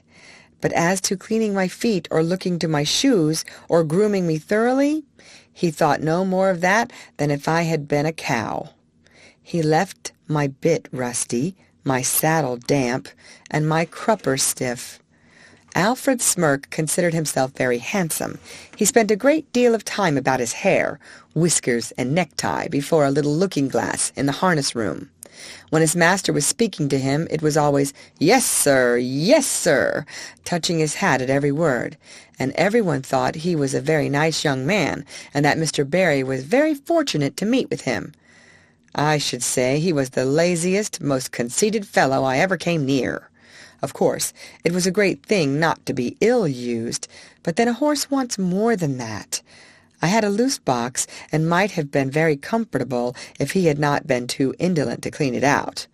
He never took all the straw away, and the smell from what lay underneath was very bad, while the strong vapors that rose made my eyes smart and inflame, and I did not feel the same appetite for my food. One day his master came in and said, "Alfred, the stable smells rather strong. Should not you give that stall a good scrub and throw down plenty of water?" "Well, sir," he said, touching his cap, "I'll do so if you please, sir, but it is rather dangerous, sir, throwing down water in a horse's box. They are very apt to take cold, sir. I should not like to do him an injury, but I'll do it if you please, sir." "Well," said his master, "I should not like him to take cold, but I don't like the smell of the stable. Do you think the drains are all right?" "Well, sir, now you mention it, I think the drain does sometimes send back a smell. There may be something wrong, sir." "Then send for the bricklayer and have it seen to," said his master. "Yes, sir, I will." The bricklayer came and pulled up a great many bricks, but found nothing amiss. So he put down some lime and charged the master 5 shillings, and the smell in my box was as bad as ever. But that was not all. Standing as I did on a quantity of moist straw, my feet grew unhealthy and tender, and the master used to say, "I don't know what is the matter with this horse. He goes very fumble-footed. I am sometimes afraid he will stumble." "Yes, sir," said Alfred. "I have noticed the same myself when I have exercised him." Now the fact was that he hardly ever did exercise me, and when the master was busy I often stood for days together without stretching my legs at all, and yet being fed just as high as if I were at hard work. This often disordered my health, and made me sometimes heavy and dull, but more often restless and feverish. He never even gave me a meal of green food or a bran mash, which would have cooled me, for he was altogether as ignorant as he was conceited. And then, instead of exercise or change of food, I had to take horse balls and draughts, which, beside the nuisance of having them poured down my throat, used to make me feel ill and uncomfortable. One day my feet were so tender that trotting over some fresh stones with my master on my back, I made 2 such serious stumbles that as he came down, Lansdowne into the city, he stopped at the farrier's and asked him to see what was the matter with me. The man took up my feet one by one and examined them. Then, standing up and dusting his hands one against the other, he said, "Your horse has got the thrush, and badly, too. His feet are very tender. It is fortunate that he has not been down. I wonder your groom has not seen to it before. This is the sort of thing we find in foul stables, where the litter is never properly cleaned out. If you will send him here tomorrow, I will attend to the hoof, and I will direct your man how to apply the liniment, which I will give him." The next day I had my feet thoroughly cleansed and stuffed with tow, soaked in some strong lotion, and an unpleasant business it was. The farrier ordered all the litter to be taken out of my box day by day, and the floor kept very clean. Then I was to have bran mashes, a little green food, and not so much corn till my feet were well again. With this treatment I soon regained my spirits. But Mr. Barry was so much disgusted at being twice deceived by his grooms that he determined to give up keeping a horse, and to hire when he wanted one. I was therefore kept till my feet were quite sound, and was then sold again.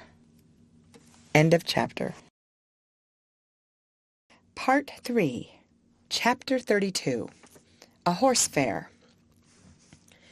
No doubt a horse fair is a very amusing place to those who have nothing to lose. At any rate, there is plenty to see. Long strings of young horses out of the country, fresh from the marshes, and droves of shaggy little Welsh ponies, no higher than Merrylegs, and hundreds of cart horses of all sorts, some of them with their long tails braided up and tied with scarlet cord, and a good many like myself, handsome and high-bred, but fallen into the middle class through some accident or blemish, unsoundness of wind, or some other complaint. There were some splendid animals quite in their prime, and fit for anything. They were throwing out their legs and showing off their paces in high style as they were trotted out with a leading rein, the groom running by the side. But round in the background there were a number of poor things, sadly broken down with hard work, with their knees knuckling over and their hind legs swinging out at every step. And there were some very dejected-looking old horses, with the underlip hanging down and the ears lying back heavily, as if there were no more pleasure in life and no more hope. There were some so thin you might see all their ribs, and some with old sores on their backs and hips. These were sad sights for a horse to look upon. Who knows not but he may come to the same state?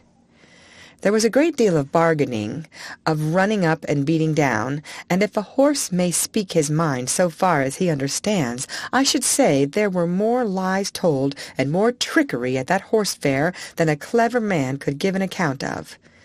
I was put with 2 or 3 other strong, useful-looking horses, and a good many people came to look at us. The gentlemen always turned from me when they saw my broken knees, though the man who had me swore it was only a slip in the stall. The first thing was to pull my mouth open, then to look at my eyes, then feel all the way down my legs, and give me a hard feel of the skin and flesh, and then try my paces. It was wonderful what a difference there was in the way these things were done. Some did it in a rough, off-hand way, as if one was only a piece of wood, while others would take their hands gently over one's body, with a pat now and then, as much as to say, "By your leave." Of course, I judged a good deal of the buyers by their manners to myself. There was one man, I thought, if he would buy me, I should be happy. He was not a gentleman, nor yet one of the loud, flashy sort that call themselves so. He was rather a small man, but well made, and quick in all his motions. I knew in a moment by the way he handled me that he was used to horses. He spoke gently, and his gray eye had a kindly, cheery look in it. It may seem strange to say, but it is true all the same, that the clean, fresh smell there was about him made me take to him. No smell of old beer and tobacco, which I hated, but a fresh smell, as if he had come out of a hayloft. He offered 23 pounds for me, but that was refused, and he walked away. I looked after him, but he was gone, and a very hard-looking, loud-voiced man came. I was dreadfully afraid he would have me, but he walked off. 1 or 2 more came who did not mean business. Then the hard-faced man came back again and offered 23 pounds. A very close bargain was being driven, for my salesman began to think he should not get all he asked, and must come down. But just then the gray-eyed man came back again. I could not help reaching out my head toward him. He stroked my face kindly. "Well, old chap," he said, "I think we should suit each other. I'll give 24 for him." "Say 25, and you shall have him." 24.10, said my friend, in a very decided tone, "and not another 6pence. Yes or no?"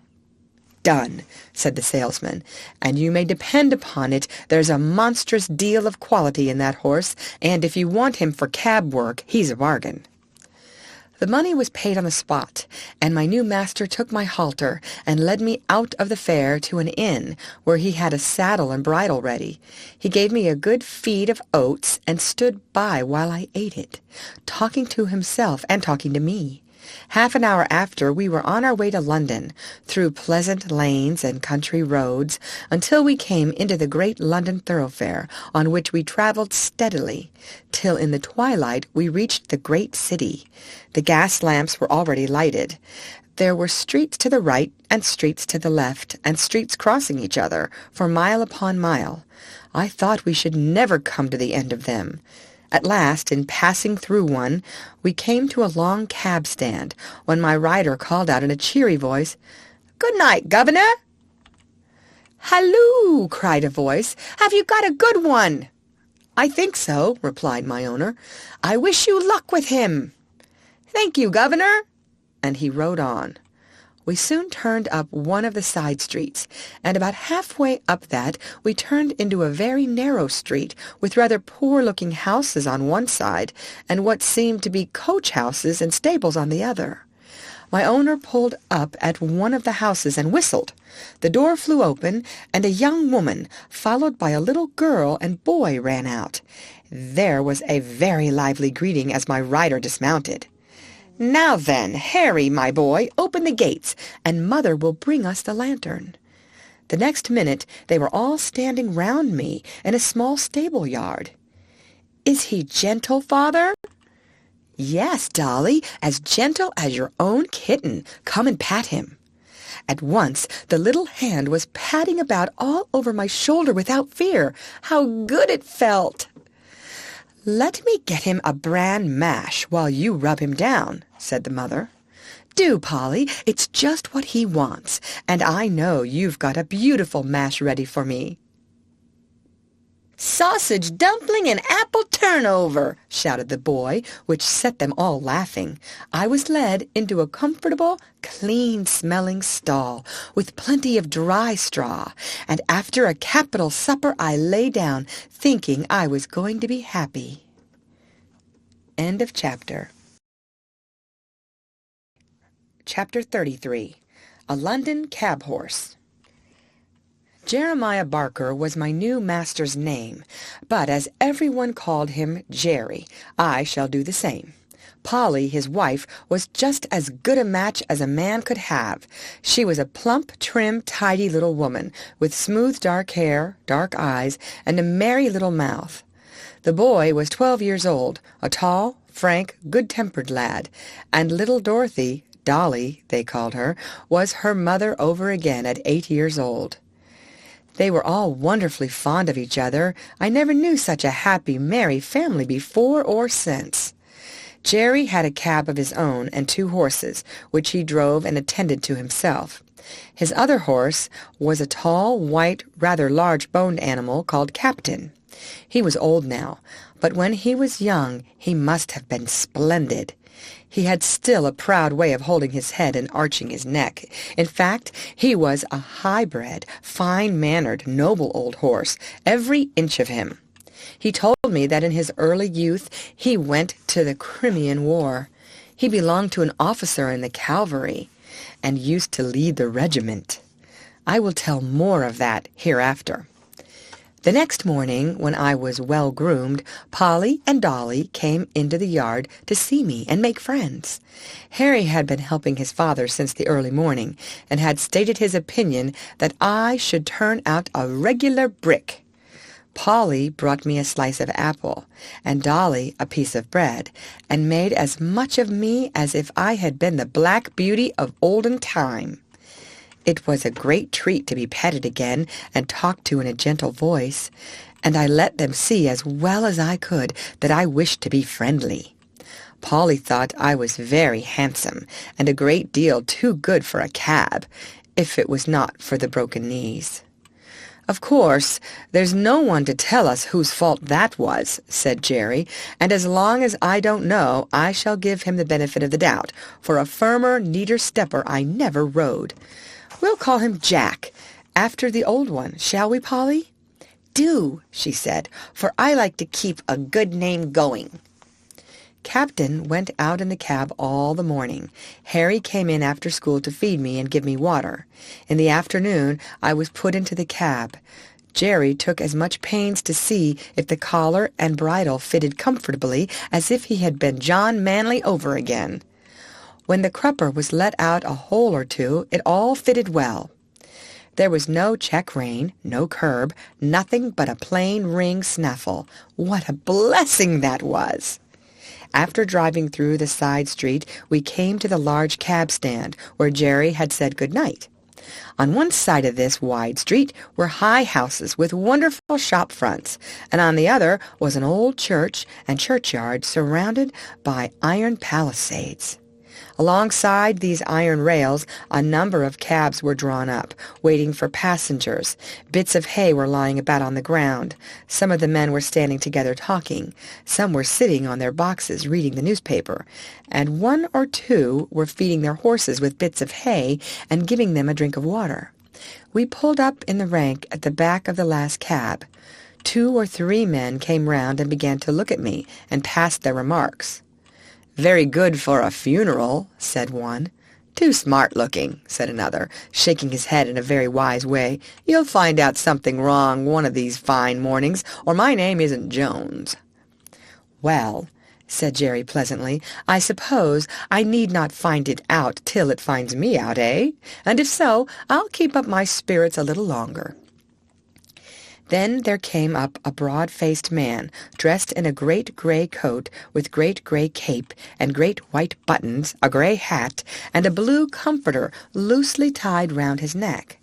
His hair was gray too, but he was a jolly-looking fellow, and the other men made way for him. He looked me all over, as if he had been going to buy me, and then, straightening himself up with a grunt, he said, "He's the right sort for you, Jerry. I don't care what you gave for him. He'll be worth it." Thus my character was established on the stand. This man's name was Grant, but he was called Gray Grant, or Governor Grant. He had been the longest on that stand of any of the men, and he took it upon himself to settle matters and stop disputes. He was generally a good-humored, sensible man, but if his temper was a little out, as it was sometimes when he had drunk too much, nobody liked to come too near his fist, for he could deal a very heavy blow. The first week of my life as a cab horse was very trying. I had never been used to London, and the noise, the hurry, the crowds of horses, carts, and carriages that I had to make my way through made me feel anxious and harassed. But I soon found that I could perfectly trust my driver, and then I made myself easy and got used to it. Jerry was as good a driver as I had ever known, and what was better, he took as much thought for his horses as he did for himself. He soon found out that I was willing to work and do my best, and he never laid the whip on me unless it was gently drawing the end of it over my back when I was to go on. But generally I knew this quite well by the way in which he took up the reins, and I believe his whip was more frequently stuck up by his side than in his hand. In a short time I and my master understood each other as well as horse and man can do. In the stable, too, he did all that he could for our comfort. The stalls were the old-fashioned style, too much on the slope, but he had 2 movable bars fixed across the back of our stalls, so that at night, and when we were resting, he just took off our halters and put up the bars, and thus we could turn about and stand whichever way we pleased, which is a great comfort. Jerry kept us very clean, and gave us as much change of food as he could, and always plenty of it. And not only that, but he always gave us plenty of clean, fresh water, which he allowed to stand by us both night and day, except, of course, when we came in warm. Some people say that a horse ought not to drink all he likes, but I know if we are allowed to drink when we want it, we drink only a little at a time, and it does us a great deal more good than swallowing down half a bucketful at a time because we have been left without till we are thirsty and miserable. Some grooms will go home to their beer and leave us for hours with our dry hay and oats and nothing to moisten them. Then, of course, we gulp down too much at once, which helps to spoil our breathing and sometimes chills our stomachs. But the best thing we had here was our Sundays for rest. We worked so hard in the week that I do not think we could have kept up to it but for that day. Besides, we had then time to enjoy each other's company. It was on these days that I learned my companion's history. End of chapter. Chapter 34. An Old War Horse. Captain had been broken in and trained for an army horse. His first owner was an officer of cavalry going out to the Crimean War. He said he quite enjoyed the training with all the other horses, trotting together, turning together, to the right hand or the left, halting at the word of command, or dashing forward at full speed at the sound of the trumpet or signal of the officer. He was, when young, a dark, dappled iron gray, and considered very handsome. His master, a young, high-spirited gentleman, was very fond of him, and treated him from the first with the greatest care and kindness. He told me he thought the life of an army horse was very pleasant, but when it came to being sent abroad over the sea in a great ship, he almost changed his mind. "That part of it," said he, "was dreadful. Of course, we could not walk off the land into the ship, so they were obliged to put strong straps under our bodies, and then we were lifted off our legs in spite of our struggles, and were swung through the air over the water to the deck of the great vessel. There we were placed in small, close stalls, and never for a long time saw the sky, or were able to stretch our legs. The ship sometimes rolled about in high winds, and we were knocked about and felt bad enough. However, at last it came to an end, and we were hauled up and swung over again to the land. We were very glad, and snorted and neighed for joy when we once more felt firm ground under our feet. We soon found that the country we had come to was very different from our own, and that we had many hardships to endure besides the fighting. But many of the men were so fond of their horses that they did everything they could to make them comfortable, in spite of snow, wet, and all things out of order. "But what about the fighting?" said I.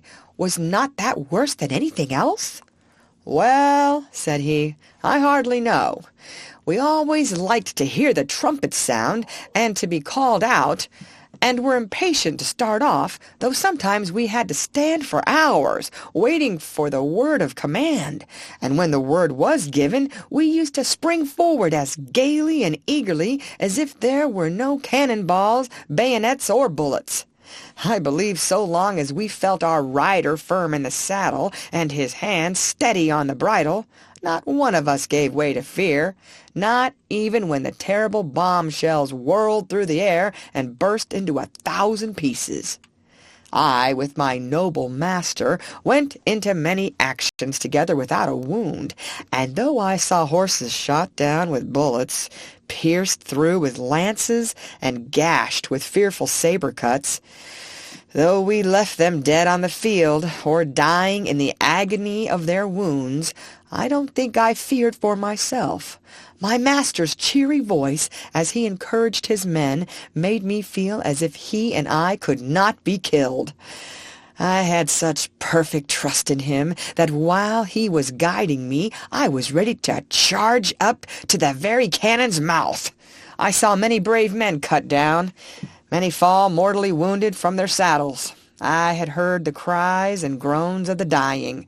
I had cantered over ground slippery with blood, and frequently had to turn aside to avoid trampling on wounded man or horse. But until one dreadful day, I had never felt terror. That day I shall never forget. Here old Captain paused for a while and drew a long breath. I waited, and he went on.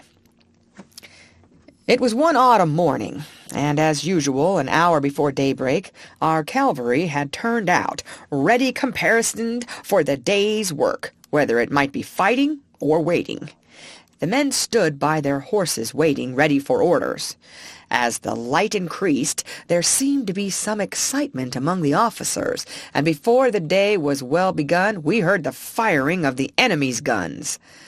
Then one of the officers rode up and gave the word for the men to mount, and in a second every man was in his saddle, and every horse stood expecting the touch of the rein or the pressure of his rider's heels, all animated, all eager. But still we had been trained so well that except by the chomping of our bits and the restive tossing of our heads from time to time, it could not be said that we stirred. My dear master and I were at the head of the line, and as all sat motionless and watchful, he took a little stray lock of my mane, which had turned over on the wrong side, laid it over on the right, and smoothed it down with his hand. Then patting my neck, he said, "We shall have a day of it today, Bayard, my beauty, but we'll do our duty as we have done." He stroked my neck that morning more, I think, than he had ever done before, quietly on, as if he were thinking of something else. I loved to feel his hand on my neck, and arched my chest proudly and happily, but I stood very still, for I knew all his moods, and when he liked me to be quiet, and when gay. I cannot tell all that happened on that day, but I will tell of the last charge that we made together. It was across a valley right in front of the enemy's cannon. By this time we were well used to the roar of heavy guns, the rattle of musket fire, and the flying of shot near us.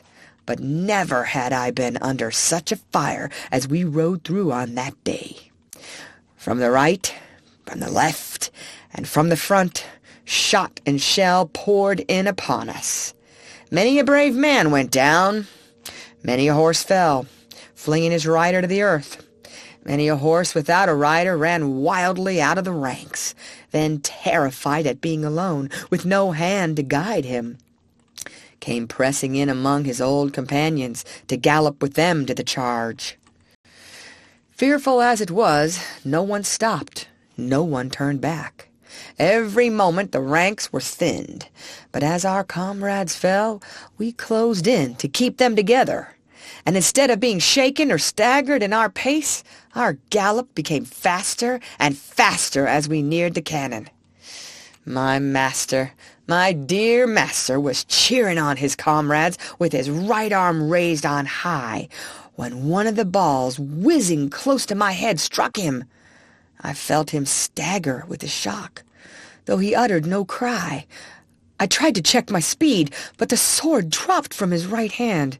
The rein fell loose from the left, and sinking backward from the saddle, he fell to the earth.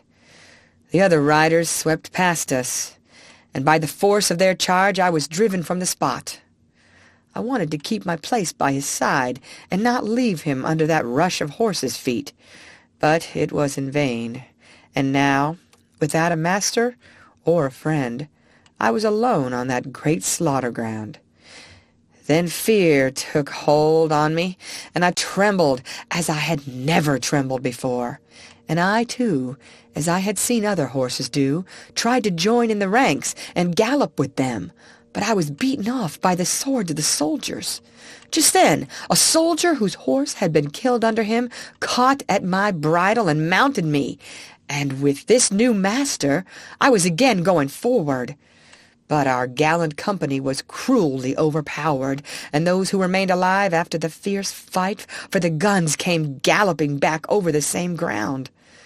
Some of the horses had been so badly wounded that they could scarcely move from the loss of blood. Other noble creatures were trying on 3 legs to drag themselves along, and others were struggling to rise on their 4 feet when their hind legs had been shattered by shot. After the battle, the wounded men were brought in, and the dead were buried. "And what about the wounded horses?" I said. "Were they left to die?" "No. The army farriers went over the field with their pistols and shot all that were ruined. Some that had only slight wounds were brought back and attended to, but the greater part of the noble, willing creatures that went out that morning never came back. In our stables there was only about 1 in 4 that returned. I never saw my dear master again. I believe he fell dead from the saddle. I never loved any other master so well. I went into many other engagements, but was only once wounded, and then not seriously. And when the war was over, I came back again to England, as sound and strong as when I went out." I said, "I have heard people talk about war as if it was a very fine thing." "Ah," said he, "I should think they never saw it.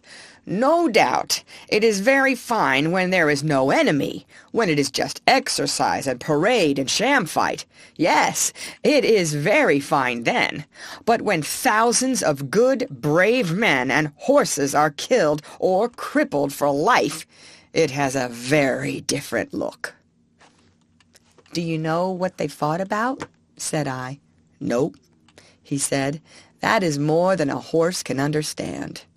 But the enemy must have been awfully wicked people, if it was right to go all that way over the sea on purpose to kill them." End of chapter. Chapter 35. Jerry Barker. I never knew a better man than my new master. He was kind and good, and as strong for the right as John Manly, and so good-tempered and merry that very few people could pick a quarrel with him.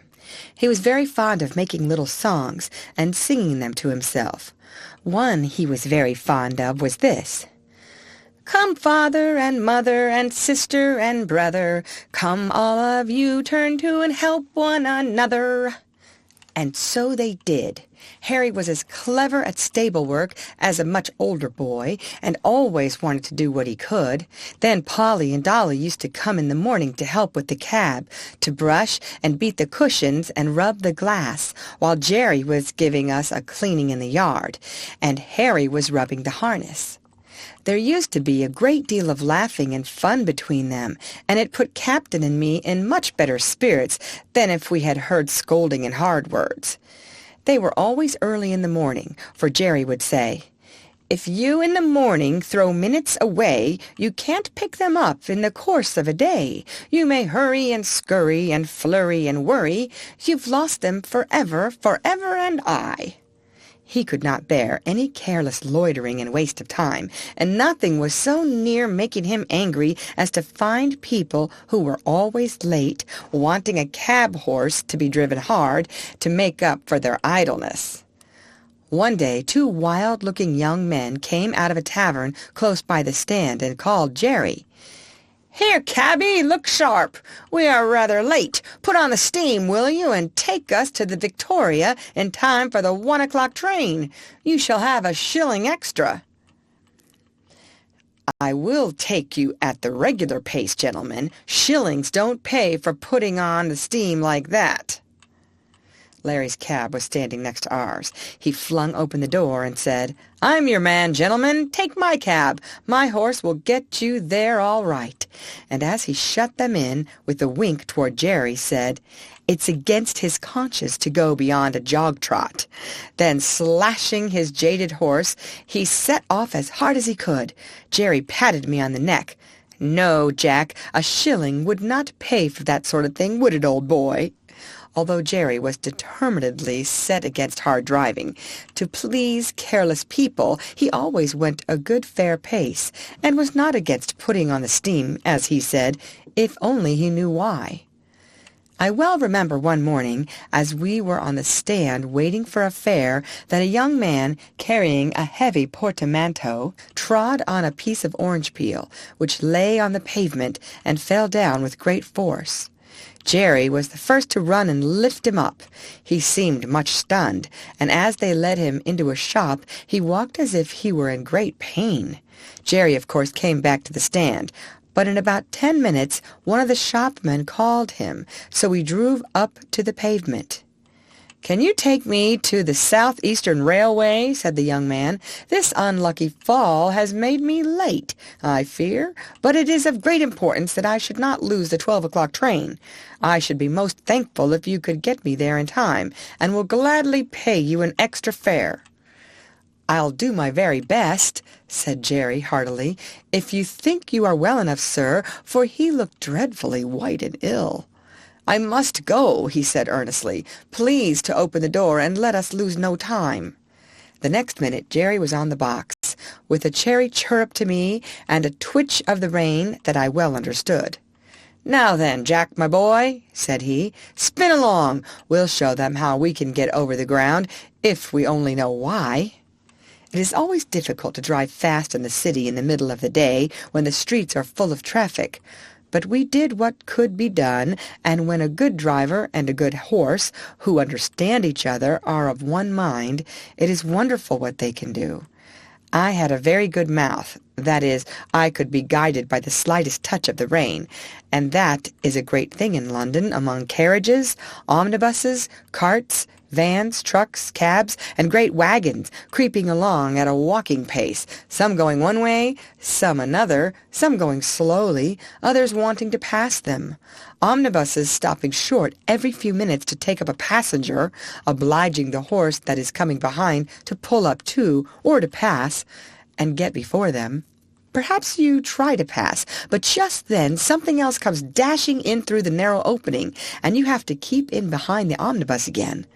Presently you think you see a chance, and manage to get to the front, going so near the wheels on each side that half an inch nearer and they would scrape.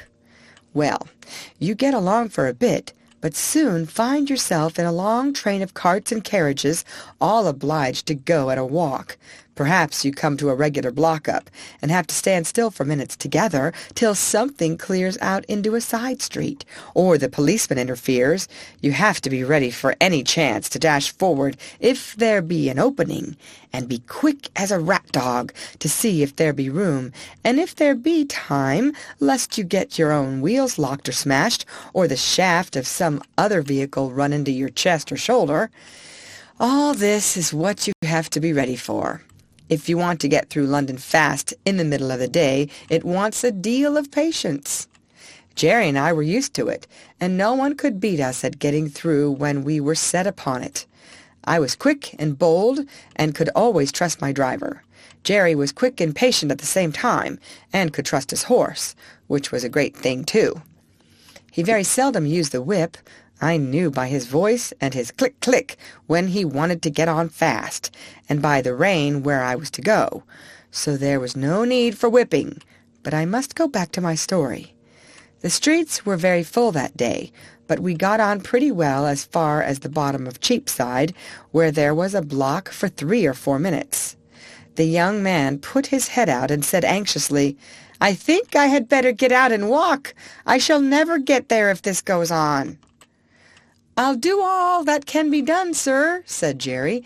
"I think we shall be in time. This block-up cannot last much longer, and your luggage is very heavy for you to carry, sir."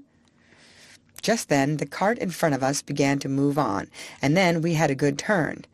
In and out we went, as fast as horseflesh could do it, and for a wonder had a good clear time on London Bridge, for there was a whole train of cabs and carriages, all going our way at a quick trot, perhaps wanting to catch that very train. At any rate, we whirled into the station with many more, just as the great clock pointed to 8 minutes to 12 o'clock. "Thank God we are in time," said the young man, "and thank you too, my friend, and your good horse. You have saved me more than money can ever pay for. Take this extra half-crown." "No, sir. No, thank you all the same. So glad we hit the time, sir. But don't stay now, sir. The bell is ringing. Here, porter, take this gentleman's luggage. Dover line 12 o'clock train. That's it." And without waiting for another word, Jerry wheeled me round to make room for other cabs that were dashing up at the last minute, and drew up on one side till the crush was past. "So glad," he said, "so glad. Poor young fellow! I wonder what it was that made him so anxious." Jerry often talked to himself quite loud enough for me to hear when we were not moving. On Jerry's return to the rank, there was a good deal of laughing and chaffing at him for driving hard to the train for an extra fare, as they said, all against his principles, and they wanted to know how much he had pocketed. "A good deal more than I generally get," said he, nodding slyly. "What he gave me will keep me in little comforts for several days." "Gammon!" said one. "He's a humbug!" said another, preaching to us and then doing the same himself. "Look here, mates," said Jerry, "the gentleman offered me half-a-crown extra, but I didn't take it. 'Twas quite pay enough for me to see how glad he was to catch that train, and if Jack and I choose to have a quick run now and then to please ourselves, that's our business and not yours." "Well," said Larry, "you'll never be a rich man." "Most likely not," said Jerry. "But I don't know that I shall be the less happy for that. I have heard the commandments read a great many times, and I never noticed that any of them said, 'Thou shalt be rich.' And there are a good many curious things said in the New Testament about rich men that I think would make me feel rather queer if I was one of them." "If you ever do get rich," said Governor Gray, looking over his shoulder across the top of his cab, "you'll deserve it, Jerry, and you won't find a curse come with your wealth. As for you, Larry, you'll die poor. You spend too much in whipcord." "Well," said Larry, "what is a fellow to do if his horse won't go without it?" "You never take the trouble to see if he will go without it. Your whip is always going as if you had the St. Vitus's dance in your arm, and if it does not wear you out, it wears your horse out. You know you are always changing your horses, and why? Because you never give them any peace or encouragement." "Well, I have not had good luck," said Larry. "That's where it is." "And you never will," said the governor. "Good Luck is rather particular who she rides with, and mostly prefers those who have got common sense and a good heart. At least that is my experience." Governor Gray turned round again to his newspaper, and the other men went to their cabs. End of chapter. Chapter 36. The Sunday Cab. One morning, as Jerry had just put me into the shafts and was fastening the traces, a gentleman walked into the yard. "Your servant, sir," said Jerry. "Good morning, Mr. Barker," said the gentleman. "I should be glad to make some arrangements with you for taking Mrs. Briggs regularly to church on Sunday mornings. We go to the new church now, and that is rather further than she can walk." "Thank you, sir," said Jerry, "but I have only taken out a 6 days' license, and therefore I could not take a fare on a Sunday. It would not be legal." A few years since, the annual charge for a cab license was very much reduced, and the difference between the 6 and 7 days cabs was abolished. "Oh," said the other, "I did not know yours was a 6 days cab, but of course it would be very easy to alter your license. I would see that you did not lose by it. The fact is, Mrs. Briggs very much prefers you to drive her." "I should be glad to oblige the lady, sir, but I had a 7 days license once, and the work was too hard for me, and too hard for my horses. Year in and year out, not a day's rest, and never a Sunday with my wife and children, and never able to go to a place of worship, which I had always been used to do before I took to the driving box. So for the last 5 years I have only taken a 6 days license, and I find it better all the way round." "Well, of course," replied Mr. Briggs, "it is very proper that every person should have rest and be able to go to church on Sundays, but I should have thought you would not have minded such a short distance for the horse, and only once a day.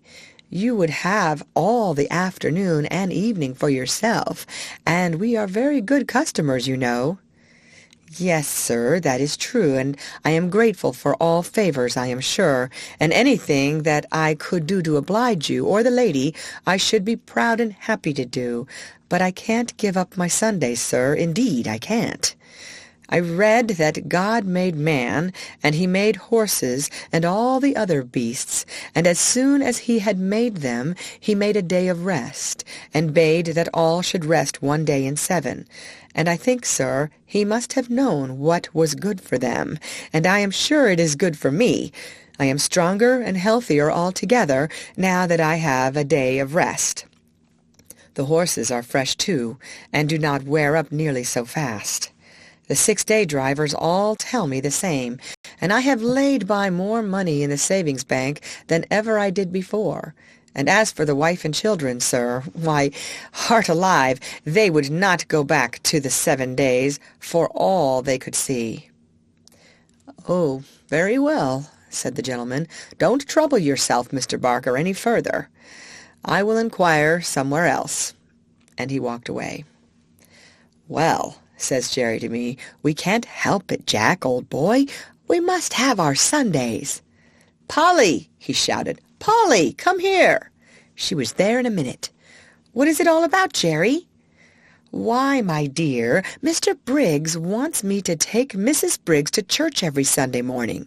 I say I have only a 6 days license. He says, get a 7 days license, and I'll make it worth your while. And you know, Polly, they are very good customers to us. Mrs. Briggs often goes out shopping for hours or making calls, and then she pays down fair and honorable like a lady. There's no beating down or making 3 hours into 2 hours and a half, as some folks do, and it is easy work for the horses, not like tearing along to catch trains for people that are always a quarter of an hour too late. And if I don't oblige her in this matter, it is very likely we shall lose them altogether. What do you say, little woman?" "I say, Jerry," says she, speaking very slowly, "I say, If Mrs. Briggs would give you a sovereign every Sunday morning, I would not have you a 7 days cabman again. We have known what it was to have no Sundays, and now we know what it is to call them our own. Thank God you earn enough to keep us, though it is sometimes close work to pay for all the oats and hay, the license, and the rent besides. But Harry will soon be earning something, and I would rather struggle on harder than we do than go back to those horrid times when you hardly had a minute to look at your own children, and we never could go to a place of worship together or have a happy, quiet day. God forbid that we should ever turn back to those times. That's what I say, Jerry." "And that is just what I told Mr. Briggs, my dear," said Jerry, "and what I mean to stick to. So don't go and fret yourself, Polly," for she had begun to cry. "I would not go back to the old times if I earned twice as much. So that is settled, little woman. Now cheer up, and I'll be off to the stand." 3 weeks had passed away after this conversation, and no order had come from Mrs. Briggs, so there was nothing but taking jobs from the stand. Jerry took it to heart a good deal, for of course the work was harder for horse and man. But Polly would always cheer him up and say, "Never mind, father, never mind. Do your best and leave the rest. 'Twill all come right some day or night." It soon became known that Jerry had lost his best customer, and for what reason. Most of the men said he was a fool, but 2 or 3 took his part. "If working men don't stick to their Sunday," said Truman, "they'll soon have none left. It is every man's right and every beast's right. By God's law we have a day of rest, and by the law of England we have a day of rest, and I say we ought to hold to the rights these laws give us and keep them for our children." "All very well for you religious chaps to talk so," said Larry, "but I'll turn a shilling when I can. I don't believe in religion, for I don't see that your religious people are any better than the rest." "If they are not better," put in Jerry, "it is because they are not religious. You might as well say that our country's laws are not good because some people break them. If a man gives way to his temper and speaks evil of his neighbor and does not pay his debts, he is not religious. I don't care how much he goes to church. If some men are shams and humbugs, that does not make religion untrue. Real religion is the best and truest thing in the world, and the only thing that can make a man really happy or make the world we live in any better." "If religion was good for anything," said Jones, "it would prevent your religious people from making us work on Sundays, as you know many of them do, and that's why I say religion is nothing but a sham. Why, if it was not for the church and chapel goers, it would be hardly worth while our coming out on a Sunday. But they have their privileges, as they call them, and I go without. I shall expect them to answer for my soul if I can't get a chance of saving it." Several of the men applauded this, till Jerry said, "That may sound well enough, but it won't do. Every man must look after his own soul. You can't lay it down at another man's door like a foundling and expect him to take care of it. And don't you see, if you are always sitting on your box waiting for a fare, they will say, 'If we don't take him, someone else will, and he does not look for any Sunday.' Of course, they don't go to the bottom of it, or they would see if they never came for a cab, it would be no use your standing there. But people don't always like to go to the bottom of things. It may not be convenient to do it, but if you Sunday drivers would all strike for a day of rest, the thing would be done." "And what would all the good people do if they could not get to their favorite preachers?" said Larry. "'Tis not for me to lay down plans for other people," said Jerry, "but if they can't walk so far they can go to what is nearer, and if it should rain they can put on their mackintoshes, as they do on a weekday. If a thing is right, it can be done, and if it is wrong, it can be done without. And a good man will find a way.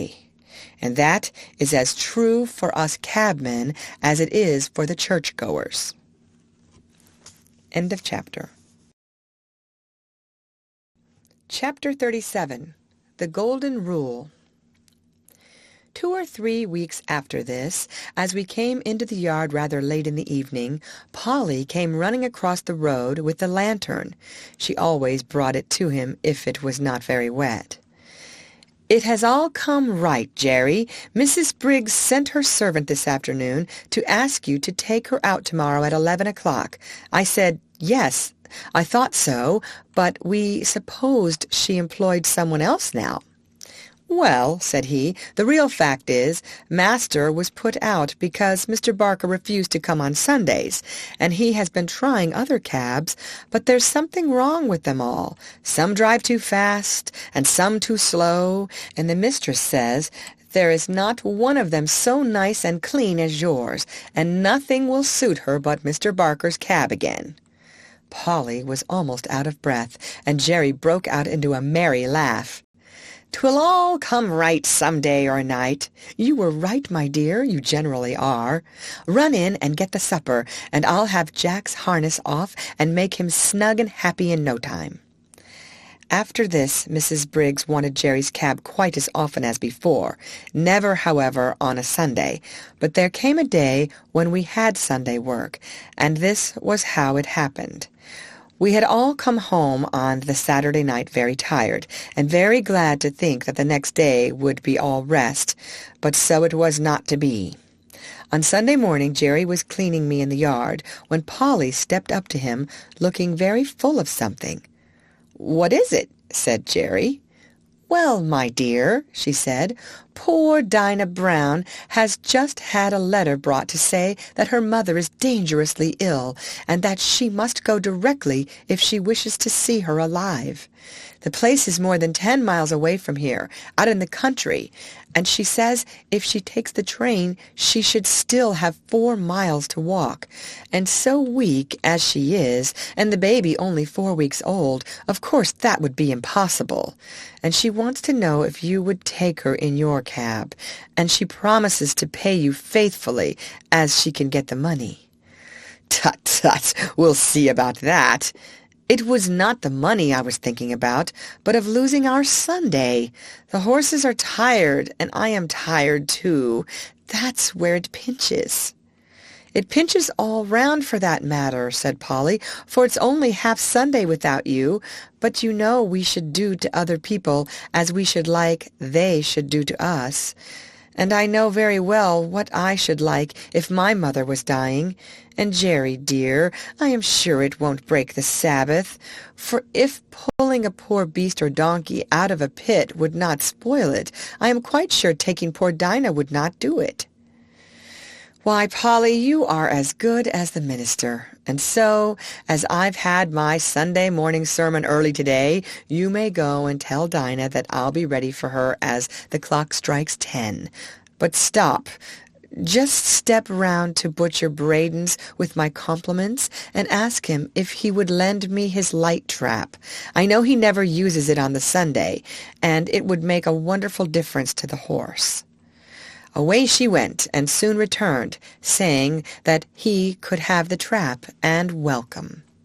"All right," said he. "Now put me up a bit of bread and cheese, and I'll be back in the afternoon as soon as I can." "And I'll have the meat pie ready for an early tea instead of for dinner," said Polly, and away she went, while he made his preparations to the tune of "Polly's the woman and no mistake," of which tune he was very fond. I was selected for the journey, and at 10 o'clock we started, in a light, high-wheeled gig, which ran so easily that after the 4-wheeled cab it seemed like nothing. It was a fine May day, and as soon as we were out of the town, the sweet air, the smell of the fresh grass, and the soft country roads were as pleasant as they used to be in the old times, and I soon began to feel quite fresh. Dinah's family lived in a small farmhouse up a green lane, close by a meadow with some fine shady trees. There were 2 cows feeding in it. A young man asked Jerry to bring his trap into the meadow, and he would tie me up in the cowshed. He wished he had a better stable to offer. "If your cows would not be offended," said Jerry, "there is nothing my horse would like so well as to have an hour or 2 in your beautiful meadow. He's quiet, and it would be a rare treat for him." "Do, and welcome," said the young man. "The best we have is at your service for your kindness to my sister. We shall be having some dinner in an hour, and I hope you'll come in, though with Mother so ill we are all out of sorts in the house." Jerry thanked him kindly, but said as he had some dinner with him there was nothing he should like so well as walking about in the meadow. When my harness was taken off, I did not know what I should do first, whether to eat the grass, or roll over on my back, or lie down and rest, or have a gallop across the meadow out of sheer spirits at being free, and I did all by turns. Jerry seemed to be quite as happy as I was. He sat down by a bank under a shady tree and listened to the birds. Then he sang himself, and read out of the little brown book he is so fond of. Then wandered round the meadow and down by a little brook, where he picked the flowers and the hawthorn and tied them up with long sprays of ivy. Then he gave me a good feed of the oats which he had brought with him. But the time seemed all too short. I had not been in a field since I left poor Ginger at Earlshall. We came home gently, and Jerry's first words were, as we came into the yard, "Well, Polly, I have not lost my Sunday after all, for the birds were singing hymns in every bush, and I joined in the service. And as for Jack, he was like a young colt." When he handed Dolly the flowers, she jumped about for joy. End of chapter. Chapter 38. Dolly and a Real Gentleman. Winter came in early, with a great deal of cold and wet. There was snow or sleet or rain almost every day for weeks, changing only for keen driving winds or sharp frosts. The horses all felt it very much. When it is a dry cold, a couple of good thick rugs will keep the warmth in us, but when it is soaking rain, they soon get wet through and are no good. Some of the drivers had a waterproof cover to throw over, which was a fine thing, but some of the men were so poor that they could not protect either themselves or their horses, and many of them suffered very much that winter. When we horses had worked half the day, we went to our dry stables and could rest, while they had to sit on their boxes, sometimes staying out as late as 1 or 2 o'clock in the morning, if they had a party to wait for. When the streets were slippery with frost or snow, that was the worst of all for us horses. 1 mile of such traveling, with a weight to draw and no firm footing, would take more out of us than 4 on a good road. Every nerve and muscle of our bodies is on the strain to keep our balance, and, added to this, the fear of falling is more exhausting than anything else. If the roads are very bad, indeed our shoes are roughed, but that makes us feel nervous at first.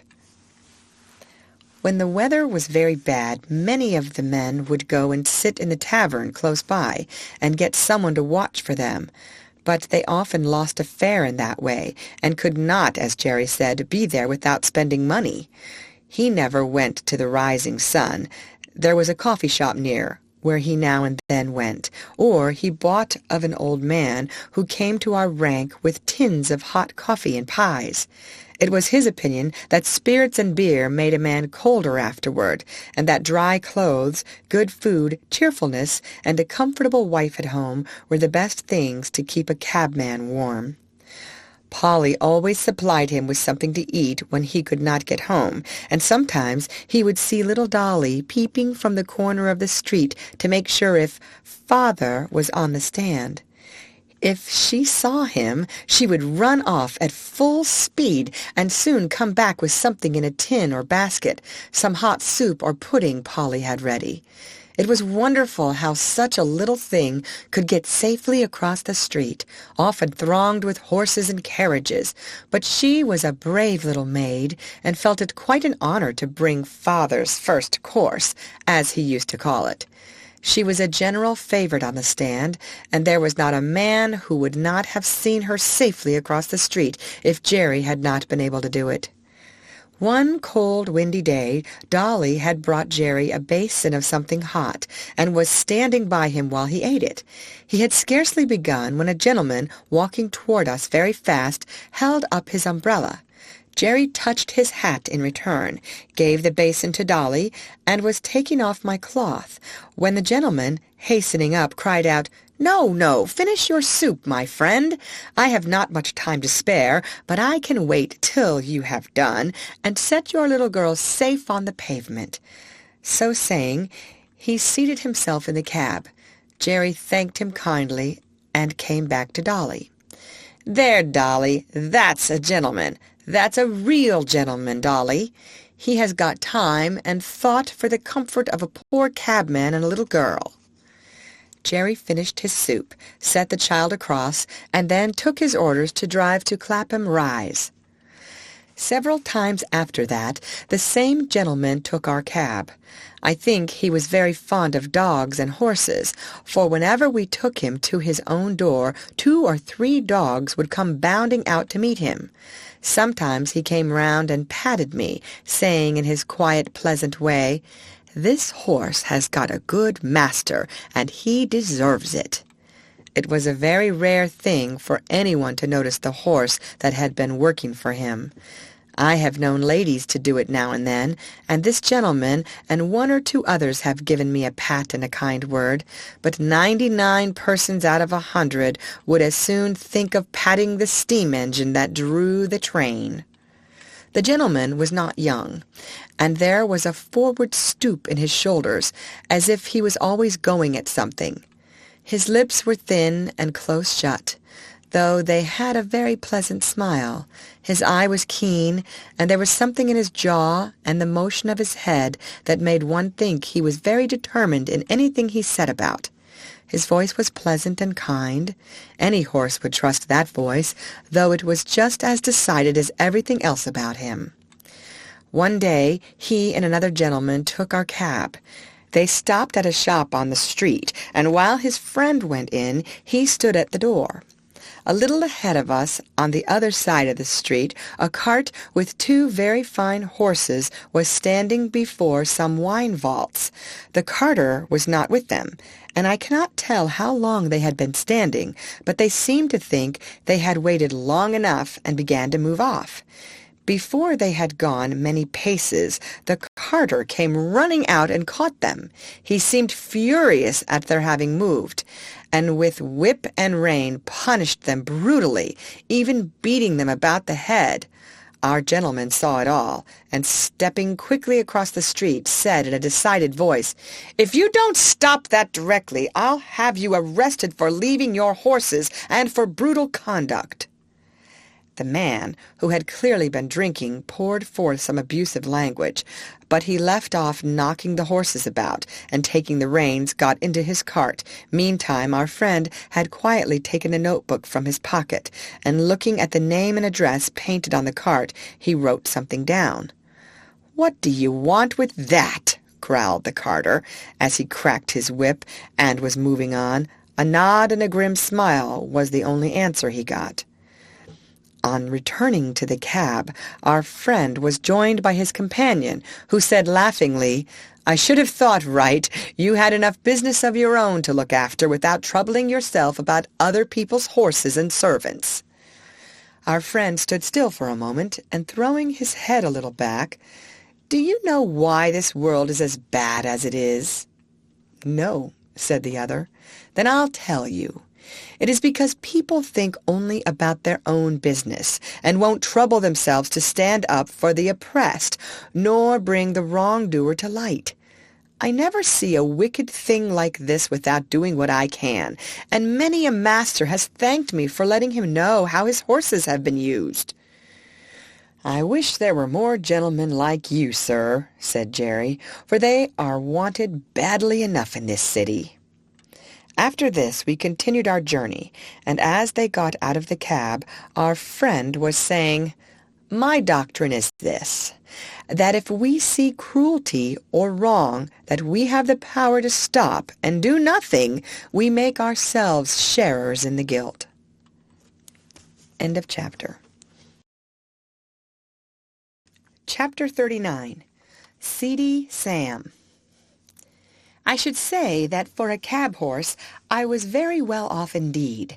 My driver was my owner, and it was his interest to treat me well and not overwork me, even had he not been so good a man as he was. But there were a great many horses which belonged to the large cab owners, who let them out to their drivers for so much money a day. As the horses did not belong to these men, the only thing they thought of was how to get their money out of them, first to pay the master, and then to provide for their own living, and a dreadful time some of these horses had of it.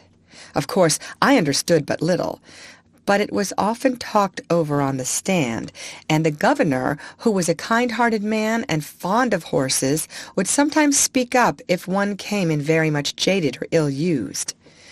One day a shabby, miserable-looking driver, who went by the name of Seedy Sam, brought in his horse looking dreadfully beat, and the governor said, "You and your horse look more fit for the police station than for this rank." The man flung his tattered rug over the horse, turned full round upon the governor, and said in a voice that sounded almost desperate, "If the police have any business with the matter, it ought to be with the masters who charge us so much, or with the fares that are fixed so low. If a man has to pay 18 shillings a day for the use of a cab and 2 horses, as many of us have to do in the season, and must make that up before we earn a penny for ourselves, I say 'tis more than hard work. 9 shillings a day to get out of each horse before you begin to get your own living. You know that's true, and if the horses don't work, we must starve. And I and my children have known what that is before now. I've 6 of 'em, and only one earns anything. I am on the stand 14 or 16 hours a day, and I haven't had a Sunday these 10 or 12 weeks. You know Skinner never gives a day if he can help it, and if I don't work hard, tell me who does. I want a warm coat and a mackintosh, but with so many to feed, how can a man get it? I had to pledge my clock a week ago to pay Skinner, and I shall never see it again." Some of the other drivers stood round nodding their heads and saying he was right. The man went on, "You that have your own horses and cabs, or drive for good masters, have a chance of getting on, and a chance of doing right. I haven't. We can't charge more than 6 pence a mile after the first, within the 4-mile radius. This very morning I had to go a clear 6 miles, and only took 3 shillings. I could not get a return fare, and had to come all the way back.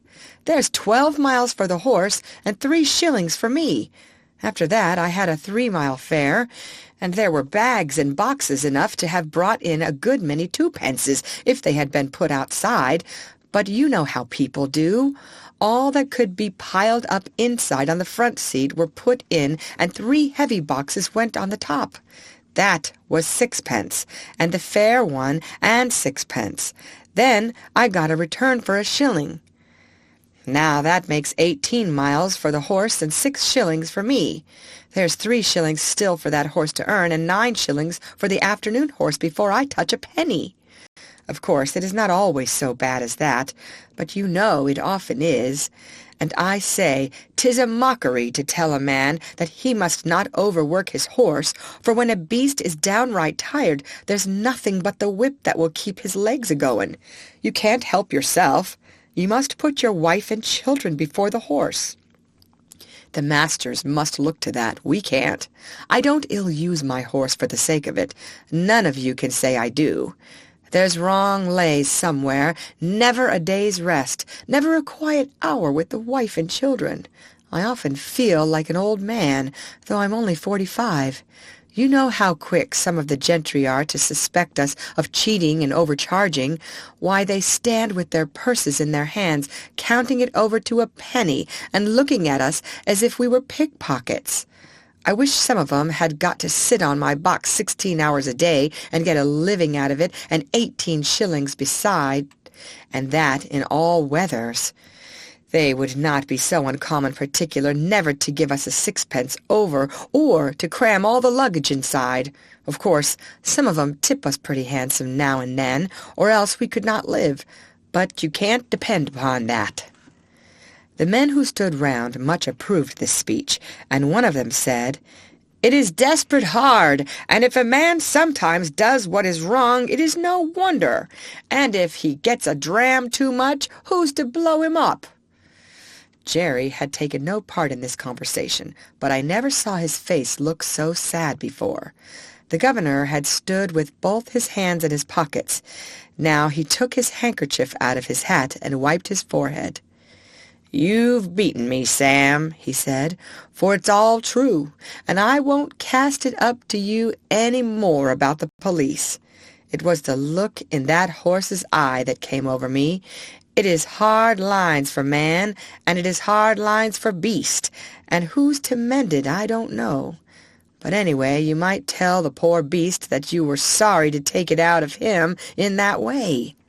Sometimes a kind word is all we can give 'em, poor brutes, and 'tis wonderful what they do understand." A few mornings after this talk, a new man came on the stand with Sam's cab. "Halloo!" said one. "What's up with Seedy Sam?" "He's ill in bed," said the man. "He was taken last night in the yard, and could scarcely crawl home. His wife sent a boy this morning to say his father was in a high fever and could not get out, so I'm here instead." The next morning the same man came again. "How is Sam?" inquired the governor. "He's gone," said the man. "What, gone? You don't mean to say he's dead?" "Just snuffed out," said the other. "He died at 4 o'clock this morning. All yesterday he was raving about Skinner, and having no Sundays. I never had a Sunday's rest." These were his last words. No one spoke for a while, and then the governor said, "I'll tell you what, mates, this is a warning for us." End of chapter. Chapter 40. Poor Ginger. One day, while our cab and many others were waiting outside one of the parks where music was playing, a shabby old cab drove up beside ours. The horse was an old worn-out chestnut, with an ill-kept coat, and bones that showed plainly through it. The knees knuckled over, and the forelegs were very unsteady. I had been eating some hay, and the wind rolled a little lock of it that way, and the poor creature put out her long thin neck and picked it up, and then turned and looked about for more. There was a hopeless look in the dull eye that I could not help noticing, and then, as I was thinking where I had seen that horse before, she looked full at me and said, "Black Beauty, is that you?" It was Ginger, but how changed! The beautifully arched and glossy neck was now straight and lank and fallen in. The clean, straight legs and delicate fetlocks were swelled. The joints were grown out of shape with hard work. The face, that was once so full of spirit and life, was now full of suffering, and I could tell by the heaving of her sides and her frequent cough how bad her breath was. Our drivers were standing together a little way off, so I sidled up to her a step or two, that we might have a little quiet talk. It was a sad tale that she had to tell. After a 12 months' run off at Earlshall, she was considered to be fit for work again, and was sold to a gentleman. For a little while she got on very well, but after a longer gallop than usual, the old strain returned, and after being rested and doctored, she was again sold. In this way she changed hands several times, but always getting lower down. "And so at last," said she, "I was bought by a man who keeps a number of cabs and horses and lets them out. You look well off, and I am glad of it, but I could not tell you what my life has been. When they found out my weakness, they said I was not worth what they gave for me, and that I must go into one of the low cabs and just be used up. That is what they are doing, whipping and working with never one thought of what I suffer. They paid for me and must get it out of me, they say. The man who hires me now pays a deal of money to the owner every day, and so he has to get it out of me too. And so it's all the week round and round, with never a Sunday rest. I said, "You used to stand up for yourself if you were ill-used." "Ah," she said, "I did once. But it's no use. Men are strongest, and if they are cruel and have no feeling, there is nothing that we can do but just bear it on and on to the end. I wish the end was come. I wish I was dead. I have seen dead horses, and I am sure they do not suffer pain. I wish I may drop down dead at my work, and not be sent off to the knackers." I was very much troubled, and I put my nose up to hers, but I could say nothing to comfort her. I think she was pleased to see me, for she said, "You are the only friend I ever had." Just then her driver came up, and with a tug at her mouth, backed her out of the line and drove off, leaving me very sad indeed. A short time after this, a cart with a dead horse in it passed our cab stand. The head hung out of the cart tail, the lifeless tongue was slowly dropping with blood, and the sunken eyes. But I can't speak of them. The sight was too dreadful. It was a chestnut horse with a long, thin neck. I saw a white streak down the forehead.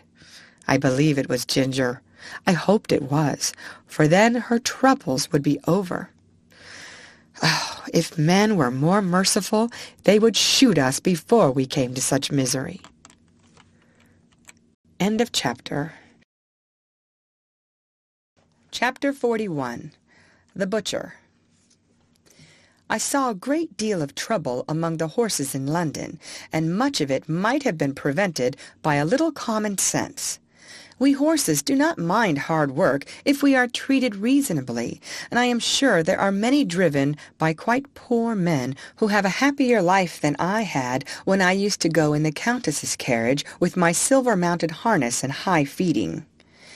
It often went to my heart to see how the little ponies were used, straining along with heavy loads or staggering under heavy blows from some low, cruel boy. Once I saw a little gray pony with a thick mane and a pretty head, and so much like Merrylegs that if I had not been in harness I should have neighed to him. He was doing his best to pull a heavy cart, while a strong, rough boy was cutting him under the belly with his whip and chucking cruelly at his little mouth.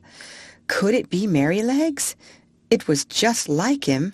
But then Mr. Blomefield was never to sell him, and I think he would not do it.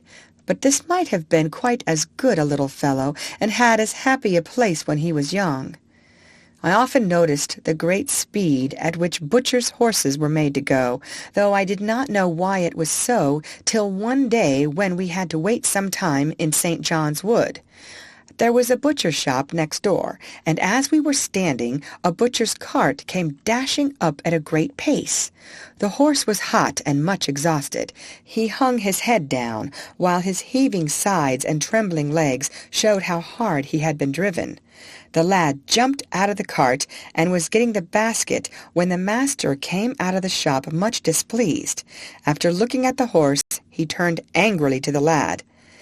"How many times shall I tell you not to drive in this way? You ruined the last horse and broke his wind, and you are going to ruin this in the same way. If you were not my own son, I would dismiss you on the spot. It is a disgrace to have a horse brought to the shop in a condition like that. You are liable to be taken up by the police for such driving, and if you are, you need not look to me for bail, for I have spoken to you till I'm tired. You must look out for yourself." During this speech, the boy had stood by, sullen and dogged, but when his father ceased, he broke out angrily. It wasn't his fault, and he wouldn't take the blame. He was only going by orders all the time. You always say, 'Now be quick! Now look sharp!'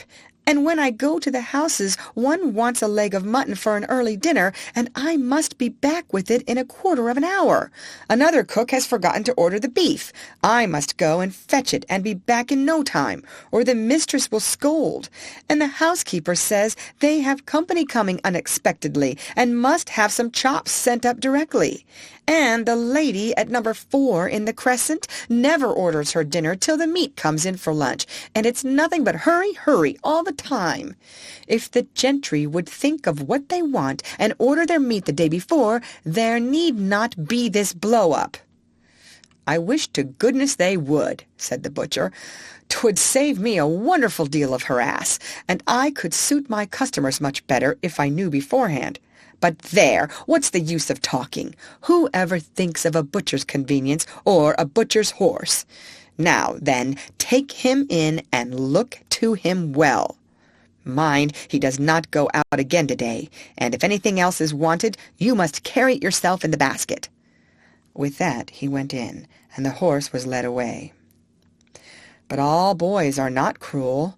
I have seen some as fond of their pony or donkey as if it had been a favorite dog, and the little creatures have worked away as cheerfully and willingly for their young drivers as I work for Jerry. It may be hard work sometimes, but a friend's hand and voice make it easy. There was a young coster boy who came up our street with greens and potatoes. He had an old pony, not very handsome, but the cheerfulest and pluckiest little thing I ever saw. And to see how fond those two were of each other was a treat. The boy followed his master like a dog, and when he got into his cart would trot off without a whip or a word, and rattle down the street as merrily as if he had come out of the Queen's stables. Jerry liked the boy and called him Prince Charlie, for he said he would make a king of drivers some day. There was an old man, too, who used to come up our street with a little coal cart. He wore a coal heaver's hat and looked rough and black. He and his old horse used to plod together along the street like two good partners who understood each other. The horse would stop of his own accord at the doors where they took coal of him. He used to keep one ear bent toward his master. The old man's cry could be heard up the street long before he came near. I never knew what he said, but the children called him Old Baroo, for it sounded like that. Polly took her coal of him and was very friendly, and Jerry said it was a comfort to think how happy an old horse might be in a poor place. End of chapter. Chapter 42. The Election. As we came into the yard one afternoon, Polly came out. "Jerry, I've had Mr. B here asking about your vote, and he wants to hire your cab for the election. He will call for an answer." "Well, Polly, you may say that my cab will be otherwise engaged. I should not like to have it pasted over with their great bills. And as to making Jack and Captain race about to the public houses to bring up half-drunken voters, why, I think 'twould be an insult to the horses. No, I shan't do it." "I suppose you'll vote for the gentleman? He said he was of your politics." "So he is in some things, but I shall not vote for him, Polly. You know what his trade is." "Yes. Well, a man who gets rich by that trade may be all very well in some ways, but he is blind as to what working men want. I could not in my conscience send him up to make the laws. I dare say they'll be angry, but every man must do what he thinks to be the best for his country." On the morning before the election, Jerry was putting me into the shafts when Dolly came into the yard sobbing and crying, with her little blue frock and white pinafore spattered all over with mud. "Why, Dolly, what is the matter?" "Those naughty boys," she sobbed, "have thrown the dirt all over me and called me a little ragga.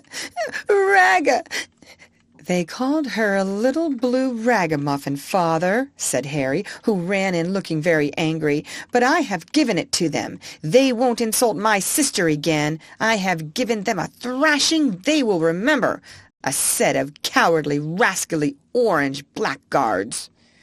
Jerry kissed the child and said, "Run in to mother, my pet, and tell her I think you had better stay at home today and help her." Then, turning gravely to Harry, "My boy, I hope you will always defend your sister and give anybody who insults her a good thrashing. That is as it should be. But mind, I won't have any election blackguarding on my premises. There are as many blue blackguards as there are orange, and as many white as there are purple or any other color, and I won't have any of my family mixed up with it. Even women and children are ready to quarrel for the sake of a color, and not 1 in 10 of them knows what it is about." "Why, father, I thought blue was for liberty." "My boy, liberty does not come from colors. They only show party, and all the liberty you can get out of them is liberty to get drunk at other people's expense, liberty to ride to the pole in a dirty old cab, liberty to abuse anyone that does not wear your color, and to shout yourself hoarse at what you only half understand. That's your liberty." "Oh, father, you are laughing." "No, Harry, I am serious, and I am ashamed to see how men go on who ought to know better. An election is a very serious thing. At least it ought to be, and every man ought to vote according to his conscience, and let his neighbor do the same." End of chapter. Chapter 43. A Friend in Need. The election day came at last. There was no lack of work for Jerry and me. First came a stout, puffy gentleman with a carpet-bag. He wanted to go to the Bishopsgate station. Then we were called by a party who wished to be taken to the Regent's Park. And next we were wanted in a side street where a timid, anxious old lady was waiting to be taken to the bank.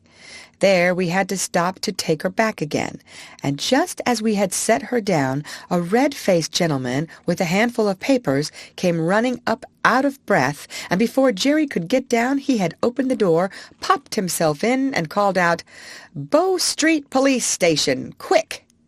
So off we went with him, and when after another turn or two we came back there was no other cab on the stand.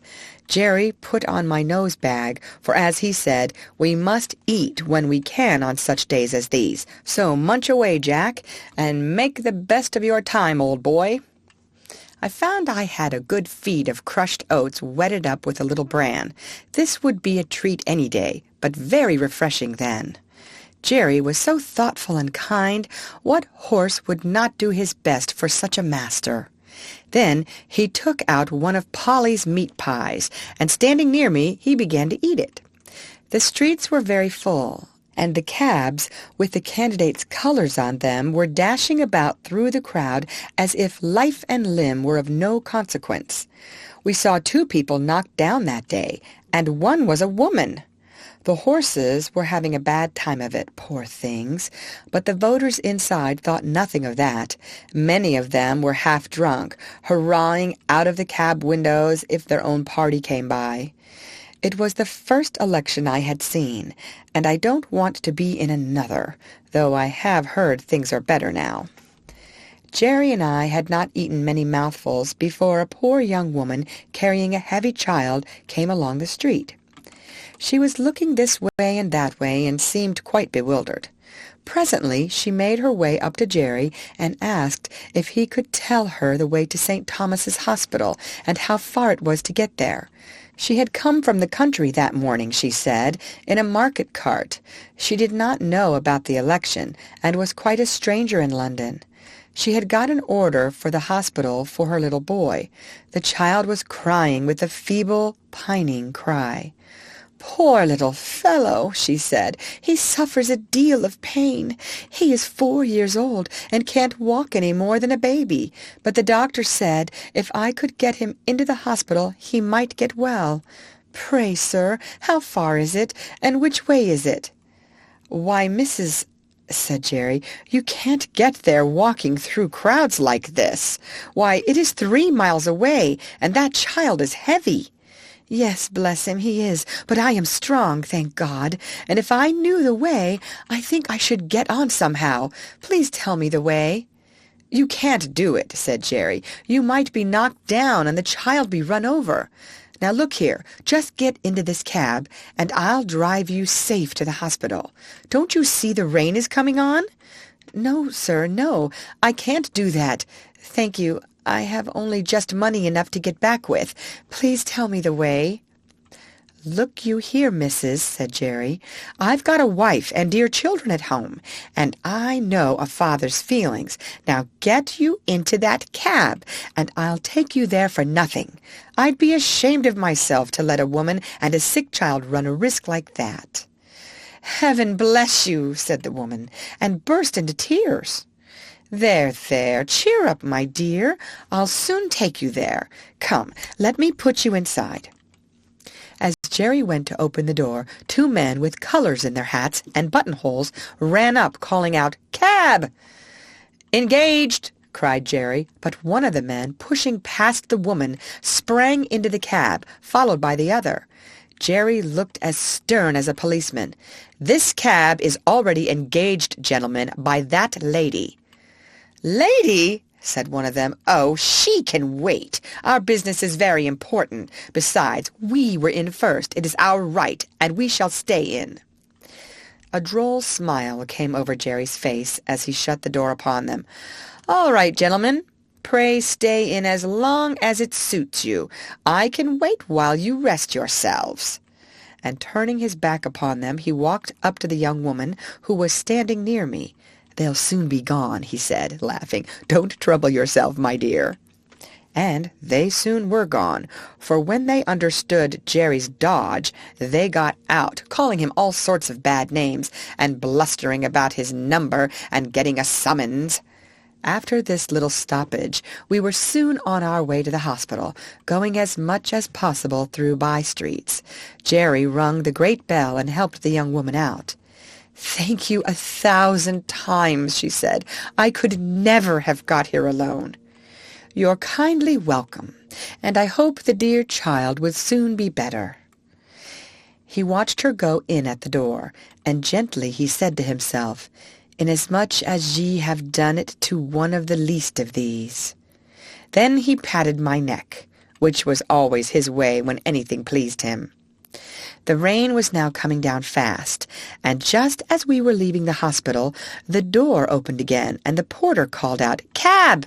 We stopped, and a lady came down the steps. Jerry seemed to know her at once. She put back her veil and said, "Barker! Jeremiah Barker, is that you? I am very glad to find you here. You are just the friend I want, for it is very difficult to get a cab in this part of London today." "I shall be proud to serve you, ma'am. I am right glad I happened to be here. Where may I take you to, ma'am?" "To the Paddington station, and then, if we are in good time, as I think we shall be, you shall tell me all about Mary and the children." We got to the station in good time, and being under shelter, the lady stood a good while talking to Jerry. I found she had been Polly's mistress, and after many inquiries about her, she said, "How do you find the cab work suit you in winter? I know Mary was rather anxious about you last year." "Yes, ma'am, she was. I had a bad cough that followed me up quite into the warm weather, and when I am kept out late, she does worry herself a good deal. You see, ma'am, it is all hours and all weathers, and that does try a man's constitution, but I am getting on pretty well, and I should feel quite lost if I had not horses to look after. I was brought up to it, and I'm afraid I should not do so well at anything else." "Well, Barker," she said, "it would be a great pity that you should seriously risk your health in this work, not only for your own, but for Mary and the children's sake. There are many places where good drivers or good grooms are wanted, and if ever you think you ought to give up this cab work, let me know." Then, sending some kind messages to Mary, she put something into his hand, saying, "There is 5 shillings each for the 2 children. Mary will know how to spend it." Jerry thanked her and seemed much pleased, and turning out of the station, we at last reached home, and I, at least, was tired. End of chapter. Chapter 44. Old Captain and His Successor. Captain and I were great friends. He was a noble old fellow, and he was very good company. I never thought that he would have to leave his home and go down the hill, but his turn came, and this was how it happened. I was not there, but I heard all about it. He and Jerry had taken a party to the great railway station over London Bridge, and were coming back somewhere between the bridge and the monument when Jerry saw a brewer's empty dray coming along, drawn by 2 powerful horses. The drayman was lashing his horses with his heavy whip. The dray was light, and they started off at a furious rate. The man had no control over them, and the street was full of traffic. One young girl was knocked down and run over, and the next moment they dashed up against our cab. Both the wheels were torn off, and the cab was thrown over.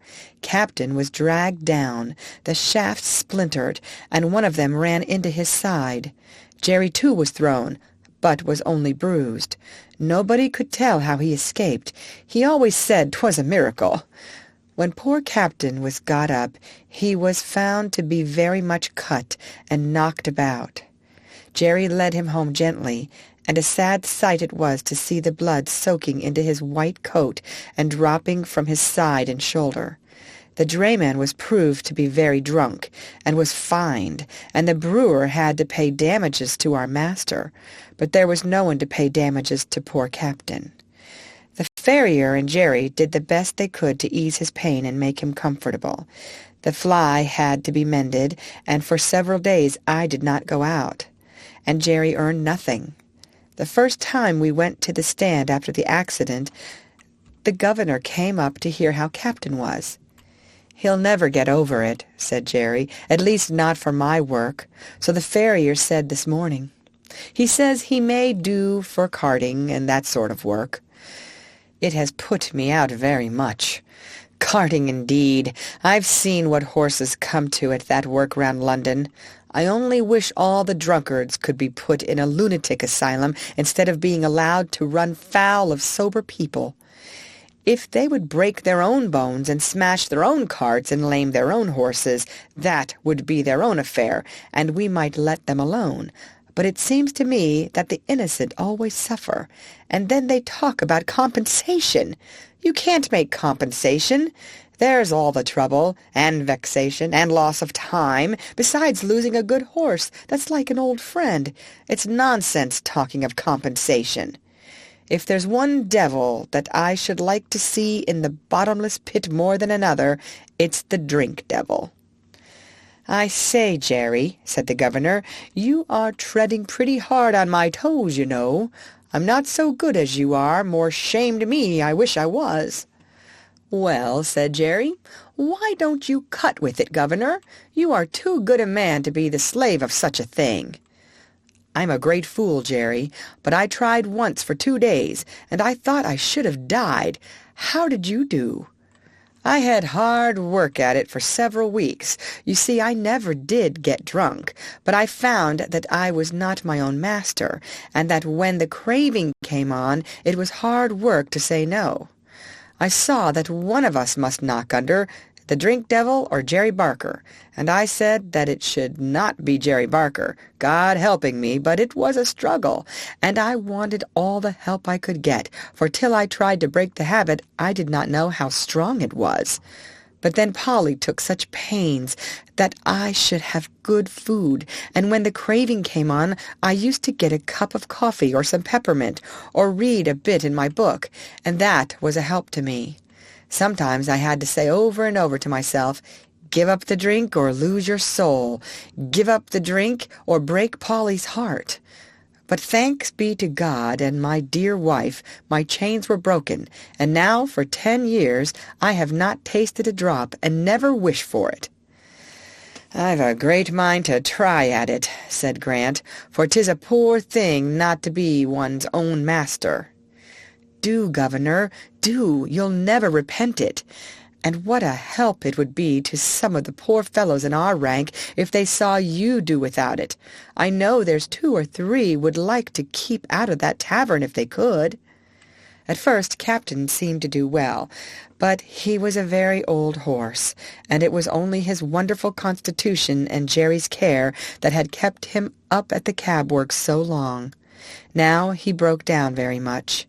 The farrier said he might mend up enough to sell for a few pounds, but Jerry said no, a few pounds got by selling a good old servant into hard work and misery would canker all the rest of his money, and he thought the kindest thing he could do for the fine old fellow would be to put a sure bullet through his head, and then he would never suffer more, for he did not know where to find a kind master for the rest of his days. The day after this was decided, Harry took me to the forge for some new shoes. When I returned, Captain was gone. I and the family all felt it very much. Jerry had now to look out for another horse, and he soon heard of one through an acquaintance who was undergroom in a nobleman's stables. He was a valuable young horse, but he had run away, smashed into another carriage, flung his lordship out, and so cut and blemished himself that he was no longer fit for a gentleman's stables, and the coachman had orders to look round and sell him as well as he could. "I can do with high spirits," said Jerry, "if a horse is not vicious or hard-mouthed." "There is not a bit of vice in him," said the man. "His mouth is very tender, and I think myself that was the cause of the accident. You see, he had just been clipped, and the weather was bad, and he had not had exercise enough, and when he did go out, he was as full of spring as a balloon. Our governor, the coachman I mean, had him harnessed in as tight and strong as he could, with the martingale, and the check rein, a very sharp curb, and the reins put in at the bottom bar. It is my belief that it made the horse mad, being tender in the mouth and so full of spirit." "Likely enough. I'll come and see him," said Jerry. The next day Hotspur, that was his name, came home. He was a fine brown horse, without a white hair in him, as tall as Captain, with a very handsome head, and only 5 years old. I gave him a friendly greeting by way of good fellowship, but did not ask him any questions. The first night he was very restless. Instead of lying down, he kept jerking his halter rope up and down through the ring, and knocking the block about against the manger till I could not sleep. However, the next day, after 5 or 6 hours in the cab, he came in quiet and sensible. Jerry patted and talked to him a good deal, and very soon they understood each other, and Jerry said that with an easy bit and plenty of work he would be as gentle as a lamb, and that it was an ill wind that blew nobody good, for if his lordship had lost 100-guinea favourite, the cabman had gained a good horse with all his strength in him. Hotspur thought it a great come-down to be a cab-horse, and was disgusted at standing in the rank, but he confessed to me at the end of the week that an easy mouth and a free head made up for a great deal, and after all, the work was not so degrading as having one's head and tail fastened to each other at the saddle. In fact, he settled in well, and Jerry liked him very much. End of chapter. Chapter 45. Jerry's New Year. For some people, Christmas and the New Year are very merry times, but for cabmen and cabmen's horses it is no holiday, though it may be a harvest. There are so many parties, balls, and places of amusement open that the work is hard and often late. Sometimes driver and horse have to wait for hours in the rain or frost, shivering with the cold, while the merry people within are dancing away to the music. I wonder if the beautiful ladies ever think of the weary cabman waiting on his box, and his patient beast standing till his legs get stiff with cold. I had now most of the evening work, as I was well accustomed to standing, and Jerry was also more afraid of Hotspur taking cold. We had a great deal of late work in the Christmas week, and Jerry's cough was bad. But however late we were, Polly sat up for him and came out with a lantern to meet him, looking anxious and troubled. On the evening of the New Year, we had to take 2 gentlemen to a house in one of the West End squares. We set them down at 9 o'clock, and were told to come again at 11. But, said one, as it is a card party, you may have to wait a few minutes, but don't be late. As the clock struck 11, we were at the door, for Jerry was always punctual. The clock chimed the quarters, 1, 2, 3, and then struck 12, but the door did not open. The wind had been very changeable, with squalls of rain during the day, but now it came on sharp, driving sleet, which seemed to come all the way round. It was very cold, and there was no shelter. Jerry got off his box and came and pulled one of my cloths a little more over my neck. Then he took a turn or two up and down, stamping his feet. Then he began to beat his arms, but that set him off coughing. So he opened the cab door and sat at the bottom with his feet on the pavement, and was a little sheltered. Still the clock chimed the quarters, and no one came. At 12:30 he rang the bell, and asked the servant if he would be wanted that night. "Oh, yes, you'll be wanted safe enough," said the man. "You must not go. It will soon be over." And again Jerry sat down, but his voice was so hoarse I could hardly hear him. At 1:15 the door opened, and the 2 gentlemen came out. They got into the cab without a word, and told Jerry where to drive. That was nearly 2 miles. My legs were numb with cold, and I thought I should have stumbled. When the men got out, they never said they were sorry to have kept us waiting so long, but were angry at the charge. However, as Jerry never charged more than was his due, so he never took less, and they had to pay for the 2 hours and a quarter waiting, but it was hard-earned money to Jerry. At last we got home. He could hardly speak, and his cough was dreadful. Polly asked no questions, but opened the door and held the lantern for him. "Can't I do something?" she said. "Yes, get Jack something warm, and then boil me some gruel." This was said in a hoarse whisper. He could hardly get his breath, but he gave me a rub-down as usual, and even went up into the hayloft for an extra bundle of straw for my bed. Polly brought me a warm mash that made me comfortable, and then they locked the door. It was late the next morning before anyone came, and then it was only Harry. He cleaned us and fed us and swept out the stalls. Then he put the straw back again as if it was Sunday. He was very still and neither whistled nor sang. At noon he came again and gave us our food and water. This time Dolly came with him. She was crying, and I could gather from what they said that Jerry was dangerously ill, and the doctor said it was a bad case. So 2 days passed, and there was great trouble indoors. We only saw Harry and sometimes Dolly. I think she came for company, for Polly was always with Jerry, and he had to be kept very quiet. On the 3rd day, while Harry was in the stable, a tap came at the door, and Governor Grant came in. "I wouldn't go to the house, my boy," he said, "but I want to know how your father is." "He is very bad," said Harry. "He can't be much worse. They call it bronchitis. The doctor thinks it will turn one way or another tonight." "That's bad, very bad," said Grant, shaking his head. "I know 2 men who died of that last week. It takes 'em off in no time. But while there's life, there's hope, so you must keep up your spirits." "Yes," said Harry quickly, "and the doctor said that father had a better chance than most men because he didn't drink. He said yesterday the fever was so high that if father had been a drinking man it would have burned him up like a piece of paper. But I believe he thinks he will get over it. Don't you think he will, Mr. Grant?" The governor looked puzzled. "If there's any rule that good men should get over these things, I'm sure he will, my boy.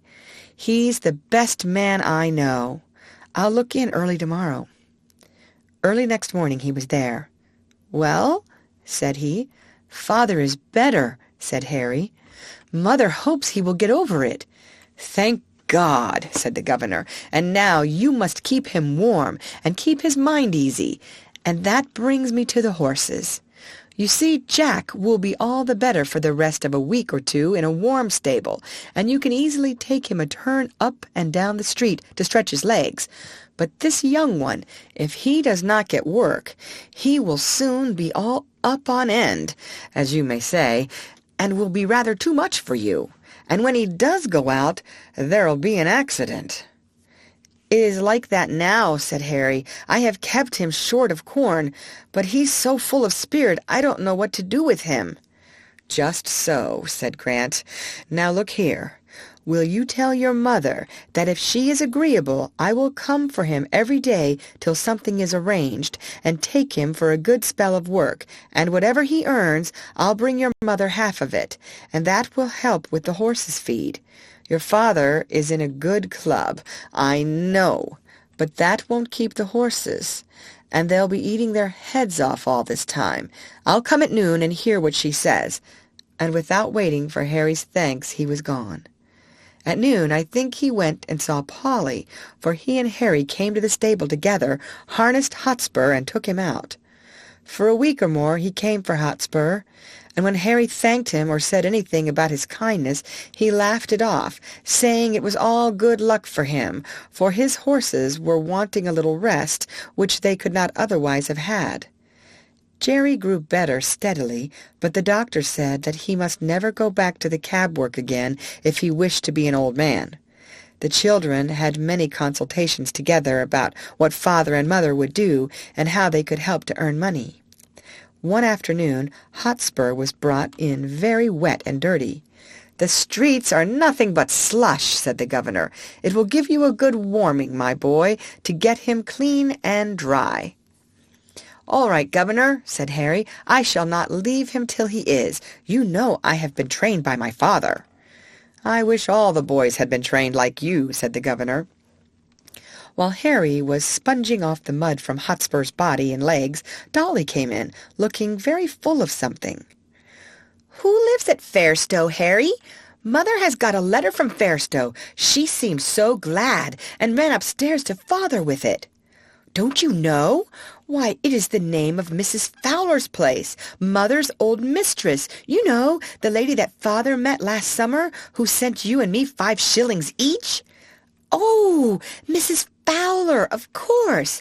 I know all about her. I wonder what she is writing to Mother about." "Mother wrote to her last week," said Harry. "You know she told Father if ever he gave up the cab work she would like to know. I wonder what she says. Run in and see, Dolly." Harry scrubbed away at Hotspur with a whish, whish, like any old hostler. In a few minutes Dolly came dancing into the stable. "Oh, Harry, there never was anything so beautiful. Mrs. Fowler says we are all to go and live near her. There is a cottage now empty that will just suit us, with a garden and a hen house and apple trees and everything. And her coachman is going away in the spring, and then she will want Father in his place. And there are good families round where you can get a place in the garden or the stable or as a page boy, and there's a good school for me, and Mother is laughing and crying by turns, and Father does look so happy." "That's uncommon jolly," said Harry, "and just the right thing, I should say. It will suit Father and Mother both. But I don't intend to be a page boy with tight clothes and rows of buttons. I'll be a groom or a gardener." It was quickly settled that as soon as Jerry was well enough, they should remove to the country, and that the cab and horses should be sold as soon as possible. This was heavy news for me, for I was not young now, and could not look for any improvement in my condition. Since I left Birtwick, I had never been so happy as with my dear Master Jerry. But 3 years of cab work, even under the best conditions, will tell on one's strength, and I felt that I was not the horse that I had been. Grant said at once that he would take Hotspur, and there were men on the stand who would have bought me, but Jerry said I should not go to cab work again with just anybody, and the governor promised to find a place for me where I should be comfortable. The day came for going away. Jerry had not been allowed to go out yet, and I never saw him after that New Year's Eve. Polly and the children came to bid me good-bye. "Poor old Jack! Dear old Jack! I wish we could take you with us," she said, and then laying her hand on my mane, she put her face close to my neck and kissed me. Dolly was crying and kissed me too. Harry stroked me a great deal, but said nothing, only he seemed very sad, and so I was led away to my new place. End of chapter. Chapter 46. Jakes and the Lady. I was sold to a corn dealer and baker whom Jerry knew, and with him he thought I should have good food and fair work. In the first, he was quite right, and if my master had always been on the premises, I do not think I should have been overloaded. But there was a foreman who was always hurrying and driving everyone, and frequently, when I had quite a full load, he would order something else to be taken on. My carter, whose name was Jakes, often said it was more than I ought to take, but the other always overruled him. 'Twas no use going twice when once would do, and he chose to get business forward. Jakes, like the other carters, always had the check rein up, which prevented me from drawing easily, and by the time I had been there 3 or 4 months, I found the work telling very much on my strength. One day I was loaded more than usual, and part of the road was a steep uphill. I used all my strength, but I could not get on, and was obliged continually to stop.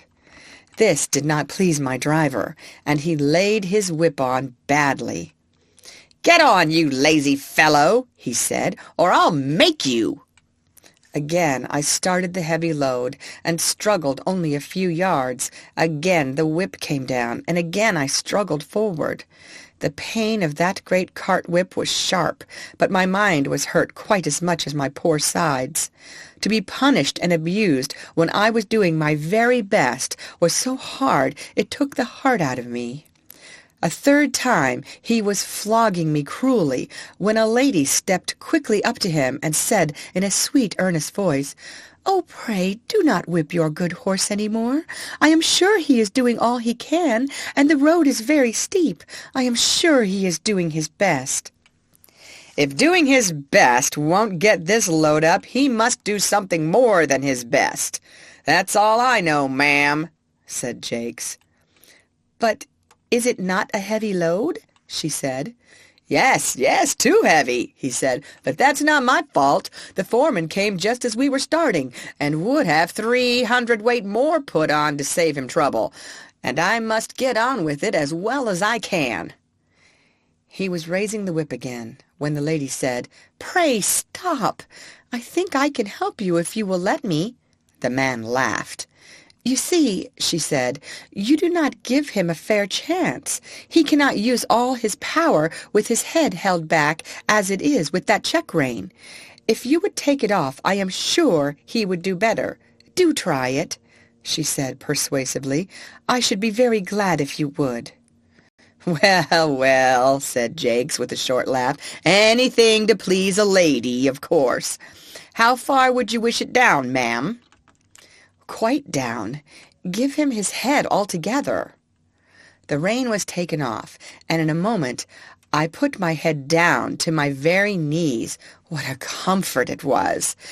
Then I tossed it up and down several times to get the aching stiffness out of my neck.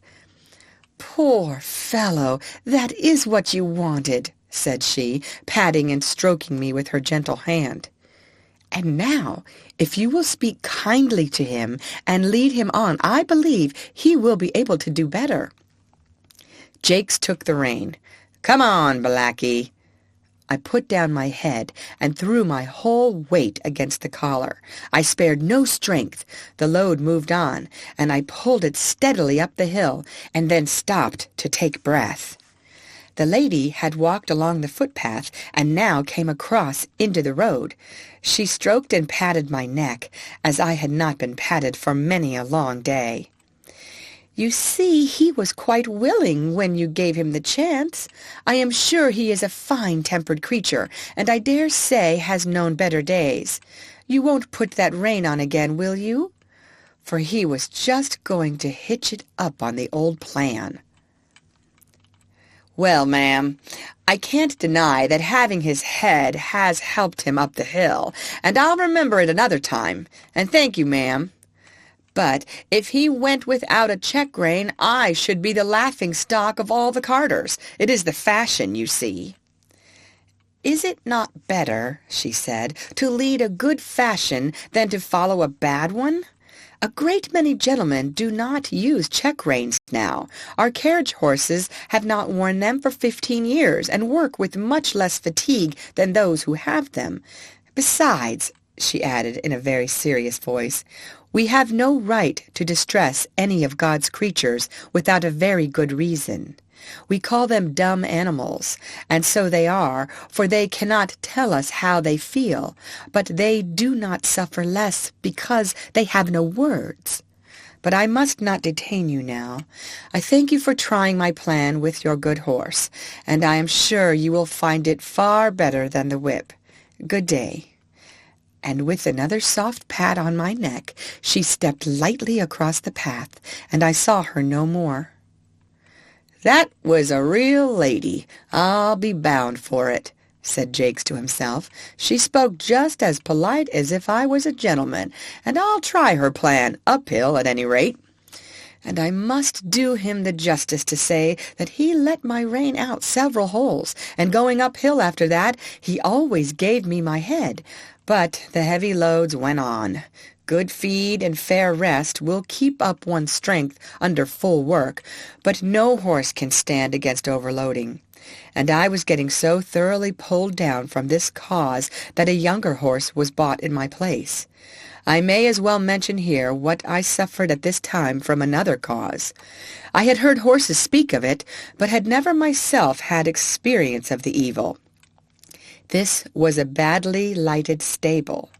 There was only one very small window at the end, and the consequence was that the stalls were almost dark. Besides the depressing effect this had on my spirits, it very much weakened my sight, and when I was suddenly brought out of the darkness into the glare of daylight, it was very painful to my eyes. Several times I stumbled over the threshold, and could scarcely see where I was going. I believe, had I stayed there very long, I should have become purblind, and that would have been a great misfortune, for I have heard men say that a stone-blind horse was safer to drive than one which had imperfect sight, as it generally makes them very timid. However, I escaped without any permanent injury to my sight, and was sold to a large cab owner. End of chapter. Chapter 47. Hard Times. My new master I shall never forget. He had black eyes and a hooked nose. His mouth was as full of teeth as a bulldog's, and his voice was as harsh as the grinding of cartwheels over gravelled stones. His name was Nicholas Skinner, and I believe he was the man that poor Seedy Sam drove for. I have heard men say that seeing is believing, but I should say that feeling is believing, for much as I had seen before, I never knew till now the utter misery of a cab horse's life. Skinner had a low set of cabs and a low set of drivers. He was hard on the men, and the men were hard on the horses. In this place we had no Sunday rest, and it was in the heat of summer. Sometimes on a Sunday morning a party of fast men would hire the cab for the day, 4 of them inside and another with the driver, and I had to take them 10 or 15 miles out into the country and back again. Never would any of them get down to walk up a hill, let it be ever so steep, or the day ever so hot, unless indeed when the driver was afraid I should not manage it, and sometimes I was so fevered and worn that I could hardly touch my food. How I used to long for the nice bran mash with niter in it that Jerry used to give us on Saturday nights in hot weather. That used to cool us down and make us so comfortable. Then we had 2 nights and a whole day for unbroken rest, and on Monday morning we were as fresh as young horses again. But here there was no rest, and my driver was just as hard as his master. He had a cruel whip with something so sharp at the end that it sometimes drew blood, and he would even whip me under the belly and flip the lash out at my head. Indignities like these took the heart out of me terribly, but I still did my best and never hung back, for as poor Ginger said, it was no use. Men are the strongest. My life was now so utterly wretched that I wished I might, like Ginger, drop down dead at my work and be out of my misery, and one day my wish very nearly came to pass. I went on the stand at 8 in the morning and had done a good share of work when we had to take a fare to the railway. A long train was just expected in, so my driver pulled up at the back of some of the outside cabs to take the chance of a return fare. It was a very heavy train, and as all the cabs were soon engaged, ours was called for. There was a party of 4, a noisy, blustering man with a lady, a little boy, and a young girl, and a great deal of luggage. The lady and the boy got into the cab, and while the man ordered about the luggage, the young girl came and looked at me. "Papa," she said, "I am sure this poor horse cannot take us and all our luggage so far. He is so very weak and worn up. Do look at him."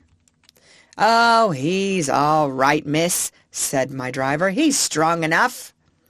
The porter, who was pulling about some heavy boxes, suggested to the gentleman, as there was so much luggage, whether he would not take a second cab.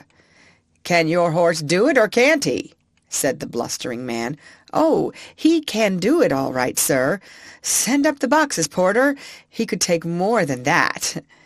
And he helped to haul up a box so heavy that I could feel the springs go down.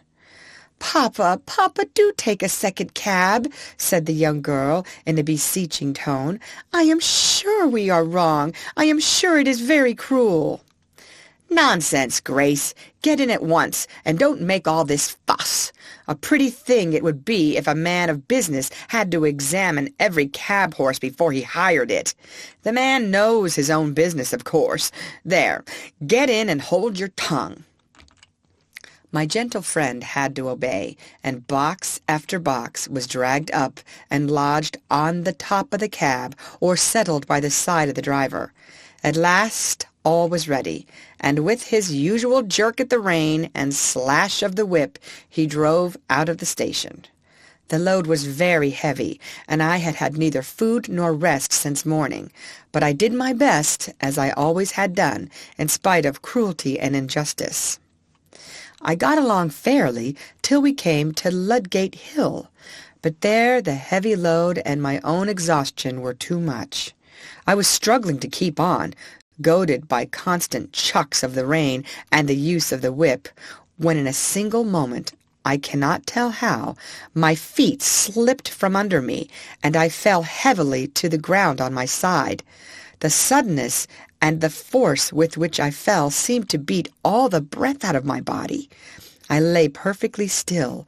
Indeed, I had no power to move, and I thought now I was going to die. I heard a sort of confusion round me, loud, angry voices, and the getting down of the luggage, but it was all like a dream. I thought I heard that sweet, pitiful voice saying, "Oh, that poor horse! It's all our fault!" Someone came and loosened the throat-strap of my bridle and undid the traces which kept the collar so tight upon me.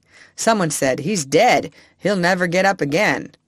Then I could hear a policeman giving orders, but I did not even open my eyes. I could only draw a gasping breath now and then. Some cold water was thrown over my head, and some cordial was poured into my mouth, and something was covered over me. I cannot tell how long I lay there, but I found my life coming back, and a kind-voiced man was patting me and encouraging me to rise. After some more cordial had been given me, and after 1 or 2 attempts, I staggered to my feet and was gently led to some stables which were close by. Here I was put into a well-littered stall, and some warm gruel was brought to me, which I drank thankfully. In the evening I was sufficiently recovered to be led back to Skinner's stables, where I think they did the best for me they could. In the morning Skinner came with the farrier to look at me.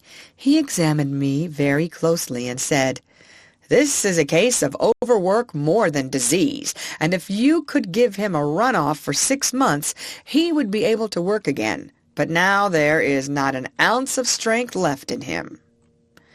"Then he must just go to the dogs," said Skinner. "I have no meadows to nurse sick horses in. He might get well, or he might not. That sort of thing don't suit my business. My plan is to work 'em as long as they'll go, and then sell 'em for what they'll fetch, at the knackers or elsewhere." "If he was broken-winded," said the farrier, "you had better have him killed out of hand, but he is not. There is a sale of horses coming off in about 10 days. If you rest him and feed him up, he may pick up, and you may get more than his skin is worth, at any rate."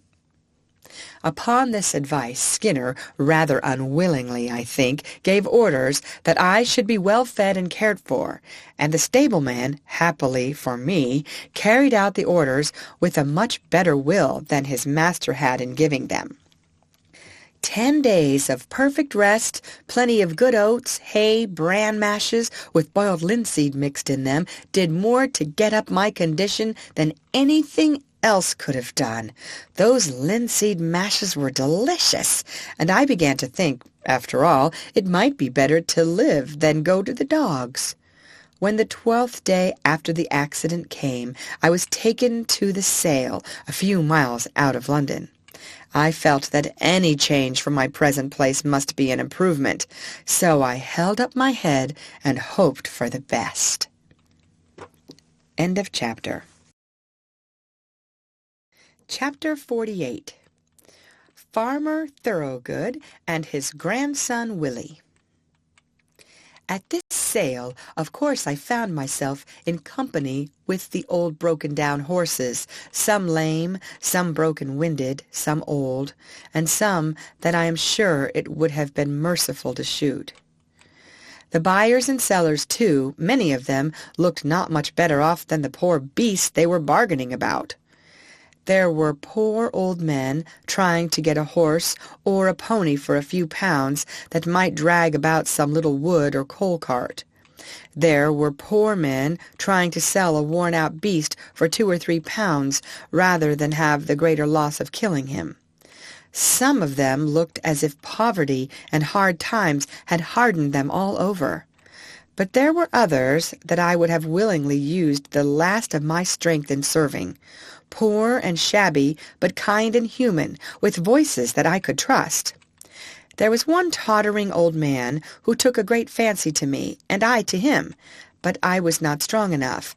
It was an anxious time. Coming from the better part of the fair, I noticed a man who looked like a gentleman farmer, with a young boy by his side. He had a broad back and round shoulders, a kind, ruddy face, and he wore a broad-brimmed hat. When he came up to me and my companions, he stood still and gave a pitiful look round upon us. I saw his eye rest on me. I had still a good mane and tail, which did something for my appearance. I pricked my ears and looked at him. "There's a horse, Willie, that has known better days." "Poor old fellow," said the boy. "Do you think, Grandpapa, he was ever a carriage horse?" "Oh, yes, my boy," said the farmer, coming closer. "He might have been anything when he was young. Look at his nostrils and his ears, the shape of his neck and shoulder. There's a deal of breeding about that horse." He put out his hand and gave me a kind pat on the neck. I put out my nose in answer to his kindness. The boy stroked my face. Poor old fellow! See, Grandpapa, how well he understands kindness. Could not you buy him and make him young again, as you did with Ladybird? My dear boy, I can't make all old horses young. Besides, Ladybird was not so very old, as she was run down and badly used. Well, Grandpapa, I don't believe that this one is old. Look at his mane and tail. I wish you could look into his mouth, and then you could tell. Though he is so very thin, his eyes are not sunk like some old horses." The old gentleman laughed. "Bless the boy, he is as horsey as his old grandfather." "But do look at his mouth, Grandpapa, and ask the price. I am sure he would grow young in our meadows." The man who had brought me for sale now put in his word. "The young gentleman's a real knowing one, sir. Now the fact is, this 'ere hoss is just pulled down with overwork in the cabs. He's not an old one, and I heerd as how the veterinary should say that a 6 months run-off would set him right up, being as how his wind was not broken. I've had the tending of him these 10 days past, and a gratefuller, pleasanter animal I never met with, and 'twould be worth the gentleman's while to give a £5 note for him, and let him have a chance. I'll be bound he'd be worth £20 next spring." The old gentleman laughed, and the little boy looked up eagerly. "Oh, Grandpapa, did you not say the colt sold for £5 more than you expected? You would not be poorer if you did buy this one." The farmer slowly felt my legs, which were much swelled and strained. Then he looked at my mouth. 13 or 14, I should say. Just trot 'em out, will you? I arched my poor thin neck, raised my tail a little, and threw out my legs as well as I could, for they were very stiff. "What is the lowest you will take for him?" said the farmer as I came back. £5, sir. That was the lowest price my master set." "'Tis a speculation," said the old gentleman, shaking his head, but at the same time slowly drawing out his purse. "Quite a speculation. Have you any more business here?" he said, counting the sovereigns into his hand.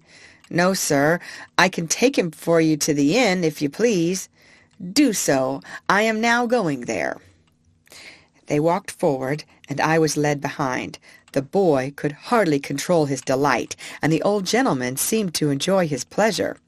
I had a good feed at the inn, and was then gently ridden home by a servant of my new master's, and turned into a large meadow with a shed in one corner of it. Mr. Thoroughgood, for that was the name of my benefactor, gave orders that I should have hay and oats every night and morning, and the run of the meadow during the day, and "you, Willie," said he, "must take the oversight of him. I give him in charge to you." The boy was proud of his charge, and undertook it in all seriousness. There was not a day when he did not pay me a visit, sometimes picking me out from among the other horses, and giving me a bit of carrot or something good, or sometimes standing by me while I ate my oats. He always came with kind words and caresses, and of course I grew very fond of him. He called me Old Crony, as I used to come to him in the field and follow him about. Sometimes he brought his grandfather, who always looked closely at my legs. "This is our point, Willie," he would say, "but he is improving so steadily that I think we shall see a change for the better in the spring." The perfect rest, the good food, the soft turf, and gentle exercise soon began to tell on my condition and my spirits. I had a good constitution from my mother, and I was never strained when I was young, so that I had a better chance than many horses who have been worked before they came to their full strength. During the winter my legs improved so much that I began to feel quite young again. The spring came round, and one day in March Mr. Thoroughgood determined that he would try me in the phaeton. I was well pleased, and he and Willie drove me a few miles. My legs were not stiff now, and I did the work with perfect ease. "He's growing young, Willie. We must give him a little gentle work now, and by midsummer he will be as good as Ladybird. He has a beautiful mouth and good paces. They can't be better." "Oh, Grandpapa, how glad I am you bought him!" "So am I, my boy. But he has to thank you more than me. We must now be looking out for a quiet, genteel place for him where he will be valued." End of chapter. Chapter 49. My Last Home. One day during this summer, the groom cleaned and dressed me with such extraordinary care that I thought some new change must be at hand. He trimmed my fetlocks and legs, passed the tar brush over my hoofs, and even parted my forelock. I think the harness had an extra polish. Willie seemed half anxious, half merry, as he got into the chaise with his grandfather. "If the ladies take to him," said the old gentleman, "they'll be suited, and he'll be suited. We can but try." At the distance of a mile or two from the village we came to a pretty low house, with a lawn and shrubbery at the front, and a drive up to the door. Willie rang the bell and asked if Miss Blomefield or Miss Ellen was at home. Yes, they were. So while Willie stayed with me, Mr. Thoroughgood went into the house. In about 10 minutes he returned, followed by 3 ladies. One tall, pale lady, wrapped in a white shawl, leaned on a younger lady with dark eyes and a merry face. The other, a very stately-looking person, was Miss Blomefield. They all came and looked at me and asked questions. The younger lady, that was Miss Ellen, took to me very much. She said she was sure she should like me. I had such a good face. The tall, pale lady said that she should always be nervous in riding behind a horse that had once been down, as I might come down again, and if I did, she should never get over the fright. "You see, ladies," said Mr. Thoroughgood, "many first-rate horses have had their knees broken through the carelessness of their drivers, without any fault of their own, and from what I see of this horse, I should say that is his case. But of course I do not wish to influence you. If you incline, you can have him on trial, and then your coachman will see what he thinks of him." "You have always been such a good adviser to us about our horses," said the stately lady, "that your recommendation would go a long way with me, and if my sister Lavinia sees no objection, we will accept your offer of a trial with thanks." It was then arranged that I should be sent for the next day. In the morning a smart-looking young man came for me. At first he looked pleased, but when he saw my knees he said in a disappointed voice, "I don't think, sir, you would have recommended my ladies a blemished horse like that." "Handsome is that handsome does," said my master. "You are only taking him on trial, and I am sure you will do fairly by him, young man. If he is not as safe as any horse you ever drove, send him back." I was led to my new home, placed in a comfortable stable, fed and left to myself. The next day, when the groom was cleaning my face, he said, "That is just like the star that Black Beauty had. He is much the same height, too. I wonder where he is now." A little further on he came to the place in my neck where I was bled, and where a little knot was left in the skin. He almost started, and began to look me over carefully, talking to himself. "White star in the forehead, one white foot on the off side, this little knot just in that place." Then looking at the middle of my back, "And as I am alive, there is that little patch of white hair that John used to call Beauty's threepenny bit. It must be Black Beauty. Why, Beauty! Beauty, do you know me? Little Joe Green, that almost killed you." And he began patting and patting me as if he was quite overjoyed.